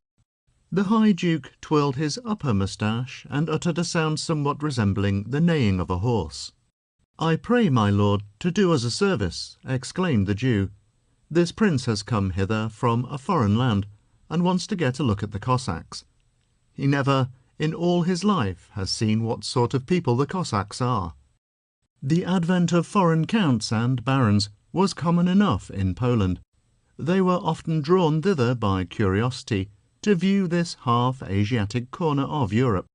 They regarded Moscow and the Ukraine as situated in Asia.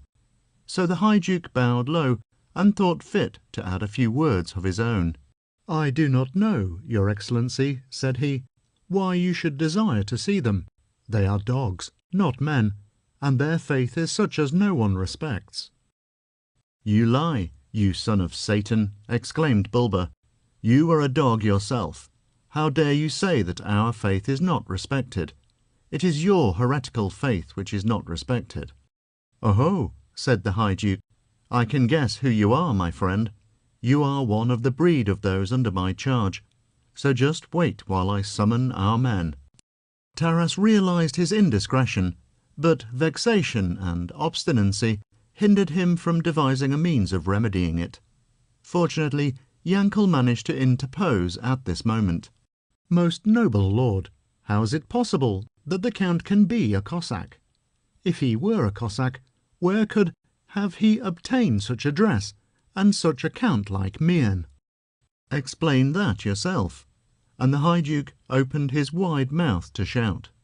"Your Royal Highness, silence, silence, for heaven's sake," cried Yankel. "Silence, we will pay you for it in a way you never dreamed of. We will give you 2 golden ducats." "Oh-ho, 2 ducats! I can't do anything with 2 ducats. I give my barber 2 ducats for only shaving the half of my beard. Give me 100 ducats, Jew." Here the High Duke twirled his upper moustache. "If you don't, I will shout at once." "Why so much?" said the Jew sadly, turning pale and undoing his leather purse. But it was lucky that he had no more in it, and that the High Duke could not count over 100. My lord, let us depart quickly.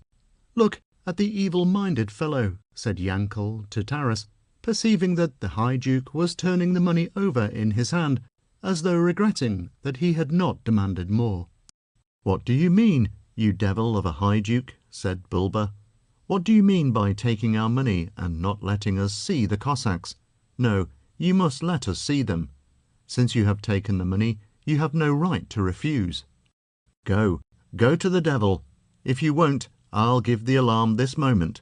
Take yourselves off quickly, I say." My lord, let us go. In God's name, let us go. Curse him. May he dream such things that he will have to spit," cried poor Yankel. Bulba turned slowly with drooping head and retraced his steps, followed by the complaints of Yankel, who was sorrowing at the thought of the wasted ducats. Why be angry? Let the dog curse. That race cannot help cursing. Oh, woe is me! What luck God sends to some people! 100 ducats merely for driving us off. And our brother, they have torn off his earlocks, and they made wounds on his face that you cannot bear to look at, and yet no one will give him 100 gold pieces. Oh, heavens, merciful God! But this failure made a much deeper impression on Bulba, expressed by a devouring flame in his eyes. "Let us go," he said, suddenly, as if arousing himself. "Let us go to the square. I want to see how they will torture him." "Oh, my lord, why go? That will do us no good now." "Let us go," said Bulba, obstinately, and the Jew followed him, sighing like a nurse. The square on which the execution was to take place was not hard to find. for the people were thronging thither from all quarters. In that savage age, such a thing constituted one of the most noteworthy spectacles, not only for the common people, but among the higher classes. A number of the most pious old men, a throng of young girls, and the most cowardly women, who dreamed the whole night afterwards of their bloody corpses, and shrieked as loudly in their sleep as a drunken hussar, missed, nevertheless, no opportunity of gratifying their curiosity. "Ah, what tortures!" many of them would cry, hysterically, covering their eyes and turning away. But they stood their ground for a good while all the same. Many a one, with gaping mouth and outstretched hands, would have liked to jump upon other folks' heads to get a better view. Above the crowd towered a bulky butcher, admiring the whole process with the air of a connoisseur, and exchanging brief remarks with a gunsmith, whom he addressed as gossip, because he got drunk in the same alehouse with him on holidays. Some entered into warm discussions, others even laid wagers. But the majority were of the species who, all the world over, look on at the world and at everything that goes on in it, and merely scratch their noses. In the front ranks, close to the bearded civic guards, stood a young noble in warlike array, who had certainly put his whole wardrobe on his back, leaving only his torn shirt and old shoes at his quarters. 2 chains, one above the other, hung around his neck. He stood beside his mistress, Usicia, and glanced about incessantly to see that no one soiled her silk gown. He explained everything to her so perfectly that no one could have added a word. "All these people whom you see, my dear Usicia," he said, "have come to see the criminals executed. And that man, my love, yonder, holding the axe and other instruments in his hands, is the executioner who will dispatch them. When he begins to break them on the wheel and torture them in other ways, the criminals will still be alive. But when he cuts off their heads, then, my love, they will die at once. Before that, they will cry and move, but as soon as their heads are cut off, it will be impossible for them to cry, or to eat or drink, because, my dear, they will no longer have any head." Usicia listened to all this with terror and curiosity. The upper stories of the houses were filled with people. From the windows in the roof peered strange faces with beards and something resembling caps. Upon the balconies, beneath shady awnings, sat the aristocracy. The hands of smiling young ladies, brilliant as white sugar, rested on the railings. Portly nobles looked on with dignity. Servants in rich garb, with flowing sleeves, handed round various refreshments. Sometimes a black-eyed young rogue would take her cake or fruit and fling it among the crowd with her own noble little hand. The crowd of hungry gentles held up their caps to receive it, and some tall noble, whose head rose amid the throng, with his faded red jacket and discoloured gold braid, and who was the first to catch it with the aid of his long arms, would kiss his booty, press it to his heart, and finally put it in his mouth. The hawk, suspended beneath the balcony in a golden cage, was also a spectator. With beak inclined to one side, and with one foot raised, he, too, watched the people attentively. But suddenly a murmur ran through the crowd, and a rumour spread. "They are coming! They are coming! The Cossacks!" They were bare-headed, with their long locks floating in the air. Their beards had grown, and their once handsome garments were worn out and hung about them in tatters. They walked neither timidly nor surely, but with a certain pride, neither looking at nor bowing to the people. At the head of all came Ostap. What were old Taras's feelings when thus he beheld his Ostap? What filled his heart then? He gazed at him from amid the crowd, and lost not a single movement of his. They reached the place of execution. Ostap stopped. He was to be the first to drink the bitter cup. He glanced at his comrades, raised his hand, and said in a loud voice, "God grant that none of the heretics who stand here may hear, the unclean dogs, how Christians suffer. Let none of us utter a single word." After this he ascended the scaffold. "Well done, son, "Well done," said Bulba softly, and bent his grey head. The executioner tore off his old rags. They fastened his hands and feet in stocks, prepared expressly, and we will not pain the reader with a picture of the hellish tortures which would make his hair rise upright on his head. They were the outcome of that coarse, wild age, when men still led a life of warfare which hardened their souls until no sense of humanity was left in them. In vain did some, not many, in that age make a stand against such terrible measures. In vain did the king and many nobles, enlightened in mind and spirit, demonstrate that such severity of punishment could but fan the flame of vengeance in the Cossack nation. But the power of the king and the opinion of the wise was as nothing before the savage will of the magnates of the kingdom, who, by their thoughtlessness and unconquerable lack of all far-sighted policy, their childish self-love and miserable pride, converted the Diet into the mockery of a government. Ostap endured the torture like a giant. Not a cry, not a groan was heard. Even when they began to break the bones in his hands and feet, when, amid the death-like stillness of the crowd, the horrible cracking was audible to the most distant spectators, when even his tormentors turned aside their eyes, nothing like a groan escaped his lips, nor did his face quiver. Taras stood in the crowd with bowed head, and, raising his eyes proudly at that moment, he said approvingly, "Well done, boy, well done." But when they took him to the last deadly tortures, it seemed as though his strength were failing. He cast his eyes around. O God, all strangers, all unknown faces. If only some of his relatives had been present at his death. He would not have cared to hear the sobs and anguish of his poor weak mother, nor the unreasoning cries of a wife, tearing her hair and beating her white breast. But he would have liked to see a strong man who might refresh him with a word of wisdom and cheer his end. And his strength failed him, and he cried in the weakness of his soul, "Father, where are you? Do you hear?" "I hear," rang through the universal silence, and those thousands of people shuddered in concert. A detachment of cavalry hastened to search through the throng of people. Yankel turned pale as death, and when the horseman had got within a short distance of him, turned round in terror to look for Taras. But Taras was no longer beside him. Every trace of him was lost. Chapter 12. They soon found traces of Taras. An army of 120,000 Cossacks appeared on the frontier of the Ukraine.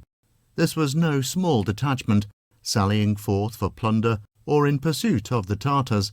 No, the whole nation had risen, for the measure of the people's patience was over full. They had risen to avenge the disregard of their rights, the dishonourable humiliation of themselves, the insults to the faith of their fathers and their sacred customs, the outrages upon their church, the excesses of the foreign nobles, the disgraceful domination of the Jews on Christian soil, and all that had aroused and deepened the stern hatred of the Cossacks for a long time past. Hetman Ostranitcha, young but firm in mind, led the vast Cossack force. Beside him was seen his old and experienced friend and counsellor, Gunya. 8 leaders led bands of 12,000 men each. 2 ossals and a bunchuzhny assisted the hetman.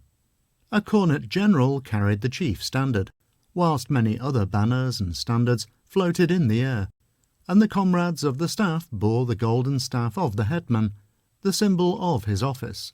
There were also many other officials belonging to the different bands, the baggage train and the main force with detachments of infantry and cavalry. There were almost as many free Cossacks and volunteers as there were registered Cossacks. The Cossacks had risen everywhere. They came from Chigirin, from Pereyaslav, from Bachurin, from Glukov, from the regions of the lower Dnieper, and from all its upper shores and islands. An uninterrupted stream of horses and herds of cattle stretched across the plain, and among all these Cossacks, among all these bands, one was the choicest, and that was the band led by Taras Bulba. All contributed to give him an influence over the others. His advanced years, his experience and skill in directing an army, and his bitter hatred of the foe. His unsparing fierceness and cruelty seemed exaggerated even to the Cossacks. His grey head dreamed of naught save fire and sword, and his utterances at the councils of war breathed only annihilation. It is useless to describe all the battles in which the Cossacks distinguished themselves, or the gradual courses of the campaign. All this is set down in the chronicles. It is well known what an army raised on Russian soil for the Orthodox faith is like. There is no power stronger than faith. It is threatening and invincible like a rock, and rising amidst the stormy, ever-changing sea. From the very bottom of the sea it rears to heaven its jagged sides of firm, impenetrable stone. It is visible from everywhere, and looks the waves straight in the face as they roll past. And woe to the ship which is dashed against it. Its frame flies into splinters, everything in it is split and crushed, and the startled air re-echoes the piteous cries of the drowning. In the pages of the chronicles there is a minute description of how the Polish garrisons fled from the freed cities, how the unscrupulous Jewish tavern keepers were hung, how powerless was the royal hetman, Nikolai Potocki, with his numerous army against this invincible force, how, routed and pursued, he lost the best of his troops by drowning in a small stream, how the fierce Cossack regiments besieged him in the little town of Polon, and how, reduced to extremities, he promised under oath, on the part of the king and the government, its full satisfaction to all, and the restoration of all their rights and privileges. But the Cossacks were not meant to give way for this. They already knew well what a Polish oath was worth, and Potocki would never more have pranced on his 6,000 ducat horse from the Kabardai, attracting the glances of distinguished ladies and the envy of the nobility. He would never more have made a figure in the Diet by giving costly feasts to the senators, if the Russian priests who were in the little town had not saved him, when all the popes, in their brilliant gold vestments, went out to meet the Cossacks, bearing the holy pictures and the cross, with the bishop himself at their head, crozier in hand and mitre on his head. The Cossacks all bowed their heads and took off their caps. To no one lower than the king himself would they have shown respect at such an hour. But their daring fell before the Church of Christ, and they honoured their priesthood. The hetman and leaders agreed to release Potocki, after having extracted from him a solemn oath to leave all the Christian churches unmolested, to forswear the ancient enmity, and to do no harm to the Cossack forces. One leader alone would not consent to such a peace. It was Taras. He tore a handful of hair from his head and cried, "Hetman and leaders, commit no such womanish deed. Trust not the larks, slay the dogs."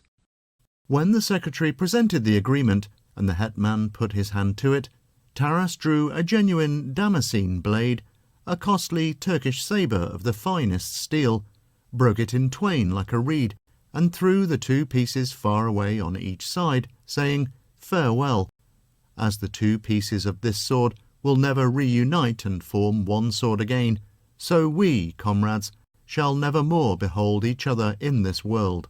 Remember my parting words." As he spoke, his voice grew stronger, rose higher, and acquired a hitherto unknown power, and his prophetic utterances troubled them all. "Before the death hour you will remember me. Do you think that you have purchased peace and quiet? Do you think that you will make a great show? You will make a great show, but after another fashion. They will flay the skin from your head, hetman. They will stuff it with bran, and long will it be exhibited at fairs. Neither will you retain your heads, gentles. You will be thrown into damp dungeons, walled about with stone, if they do not boil you alive in cauldrons like sheep. And you, men," he continued, turning to his followers, "which of you wants to die his true death, not through sorrows and the alehouse, but an honourable Cossack death, all in one bed, like bride and groom. But perhaps you would like to return home and turn infidels and carry Polish priests on your backs. "We will follow you, noble leader, we will follow you," shouted all his band, and many others joined them. "If it is to be so, then follow me," said Taras, pulling his cap farther over his brows. Looking menacingly at the others, he went to his horse and cried to his men, "Let no one reproach us with any insulting speeches. Now, hey there, men, we'll call on the Catholics." And then he struck his horse, and there followed him a camp of 100 wagons, and with them many Cossack cavalry and infantry. And, turning, he threatened with a glance all who remained behind, and wrath was in his eye. The band departed in full view of all the army, and Taras continued long to turn and glower. The hetman and leaders were uneasy. All became thoughtful and remained silent, as though oppressed by some heavy foreboding. Not in vain had Taras prophesied. All came to pass as he had foretold. A little later, after the treacherous attack at Caneva, the hetman's head was mounted on a stake, together with those of many of his officers. And what of Taras? Taras made raids all over Poland with his band, burned 18 towns and nearly 40 churches, and reached Krakow. He killed many nobles and plundered some of the richest and finest castles. The Cossacks emptied on the ground the century-old mead and wine, carefully hoarded up in lordly cellars. They cut and burned the rich garments and equipments which they found in the wardrobes.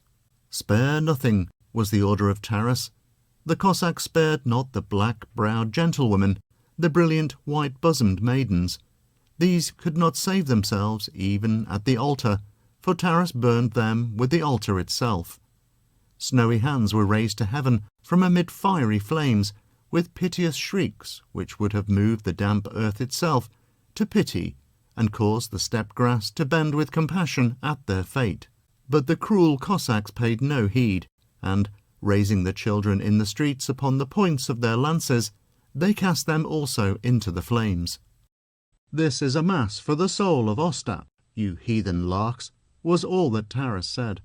And such masses for Ostap he had sung in every village, until the Polish government perceived that Taras's raids were more than ordinary expeditions for plunder, and Potocki was given 5 regiments and ordered to capture him without fail. 6 days did the Cossacks retreat along the by-roads before their pursuers. Their horses were almost equal to this unchecked flight, and nearly saved them. But this time Potocki was also equal to the task entrusted to him. Unweariedly he followed them and overtook them on the bank of the Dniester, where Taras had taken possession of an abandoned and ruined castle for the purpose of resting. On the very brink of the Dniester it stood, with its shattered ramparts and the ruined remnants of its walls. The summit of the cliff was strewn with ragged stones and broken bricks, ready at any moment to detach themselves. The royal hetman, Potocki, surrounded it on the 2 sides which faced the plain. 4 days did the Cossacks fight, tearing down bricks and stones for missiles. But their stones and their strength were at length exhausted, and Taras resolved to cut his way through the beleaguering forces. And the Cossacks would have cut their way through, and their swift steeds might again have served them faithfully, had not Taras halted suddenly in the very midst of their flight, and shouted, "Halt! My pipe has dropped with its tobacco. I won't let those heathen larks have my pipe."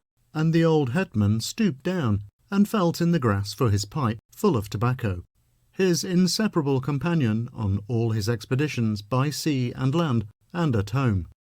But in the meantime a band of larks suddenly rushed up and seized him by the shoulders. He struggled with all might, but he could not scatter on the earth, as he had been wont to do, the high dukes who had seized him. "Oh, old age, he exclaimed, and the stout old Cossack wept. But his age was not to blame. Nearly 30 men were clinging to his arms and legs. "The raven is caught," yelled the larks. We must think how we can show him the most honour, the dog. They decided, with the permission of the hetman, to burn him alive in the sight of all.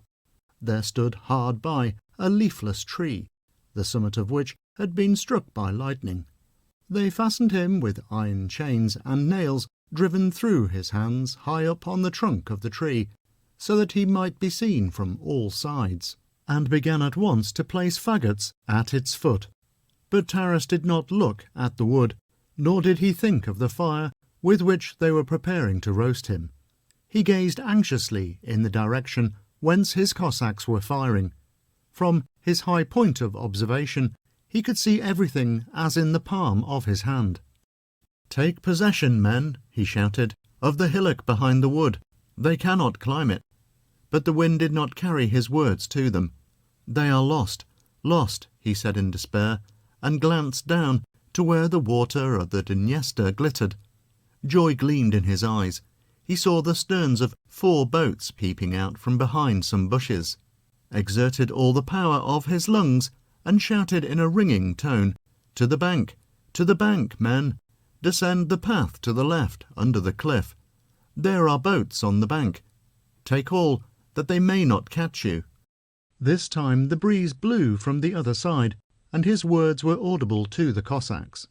But for this counsel he received a blow on the head with the back of an axe, which made everything dance before his eyes. The Cossacks descended the cliff path at full speed, but their pursuers were at their heels. They looked. The path wound and twisted, and made many detours to one side. "Comrades, we are trapped," said they. All halted for an instant, raised their whips, whistled, and their Tartar horses rose from the ground, clove the air like serpents, flew over the precipice, and plunged straight into the Dniester. 2 only did not alight in the river, but thundered down from the height upon the stones, and perished there with their horses, without uttering a cry. But the Cossacks had already swum shoreward from their horses, and unfastened the boats, when the Lachs halted on the brink of the precipice, astounded by this wonderful feat, and thinking, "Shall we jump down to them, or not?" One young colonel, a lively, hot-blooded soldier, own brother to the beautiful Pole who had seduced poor Andrei, did not reflect long, but leaped with his horse after the Cossacks. He made 3 turns in the air with his steed, and fell heavily on the rocks. The sharp stones tore him in pieces, and his brains, mingled with blood, bespattered the shrubs growing on the uneven walls of the precipice. When Taras Bulba recovered from the blow, and glanced towards the Dniester, the Cossacks were already in the skiffs and rowing away. Balls were showered upon them from above, but did not reach them, and the old hetman's eyes sparkled with joy. "Farewell, comrades," he shouted to them from above. "Remember me, and come hither again next spring, and make merry in the same fashion. What, cursed Lachs, have ye caught me?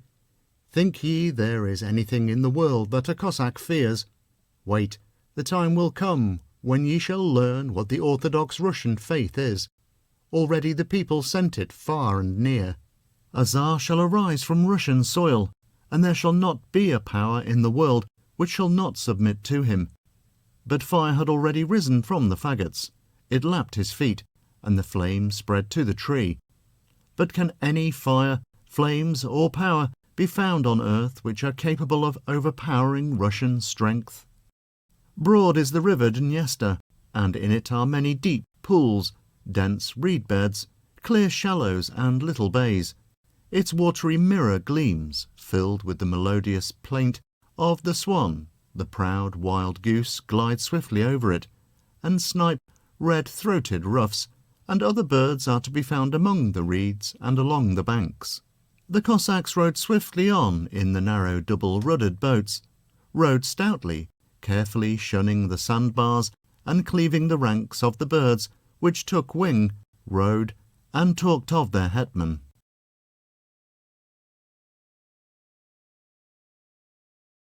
If you liked the video, put a like, subscribe to the channel and click on the bell to not miss our new videos.